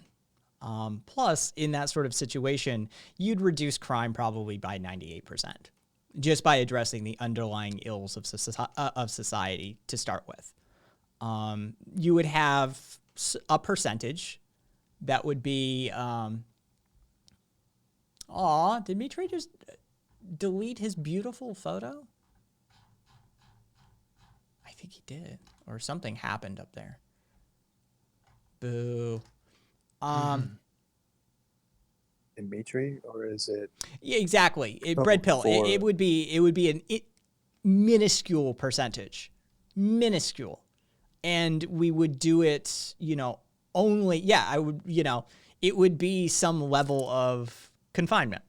It would, but it would be done so humanely and so with such egalitarian compassion that it barely even qualifies. But as I said, if you address the underlying ills of society, most of your crime resolves itself. Yeah, exactly. And then in your few off cases, I mean, it's like maybe they just need, rehabilitation to be reintegrated into society. But no, I would agree. It's like if I don't have to worry about getting my basic needs fulfilled, like to be able to make sure I have the subsistence to keep surviving, then I'm less likely to commit crime. Most crime is like committed out of necessity or just a bad environment to begin with. It's like rich people don't really form gangs and shit. You know what I'm saying? Rich people aren't breaking into your house because they don't need your shit because they have their own shit. Or even just well-off people, just average people. So, yes, will you have people who, will fight or kill somebody over like a lover's quarrel? Sure. Or people who just don't like each other and might kill some. Sure, yes. Like these things will still continue to happen. It'll always happen under any fucking society. Yeah. But a lot of this shit would like, this hardened drug offender and shit. It's like all that shit. Like all the victimless crime resolves itself without the law. Exactly. Yeah, the It's justice yes, system you'll is still go to very jail for rape and murder, or some not, shouldn't use the word jail, but the Sacklers. Justice, fuck the Sacklers. Justice system is very, very classist. So you can see. Oh yeah. Just like discussing about it, you can just think about that certain crimes. Distiller, Dirty Bird, you're welcome. SJ, just say hello. Hello. That was the other voice. That would be SJW9000. There you go. So there you go. Can't they see me on the screen? Yeah, but I mean, on a phone and shit like that, Yeah, that's fair. It is what it is. Hey, thanks for the shout out. Yeah, you keep going back to Kropotkin, Pyotr. I don't know why, like maybe that's just your only touchstone for anarchistic philosophy, skeptic. I don't know. Hey, yeah, you got to follow out of that. But, how would an Pyotr Kropotkin style anarchist communist society treat people who are rapists, child sex traffickers, serial killers, and gangs? One, the gang automatically resolves itself under that style of system. Child sex traffickers, serial killers, and rapists all get filed under people who violate the NAP. Chances are, you want to be real? The rapist would probably end up getting killed or beaten down pretty hard. Because in their moment of violating the NAP, the person and those around them are going to defend themselves.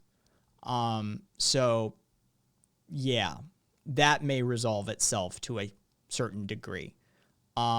Society and the individual has a right to protect itself, right? That's a very real thing.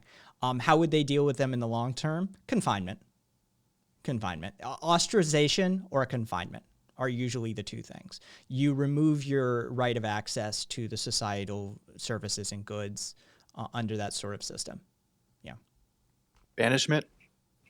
Banishment only works if you have an alternative to banish them to. And in a globally interconnected modern society, it's extraordinarily difficult. Nobody's going to take them. Banishment doesn't really exist. It's not a thing that can exist. So it's just unrealistic. But social and also like, is that like, I mean, if we're going to talk about like trying to, have some kind of punishment to some degree or another, be humane, I think exile would be pretty fucking, it's like, hey, just go out there and live off the land. Good luck, fucker. Like, yeah. Yeah, that files under cruel and unusual. And you should be doing your best to rehabilitate. You should be doing literally your best. You should put more effort into rehabilitating that type of offender than you would put into an average person. And we in this society have it backwards. And you hear people like, why should they get that sort of thing? Hey, thanks for the follow, Dirty Bird. Why should they get that thing? Because they need it clearly more than other people do. Like, they're clearly in need. So yeah, we should. If you want to look up Storstrom, Storstrom. It's a Norwegian high security, like maximum security prison. It looks better than most college dorms. It's an amazing facility that, you know, gives them religion and art and psychology and philosophy, and does their very best to treat them as humanely as possible. Like, it's literally designed to be the most humane high security prison. And that sort of gets you in the direction that we're talking about, that like, yeah, okay, there will inevitably be a percentage of people that will disrupt society to that extent. And again, society and the individual has the right to protect themselves, but you don't have the right to be cruel and unusual in your punishment. Isn't murder like there's a maximum sentence of about 20 years in Norway? Yeah, oh yeah, and I don't know what the number is off the top of my head, but there is a maximum sentence. And in Germany, you can't get any additional time for escaping prison. They will catch you, they will put you back in prison, but they recognize it is a fundamental human nature. It was fundamental to the human nature to escape confinement. Right. And so they recognize that. Yeah. It's like, how dare you not want to be here? We're gonna make you stay longer until you like it. Like, Bread Pill, I'm okay with voluntary disassociation as long as they stay disassociated, or there's some sort of reintroduction process as well if they want to come back. But I'm fine with that. Dude, all the options should be on the table. Again, anarchism is a network of ideas, and we much prefer it that way. Good old Emma. Let's see. I think voluntary confinement for the goal of rehabilitation is a great idea, though. Yeah. Let's see. I oppose the death penalty purely because the government cannot be trusted. Yeah. The state can't be trusted with anything. Dude, the state. Look at the abuses. Look at Texas. They constantly fucking execute mentally handicapped people that we know are innocent beyond the shadow of a doubt, and they're like, "Yeah, we're gonna do it anyway." Like. You're going to trust these fuckers with... You fuckers don't trust them with your taxes. You're going to trust them with life and death? Right? Like, they can't be trusted with a buck, but you can trust them with killing somebody. No, pass. Pass me with that shit. Also, because I made this argument, because I talked about Trump and restarting up the federal executions and Brandon Bernard and all that stuff. Jesus Christ, and that it's like, shit, fucking bringing back firing squads and shit now. Yeah. It's like, my issue with the death penalty is the death penalty isn't justice. Like, the death penalty is like retaliation. It's revenge. It's a lot of R words, but it ain't the J one. It ain't justice. Because my feeling is you have no right to take the life of someone else after the crime has been committed. Like, if you are in immediate danger to yourself or others around you, and you feel that the only way to stop them in that moment is to take that person's life, fine, knock yourself out. But to then turn around and say, I'm going to have you go through a trial for months, put you in jail on death row or in prison on death row for years, and then kill you at some undetermined date down the road. It's like, that's not justice. Like, you're just killing that person. It's revenge. And might I shout out some country that escapes on this all the time? Japan has one of the most fucked up death penalties in the world. Theirs is a form of psychological torture, the likes of which is beyond calculable. They put you on death row, and there is no formal notification of the date of execution. They literally walk into your room one day and they kill you. They take you out of the chamber, they put you in the execution chamber, and they execute you. You never get to know. You just live in constant fear. You live in fear. Constant fear. Jesus Christ, that's fucked, man. Yeah, Japan's got. What do you got to do over there to get the death penalty? Usually like some act of terrorism, serial killing, that sort of thing. Well, at least it's like the most harshest shit. Fuck, man. Yeah, maybe. That's fucked. No, it is. It is brutal. Yeah, I honestly, like, you was like, well, Saudi Arabia will behead you. Yeah, whatever. They tell you you're gonna die, and then you die. Japan just says, yeah, one day we're gonna kill you. You don't know when, though. You know what? You know the only thing that could make that worse is if they didn't actually put you in prison and just let you continue to just live a normal life, and they just show up at your fucking office one day and just blow your fucking brains out all over your fucking cubicle. Like that is fucking crazy. Like you just have this constant nag. Okay. Have you ever seen that movie about it's basically like if AIDS were a ghost? Oh yeah, It Follows. I was gonna say the one with like the weird ghost thing that like kills, but it'll swap off of you if you fuck somebody, and then it kills them. That way it follows. Yeah, yeah. It's basically like that, where no matter where you go, at some point, this thing is just gonna come up and fucking kill you just out of nowhere. Somebody did you could the be doing math. the most mundane, folding your laundry, and just get murdered. Somebody did the math. Somebody went full nerd on that video and calculated the speed at which it follows. Oh my god. And they calculated the amount of distance that you could escape for something like 6 months based off of if you went to if you did a transatlantic flight. Mm-hmm. And they said, and then you just have to leave every 6 months. Yeah. They're like, no, this is doable. You just got to fuck somebody and then move, that sort of thing. Yeah, absolutely insane. I don't know off the top of my head. I saw somebody, all right. So, I get behind on chats, but, man, I still can't get over that shit. That is fucked up. Japan is it's literally the most fucked up one in the world. That's brutal. Yeah, like stone me to death. Just tell me when you're gonna do it at least. Don't let me like hang out. That's fucked up. I remember when Kamala Harris refused the DNA on 2 people who were presumed innocent until after they were executed. She's got a bunch of weird death row stuff that's super fucked up. Yeah, because I noticed she was real quiet about the whole, death penalty reenactment shit.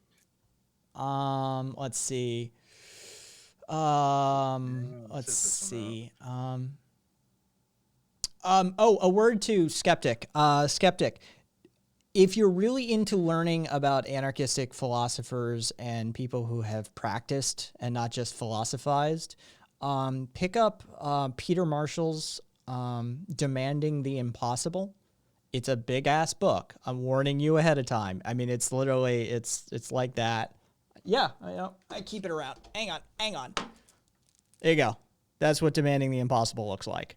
But Demanding the Impossible, A History of Anarchism by Peter Marshall. If you want like sort of a semi-comprehensive, 2 caveats, indigenous peoples and South America definitely gets left out of the book to an extent that they shouldn't. Let's just put it that way. So if you want to expand your horizons as far as, he's Kropotkin right now, favorite philosopher, but I'm still learning that sort of thing. If you want to learn more, there you go.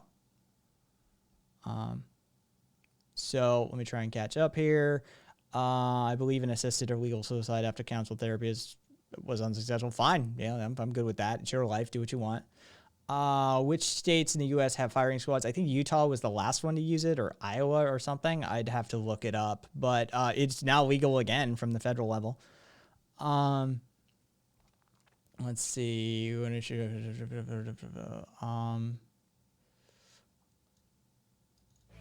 Who decides who gets to be judge and jury on internal injustices? Hey, thank you, Redbeard.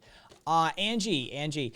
It's usually through consensus decision making. If you're not familiar with consensus decision making, I can link you to a site that will explain consensus decision making to you.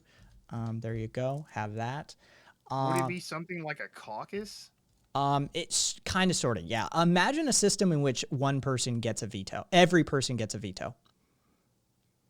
It's extraordinarily difficult for somebody who grew up in a sort of a Western democracy to even envision how that works. Generally, it takes schooling in it, which the consensusdecisionmaking.org will, like 38 or 39 page PDF will walk you through how it works. Interestingly enough, this is usually how most indigenous cultures do their decision making. So like, we've rediscovered a new thing that, there's this great idea that those people over there have been doing for thousands of years. Never mind that. And pay no attention to them. Yeah. So, let's see. Friendly reminder that Japan has a 99% conviction rate. Police are allowed to interrogate people for several weeks and are known to beat fake confessions out of people. Yeah, Japan has a fucked system. They skate by. Nobody ever mentions the shit that they get up to. You're like, you do realize they still have the same form of government back when they were an empire, right? They never changed that shit. Yeah. What's funny about it is because they're like, oh, anime is based in fucking waifus and fucking PlayStation and shit, and it's like, yeah, but we can't ignore all the other shit though. I mean, Tokyo is cool and all that, but come on now. Yeah, that's very, very authoritarian. I did not know that until and tonight. Super xenophobic too. Oh yeah, that's true. Like if I went over there, they would think I was like Kobe Bryant, and he's dead. Right and is like a lot darker than me. Right as there is a show by Matsumoto, a famous comedian in Japan, like super famous comedian. He did this sort of last man standing sort of like comedy, like death match sort of thing. They spun it off. Amazon spun it off, and it's been done in Latin America and that sort of things. But it is his creation. And they had one season a black comic who was born in Japan to a black U.S. military father and a Japanese mother. And he's big boy. He's a big boy.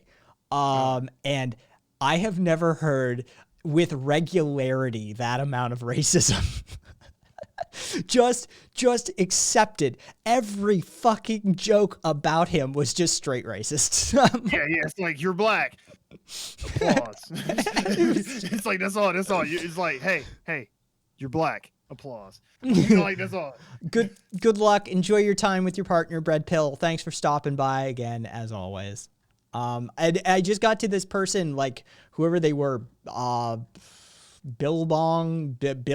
15, like right as I got to their first, like apparently trolly message, Joe banned their ass. Let's see. Well, yeah, birth rate is like plummeting in Japan. Suicide rates climbing. They're an aging society. T-Web, was it, did the Anarchist History PhD student, did they happen to go to University of Texas, Austin? Because they actually have a professor down there who specializes in anarchistic history. And I wouldn't be surprised if they were a product of that educational process, but good to know. Also, sidebar, if you do ever go check out Austin, it's a really great place to hang out. Austin's awesome. One of the few places I've ever traveled to in this country, but Austin, Texas is pretty fucking awesome. No one mentions that China has like 1 million Muslims imprisoned in concentration camps and re-education centers. Dude, people mention it all the time, and we mention it all the time. About the Uyghur Muslims, like, you must don't hang around a lot of leftists. Fuck the Chinese government. There. Like, there's literally a sound clip on my channel for it. There. It was a British PhD. Oh yeah, the Brits put out a bunch. All right, that makes sense. T-Web, that makes sense. Yeah, like literally, we can talk about it all the goddamn time. We're talking about the facial recognition program that was literally designed to be able to differentiate ethnic minorities, so they could have, quote, a Uyghur alert to their facial recognition software. Hey Devil, hey Joe. Let's see. Japan is becoming hyper-authoritarian. They were always hyper-authoritarian. We just knocked them back to the Stone Age for a couple of decades, and shit got weird. Fucking. Let's see. Angie, P.S. I'm ripping apart chicken right now, but we'll look at your link soon. Angie gonna fuck a bird up. Let's see. Fucked some tacos up the other day, right? Tacos. Right? You guys got tacos up in Michigan?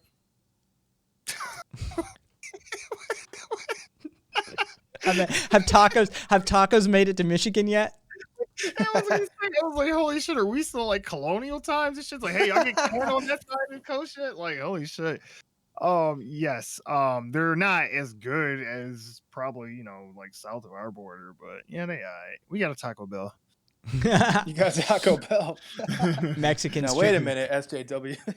No, we don't have like quite like like street tacos, food trucks, that kind of shit. Not really. Oh, okay. I mean, in some of the more like urban areas, like around Detroit and shit like that, yeah. But I love the people in chat that were hitting fucking Bush. Like, we speak about it all. We speak about it. Simmer down. We literally talk about the Uyghurs on a weekly basis. We fucking like.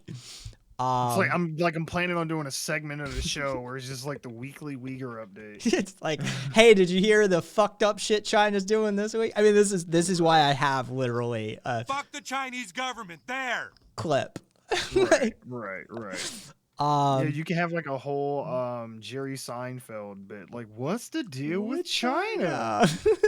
Let's see. Uyghur alert. Wee woo, wee woo.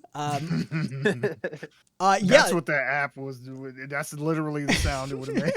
It would have came on like Uyghur alert.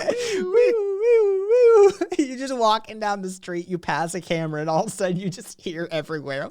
Wee woo, wee woo, wee woo. Jesus Christ. Muslims in India, Muslims are in India are being oppressed right now too, right? The BJP, Hindu nationalists under the guidance of Premier Modi or Prime Minister Modi, definitely has seen an uptick and a resurgence of ethnic,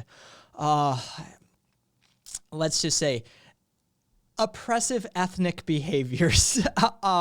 It is not just the Muslims. The Muslims are taking a fair brunt of it because they are a significant ethnic minority within India. But there are other ethnic minorities within India that the BJP and Hindu nationalists have definitely been oppressive towards under the Modi regime for sure. Yeah, we used to get callers all the time over on Podbean from India on the night show. And yeah, occasionally I'd get somebody who wasn't just practicing their English. And we could have a political conversation about India. Uttar Pradesh is definitely an area that is still in actual lockdown. They're under martial law. And it is because of the perceived threat by the Muslim ethnic minority in the region. And then there's the Galwan Valley that is a shared border between China that is a contested area. And they constantly end up engaging in battles. The most recent, Chinese soldiers swarmed over the border and beat. It's a no firearm area. There's the soldiers for both sides aren't allowed to have firearms in the area. Chinese soldiers swarmed over the border carrying metal pipes wrapped in barbed wire and chains and beat 20 soldiers to death. Jesus fucking Christ. Yeah. Let's see. Oh, Jesus Christ. Hey, Kirsch. I say this with as much love that an anarchist can have. Go fuck yourself. Nice.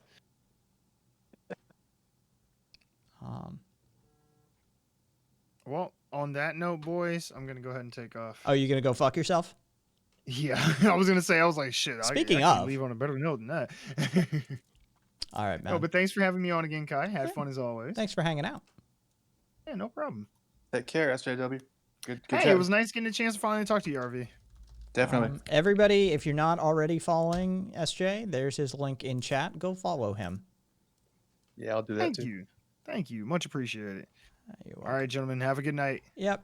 You too. Take care. Holy shit. All right, where am I in chat? All right. So I have Vietnamese friends that say Japanese work way too fucking hard. They're crazy. The cultural the cultural norm in Japan for like willingly wage slaving is super toxic. I don't know off the top of my head because I'm not a fucking weeb. What the Japanese word for working yourself to death is, but karoshi is the word. It's literally translated to overwork death. Which is something that they do. Yeah, when you have to have a word because it's so common that, you know, you're like, you know, we really need a word for this. That's a problem. Yeah, that's so Japan basically out the United States when it comes to the old work ethic, when it comes capitalistic work ethic. Yeah, exactly. Oh, Premarital gave us the Uyghur update. Uyghur update. China is still a dictatorship. Let's see. Yep, Turkey be still murking people, etc., etc. Yeah, fucking Turkey and Armenia doing their proxy war shit. Definitely been escalating.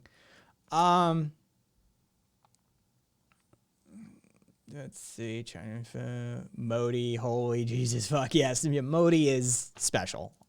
He's special. Let's just put it that way.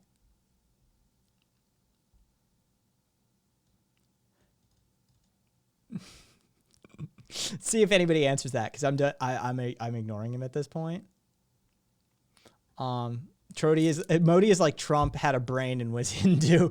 That's actually that's a really fair assessment. That's very much. And he rode to power on a wave of populist support, and yeah, it's been a whole thing. Hey, Lotus. Racial religious minorities put into camps, forced into manual labor. Has anyone heard this one before? I can't put my finger on why it feels so familiar.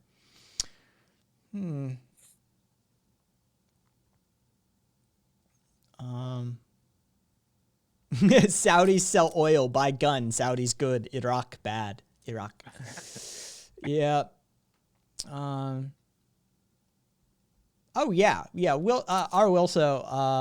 think it's fair to say most countries have shit on their shoes morally. In Australia, have treated refugees and Aboriginal people terribly. Maybe the Scandinavian countries got it right out of most countries recently. I mean, they've got a storied history of their own. So you know, but it's really a matter of whether you come to terms with and contend with that history. Right? It's one thing to say, yeah, we all fuck people up. Like, it's just the human nature, that sort of thing. It's another thing to be like, okay, so are you actively denying it still? Are you still propping up a system that continues this policy set? Are you still taking advantage of them? Are you still rhetorically, you know, so you go down the checklist and you'd be like, are you still being a dickhead? Just because you haven't enslaved them recently? Are you still benefiting from the products of that slavery to this day? Oh, interesting. Is there a discussion around that? Not so much? Even more interesting. Yeah. This Chinese army are actually training squads to be stationed there to use swords and halberds. That does not surprise me in the least. The Golden Valley is a very weird area. This is the Chinese-Indian border they were talking about, right? Yes, this is the Golden Valley is situated on a mountainous area situated between what China claims to be theirs and what India claims to be theirs. Yeah, it's been getting really tense over the last year or two, I would say, from what I've heard. Yeah. Oh, shit. Enjoy. You're probably already gone, Larry. Glad to meet you as well. Enjoy The Expanse. I'm waiting until all of the episodes of the season are out. I tend to binge watch. Oh, hey, Ace. Sorry. I just caught up to you. What's up, my love? I see you. Let's wait for her to hear. I hear you. There you go. All right. I wanted to come on here for two reasons. One, if y'all don't keep my motherfucking country out of your motherfucking mouth. It's not my fault your country's got some really shit attitudes. Like, every time I put down the phone, I hear Japan this, Japan that. motherfuckers. Oh. But the other reason I came here is because, well, I guess they got banned or timed out. I was like, Tink Tink don't love me. They won't answer me. Oh yeah. It looks like Tink Tink got timed out for 10 minutes. Apparently they don't do homosexuality, so they won't marry me. And I was like, wait a minute, bro. Like, what gender identity do you think I have? And they ignored me after that. Wait, was Tink Tink a woman? I don't know. That's what I'm wondering. Is Tink Tink a girl? But now I'll never know. You have to wait a few more minutes to find out. Well, I mean, we could unban their stupid ass, but I mean, you know. Not worth it. Leave it alone. They're just trying to stir a pot. Like, they're trying to get people pissed off, and it's not working. Like, I need these trolls to come with some better shit. Yeah, they never come. Entertainment's They're dead. never funny, and they never come with any heat.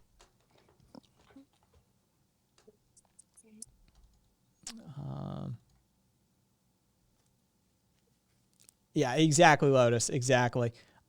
Still ripping apart chicken to make bone broth soup meal prep, but I'm enjoying the background combo. Oh, I'm glad you put a hurt on that chicken, Angie.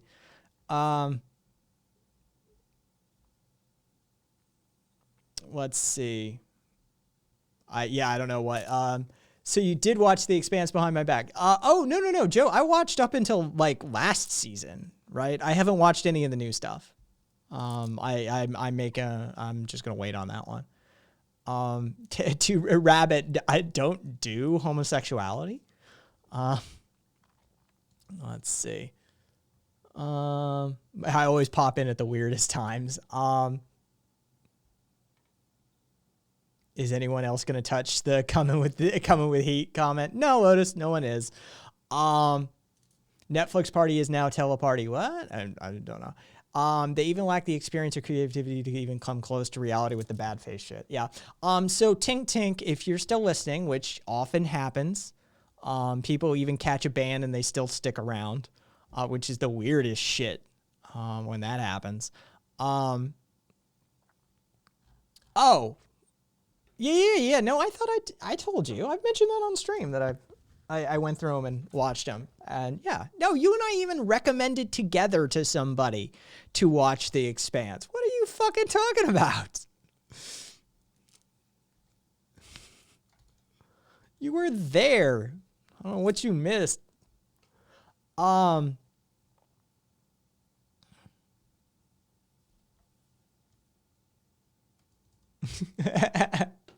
Fair enough, Joe. Fair enough. Have you ever been accused of being a troll, but you're just trying to ask questions? Not recently, because these days I know how to ask questions. You just have to add the appropriate prefaces. That's all. If you preface a set of questions, even in seemingly inflammatory questions correctly, and not just walk into a chat and be like, well, sea lioning is the constant request for, it is the constant querying request for sources over and over in a bad faith attempt. But there's also, people who walk in and just ask shit that you're like, yes, that. What?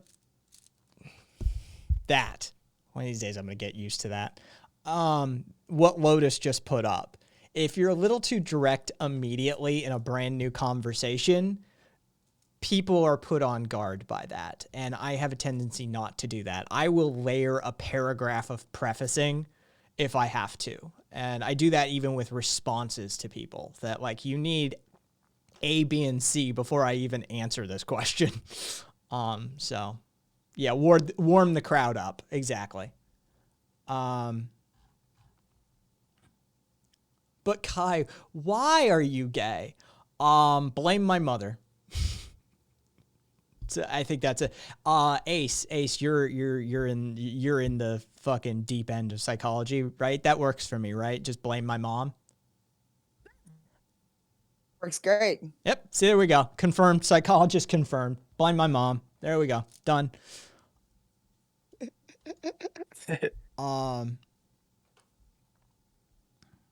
I've done the prefacing for so long, naturally being a British person. And then on top of being anxious, I had to shed like 95% of the prefacing. That's fair. You might want to, regain 5 or 7% back then. Let's see. I jump into stuff like Princess Anne did when she was drunk and managed to burn both her feet getting into a bath. Oh, Moomin. Talk about a fucking British reference if there ever was one.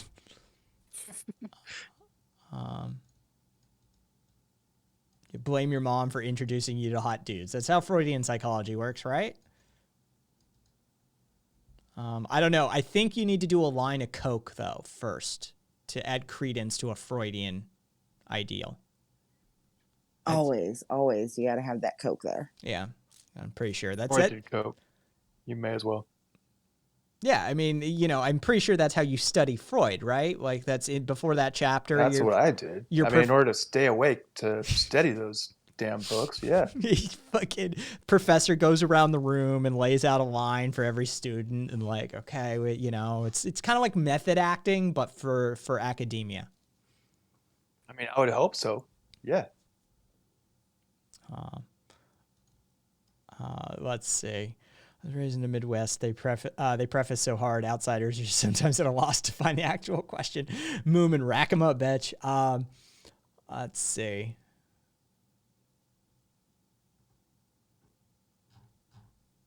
Random question. We don't have to go deep into it because the topic can be discussed endlessly. Then let's go deep into it. Rack 'em up, boys. How do we feel about drugs? Oh, this room? Oh, Jesus Christ. Well, I mean, what age range am we talking about? Are we talking about when I was a teenager, in my 20s? Which idea do you want? It might be my absolute reckless hedonist past speaking, but legalize it all. No, it's a personal property issue. You're free to do what you want with your body, even if it kills you slowly, and try and stop me. Clack, clack. Right? It's that territory. It would do so much good. It would do so much good. Instead of criminalizing, we could treat addiction as the medical issue it is. We could route people into social services rather into the prison industrial complex. We could disempower the criminal organizations behind a lot of these supply lines. We could clean up the supply lines and prevent a whole bunch of needless overdoses and tainted drug issues.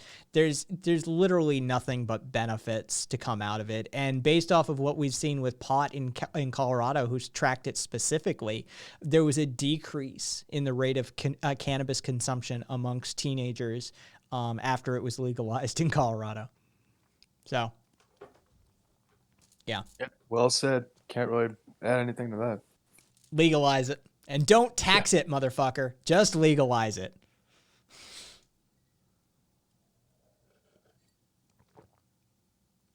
Let's see. Oh, when I was 16, I was chewing acetone daily at one point. If you study psychology at a proper psychology department these days, you do not study Freud. Freud's literally just a footnote in the history of psychology.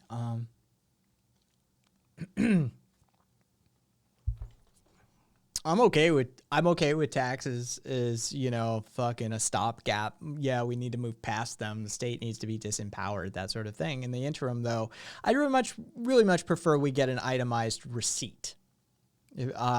There's countries that do. Australia does. I know a few of the Scandinavian countries get receipts for their taxes. That this amount of your money went to this. This amount went to that. This amount went to the other thing, right? Americans, if we got an itemized receipt, it would be interesting. Yeah. Fucking $13 of your taxes blew up a school bus. He said it blew up the big yellow Twinkie. And let people out of prisons. Oh, we need truth and reconciliation commissions. We need fucking, prison reform. We need blanket laws issued that anybody who was, victimless crime, drug crime, that sort of shit, you're out of jail. You're out of jail. We're not only commuting your sentence, we're wiping the slate clean. You're not a felon who we let out. You are a political prisoner, and we're going to compensate you as such. Yeah. Seriously, like free like college or something. Like, come on, man. Jeez. I would just use one of the Dakotas and give everybody a piece of land or something. There you go. Somebody lives out there anyway. Yeah, like fuck that. It's like, what do you want? We'll put it on the board. Montana, one of the Dakotas, one of these fucking places. Like, let's just carve it up and be like, reparations. We'll start way back in the day, and we'll work our way forward for everybody we screwed over. We'll just start giving out pieces of this shit, 1 acre each. Something. The skinny part of Idaho at the top. Fucking shing. The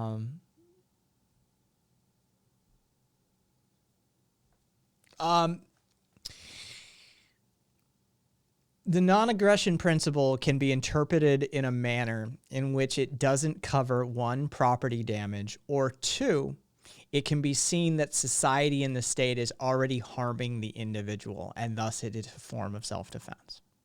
Guillotine watch party. There you go. Cool Boy saying the skinny part of Idaho is the best part of Idaho. All right, then swing the rest of Idaho.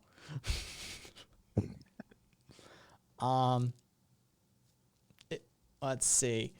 Let me scroll back a ways. I've been thinking a lot about drugs again. I don't know what it is. I haven't even smoked a cone since February and haven't done anything else in years, but I've been having dreams out of nowhere about being absolutely discombobulated. Lotus, I think that there is a thing in human beings that needs shaken loose from time to time. And drugs are very good at doing that. Some people do a different methodology. Some people do deep sea scuba diving. Some people jump out of planes. Some people read insane literature, crazy edge running, poetry, and, listen to hardcore music and jump into a mosh pit or something like that. There is a thing that needs rattled around in the human brain from time to time, and drugs are very good at doing that. Some of us have just chosen to do all of the above, speaking from personal experience. Hey, what's a cone? A joint. Smoking. Yeah. Okay. It depends. I've heard it used both as a joint and a bowl, but either way, it's weed. Hey, catch you later. I've never heard that. I always used it for that term was always used as joints around people I hung out with when they're actually cone shaped, like Cheech and Chong. Yeah, when they expand out. Like a spliff especially, right? Well, for me, a spliff is a European term for a joint that has mixed tobacco and cannabis. Mm-hmm. Yeah, same for me. That's what I was thinking about. So my message to you, Lotus, is maybe your subconscious is telling you need to get fucked up. Maybe you've had a little too much sobriety. You can have too much drugs, but you can also have too much sobriety. Sometimes a little too much is, bad for you. Yeah, be careful though, Lotus, if that's like, something that you're trying to work on, maintain your sobriety. Yeah, I don't know. Like if you got to, conditions may apply. Asterisk. Mm-hmm. Speaking from, no personal experience whatsoever, just something I heard. Yeah. Oh, I've never had addiction issues. Like I've it's never been a problem for me, and I count that one blessing. Let's see. All right. So, all right. Now I'm caught up to where I was. Kai, we all know that whenever you release a group of people group in the U.S., you send them to Oklahoma. Yeah, that's a Carlin bit, isn't it, Premarital? That's an old... Is that... Premarital, was that a deep cut to a Carlin bit? Because if so, fucking mad props for weaving in multiple iterations of things Kai enjoys. Let's see. All right. Oh, the nuns? Sorry. I was just going to say, I'll catch you later, Bush. Anyway, what were you going to say, Harvey? Oh, I was just saying, USA Cool Boy the rest of Idaho is the Neos, huh? I didn't know that. So skinny part is good, and then the square part, I guess, rectangular part is Yeah, not so good. The panhandle and the pan. Yeah. Okay. No, I literally just stopped because I was scared of COVID, and I thought if I caught it, my lungs would be clapped. All right. So yeah, no addiction issues. Lotus just was afraid of COVID.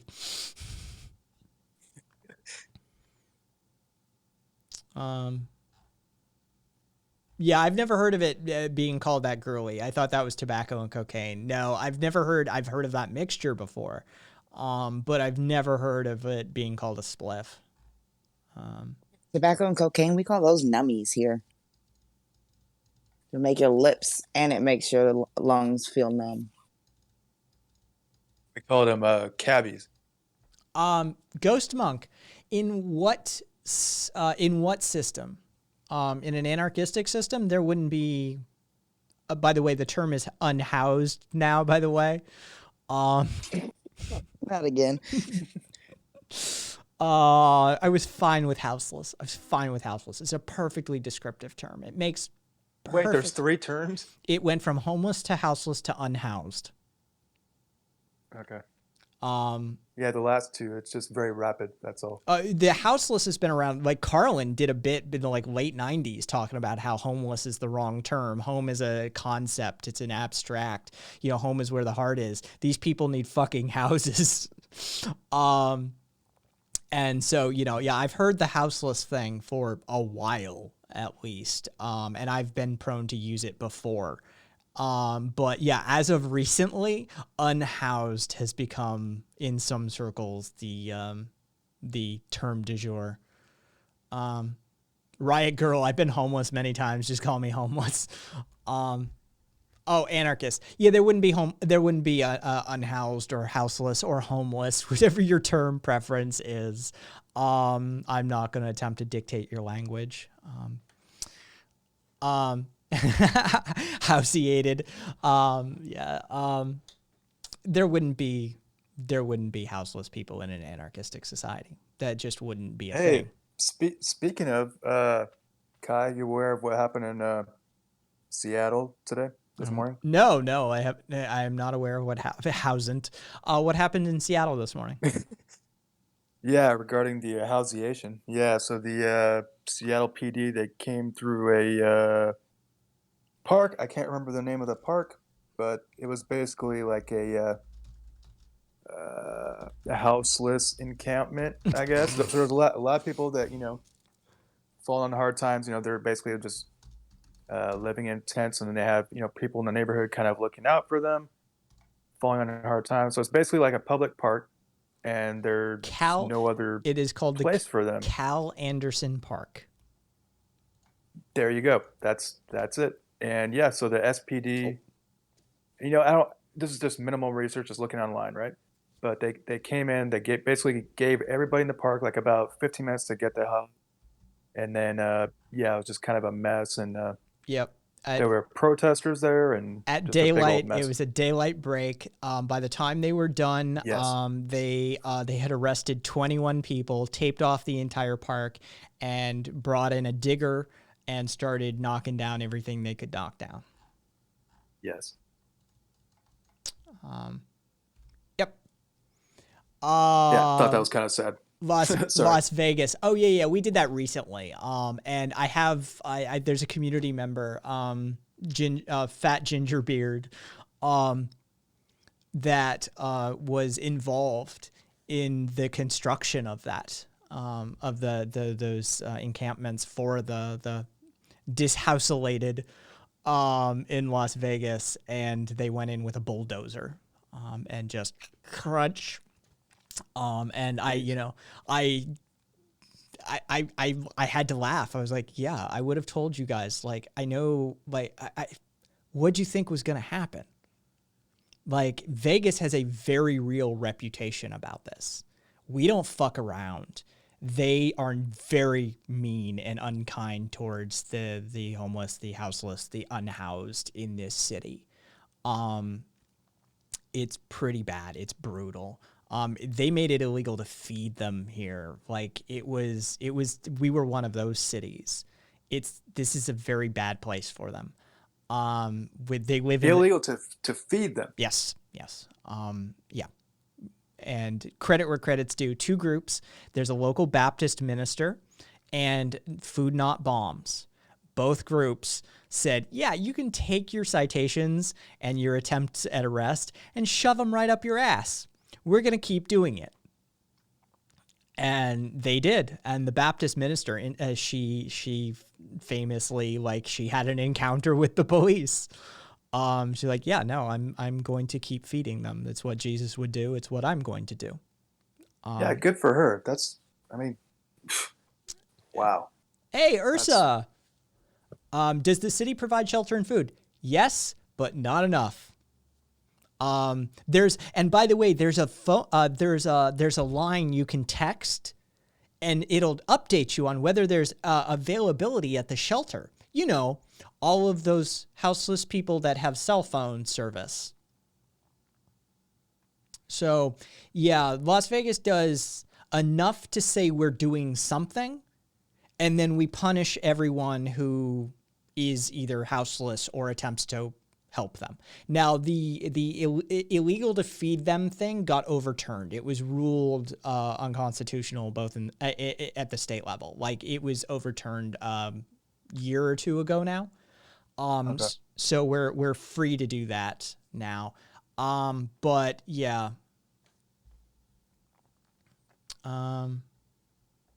Is this like are the houseless, unhoused, are they like near the strip, or is it just like a certain kind of far No, away they're from nowhere them? near the strip. They know full well to stay the fuck away from the strip. You don't fuck with the strip. You don't fuck with the strip. When the first George Floyd protest happened here, they attempted to march on the strip, and they learned them real quick. Oh shit. Yeah. I think I read about that actually. Yeah. Yeah. You don't fuck with the casinos. Yeah, it was like that. 2 contingents of SWAT team immediately. It was get the fuck out of here. And yeah, exactly. Rabbit, the strip is sacred. It is. It runs this state. It literally that is the seat of power for this state. There is an estimate.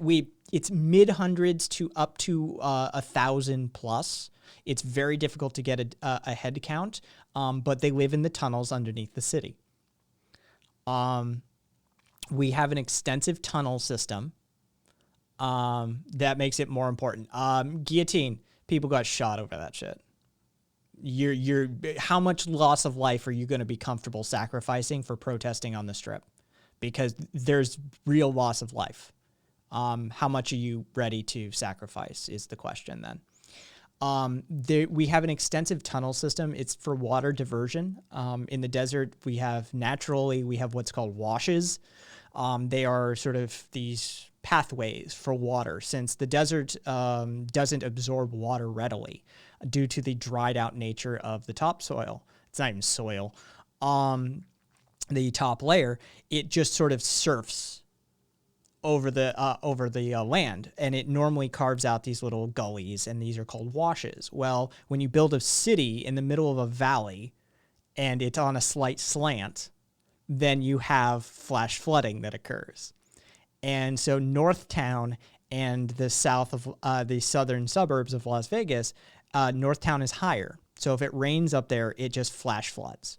Right? It'll just slide down. So they have this extensive system of water diversion tunnels under Las Vegas, some of which are very large, but they extend all throughout the city. I've used them before to duck into and disappear for reasons that one may need to duck into and escape.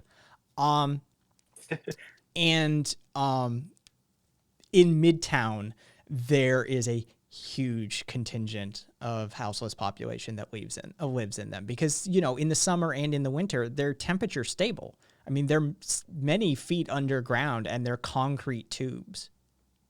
So let's see. Ace.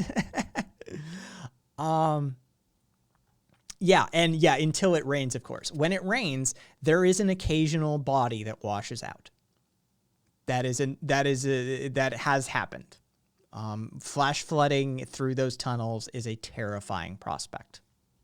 So other than the flooding, this kind of sounds like an ideal location for anarchistic. Oh, they're so cool. I spent so much time down in them. Doing urban exploration and stuff, and the water district has a complete extensive map of them in PDF form.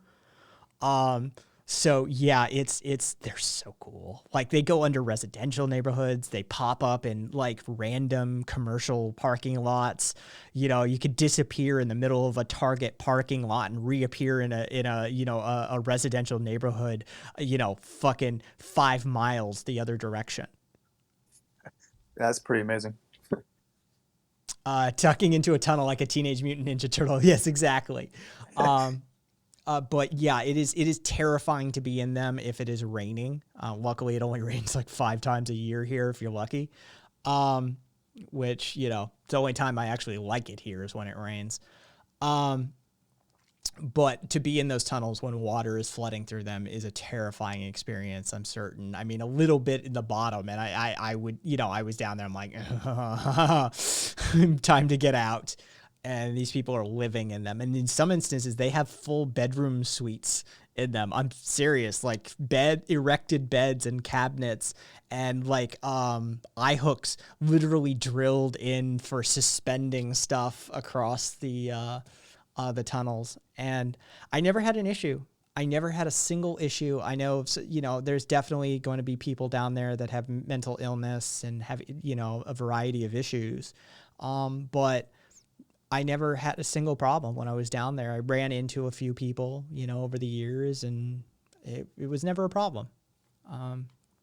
As near as I could tell, as long as you just treat them like the people that they are and not, be a fucking dickhead about shit, then live and let live. Let's see.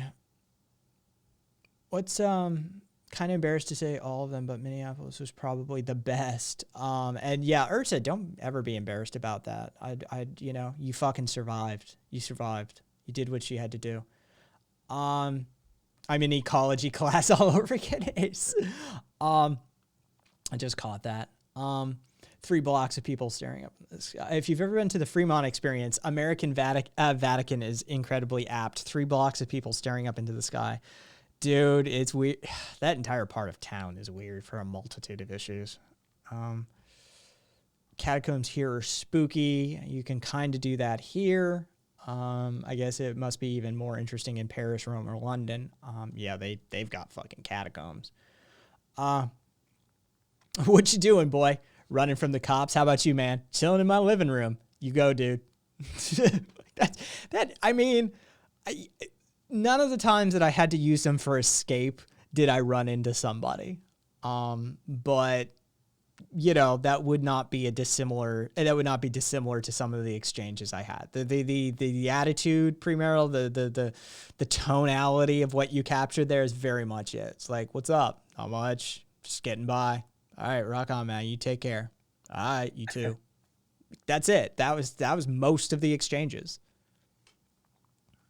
I went only. Isn't somebody like with New York City, like this New York subway system, like recently, like somebody like had like some maps, and then they were like totally just deep underground and kind of exploring, and then they found a lot of cameras that were recording them, and then I'm not familiar with this particular story, but the New York sewer and subway and tunnel system goes back not only to the contemporary one, but the older versions. And so there are things that have been walled off that, are substructure and that sort of stuff that gets super interesting. Oh, 8th. Yeah. Oh, yeah. The New York City one is fucking crazy. Yep. The billions of rats. And 2 Rabbit only went to Fremont once. Way too creepy to stick around. It is. If you feel... I don't know how I want to say this. If you feel a certain vibe, right? Like if you are one of those people that you like, yeah, Fremont is fucking weird. The Strip is very weird. This entire thing, movement, it goes back to when it was New Holland and the Dutch owned it. Yep. Let's see. I personally love visiting the humans without homes in the inner city here. It's abstracted all the way. Humans without homes. I like it. I like it. That works. So many stories and so many interesting people. I agree, Ace. It's, yeah. I prefer edge runners anyway. I prefer broken people. I prefer, if you've had a perfect life, I don't want to have a conversation with you.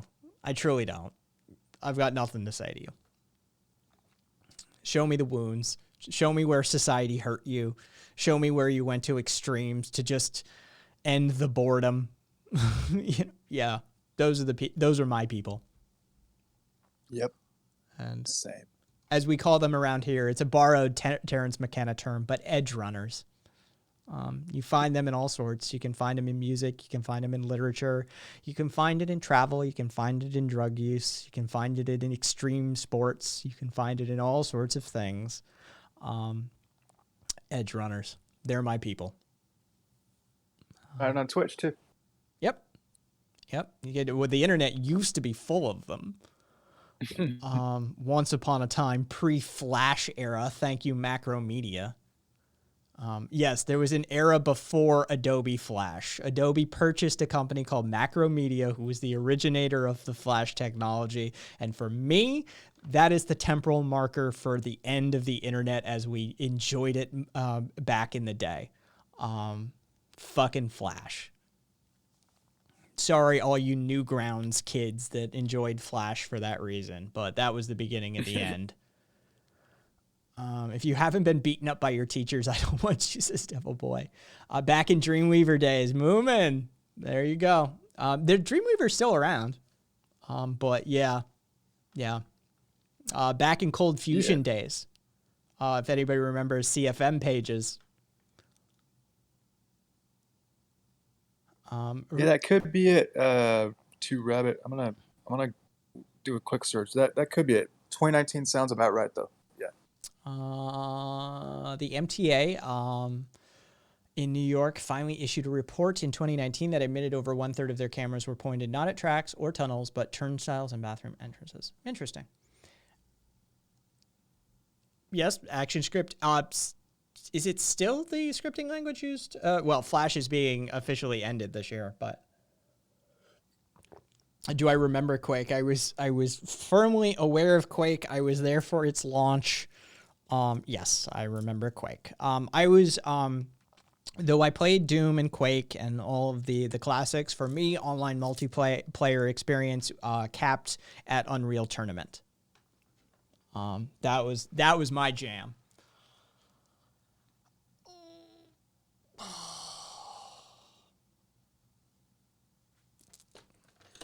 Well, you weren't typing FTP for certain websites. You were typing FTP for file servers.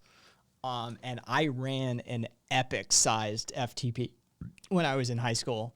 My entire school was basically taken care of for music and software because of the FTP I was running back in those days. Let's see. We piggybacked a Quake server and UT on our college servers, and they could never find us. Holy shit. Let's see how old school you. M-Player mean anything to you?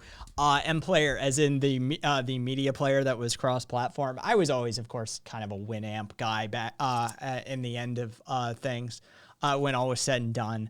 But yeah, M-Player was released in 2000, early 2000, so I predate M-Player by a bunch of years. So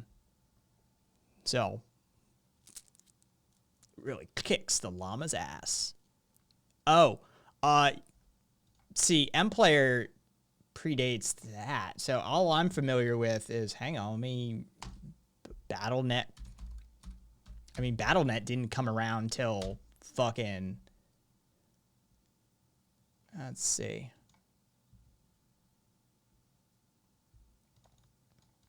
Oh, shit. I remember that icon. Oh, it was the successor to GameSpy. Yes. Yeah, see? I was around before MPlayer.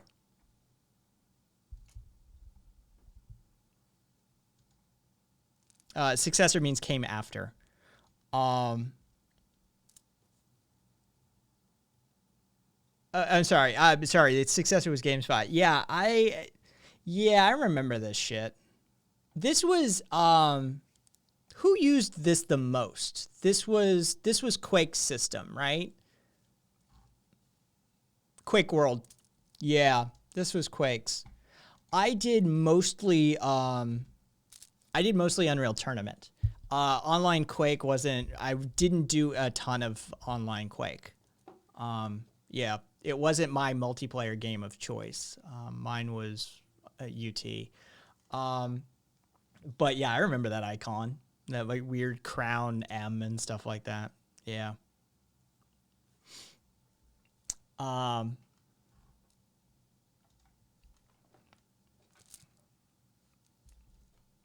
I ever play Kingpin multiplayer? No, I don't think I did.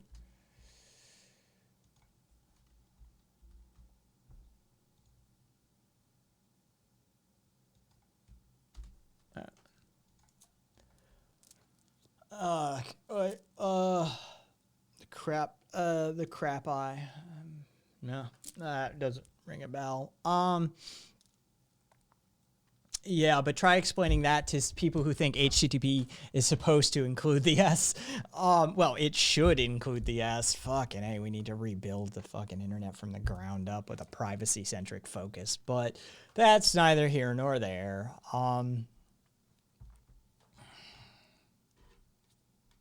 Terminal velocity was popular on MPlayer too. All right. God damn it. There we go.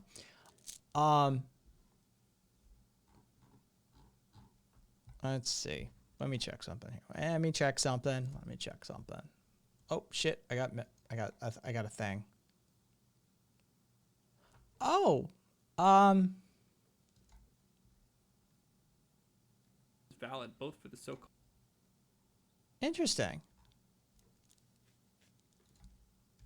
Hey, good on Clydeson. Fucking A. Sorry guys. I had a DM here. Portside Chat gifted me a tier 1 to Clydeson a couple hours ago. Thank you, Portside. I've fucking hang on. Let me send them a.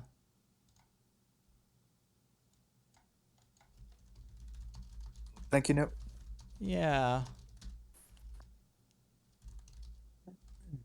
Yeah, I couldn't find that Subway article, so. Let's see. There we go. Oregon Trail. Oh shit! Yeah, I played that in school. Yes. Memories. Yep, Angie. Fucking Oregon Trail. Fucking, I swear to God, if one of you motherfuckers die of dysentery, if one more mother you fuckers die of dysentery, I'm killing the entire party. Oh, fucking can't walk 3 feet without breaking their leg, and God help us, we're gonna all drown trying to ford the river anyway. That fucking game. Talk about blast from the past. Oregon Trail. Moomin. I remember playing the Half-Life demo over and over on my 233 MMX. Oregon Trail, the MMO. God help us. Yeah. See, this is the thing. For those of you that are new, that don't know the spiel, or otherwise have had your head under a rock the entire time you've been listening to me, my mom put me on a mainframe terminal at age 4.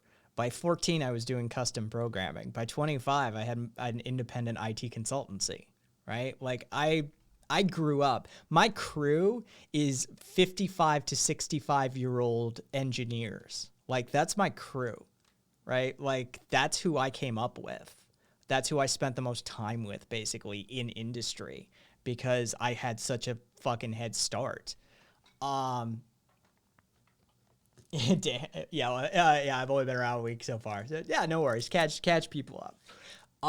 So yeah, my mom put me in front of a hospital network a mainframe terminal at age 4, right? Like this is like, hey, busy yourself. I have work to do. Entertain yourself. And so, you know, I've got IBM systems from way back. I've got levels of experience that I grew up on them. I literally grew up on this shit, and in like an enterprise capacity. So yeah, that's the thing is like, if you want to talk, you know, it's like, well, were you on the computer when I was always on the computer? There was never a time in my life that technology wasn't a part of my life. I started on Commodore 64. Rock on. Yeah, that was your first. Yeah, I don't even know what that network was. I'd have to dig through, like, I would have to contact the hospital network. Like, I would have to contact the hospital network in Vermont that she was an employee of and track down records if I wanted to know what that system was. I could make an educated guess based off time and, you know, that sort of thing, but I wouldn't know for sure.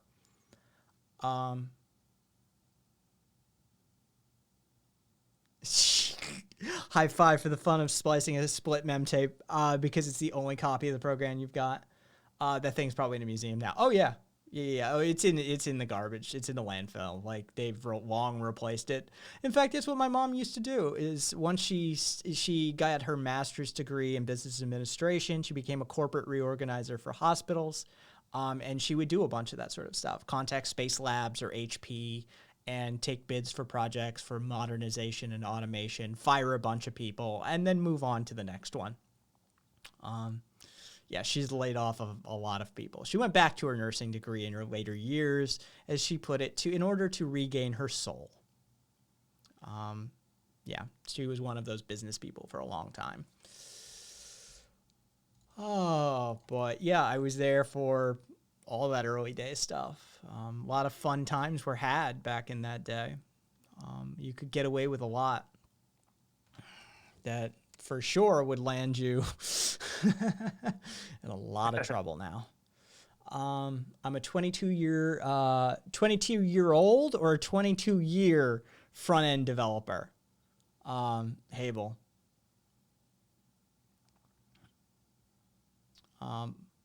22-year experience. All right. Well, then you and I could get along. I didn't enjoy the software dev side of stuff. I hybrid designer also. I preferred to stay on the back end of things and hang with the infrastructure crew. You know, but I've done it all. I've done it all at this point. Like, the only thing I can say, because I burned out, right? The only thing I can say, I never had to do cloud development or cloud infrastructure rollout. That I've never had to do. I have no experience in that arena. And I got nothing to say about it other than, you know, from a consultancy point of view, I've pointed people in directions for it, depending on, you know, what are your needs? What are what platform should you be headed for? Thank God that doesn't sound fun. No, it isn't. From what I understand, the cloud dev side is like a fucking nightmare. So I'm glad I never had to deal with that sort of stuff.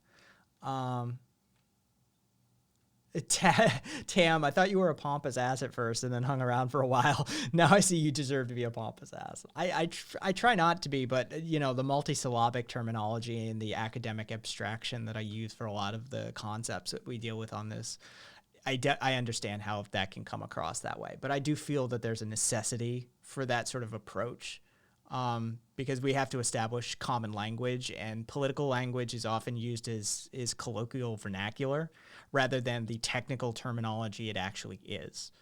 And so I do treat it in that regard. Yeah. So I get that from time to time.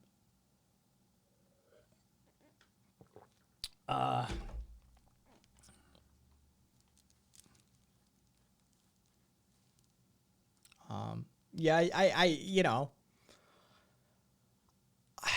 I don't know. I'm halfway decent at picking up concepts. That's. But anarchist means breaking stuff. Exactly, Rabbit. Exactly. And I'm a maker. I like building. I like tinkering. I like constructing. I encourage people to try their hand at everything. As far as I'm concerned, if another human built it, then you can too. Or at least you should try. All right. Let's see. Let me look around. Give me a second here. Or just fill chat, talk amongst yourselves.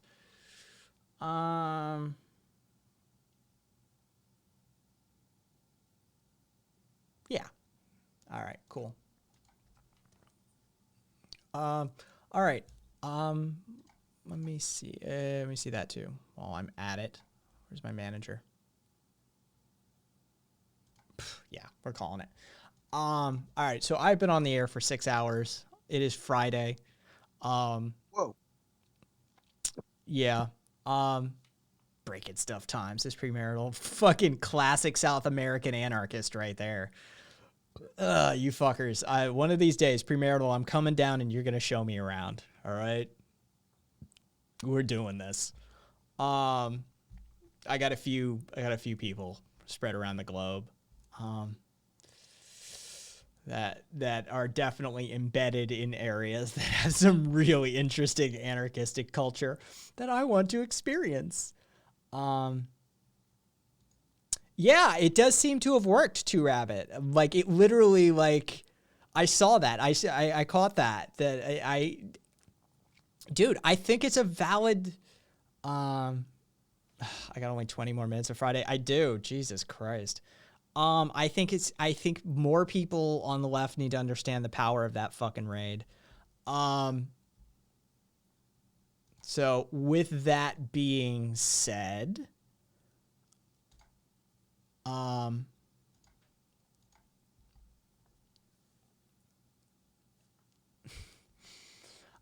right, standard outro, kaisthings.com, KASthings.com is where you can catch all of my stuff. RV, thanks for coming on air. It's nice actually hearing your voice. Yeah. Thanks for letting me practice my impressions. It was a lot of fun. Good chatting. Your Kermit. Oh wait, I mean Jordan Peterson impression. That motherfucker really does sound like Kermit. I'm never gonna be able to unhear that shit now. Yeah. No. Yep. Thanks for hanging out. And bloop says Ace. Yeah. Thanks for stopping in, Ace, as well. And Kermit the Fraud. Oh, Riot. Fucking. Let's see. Amazing.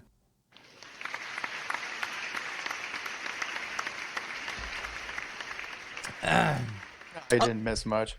Joe, I'm going to do that anyway. That was the plan. So great minds and all of that. Guys, gals, and everything in between, we're going to raid my longest time mod. Catasilo is streaming. He has 1 viewer, and he's playing Overwatch. Oh, shit.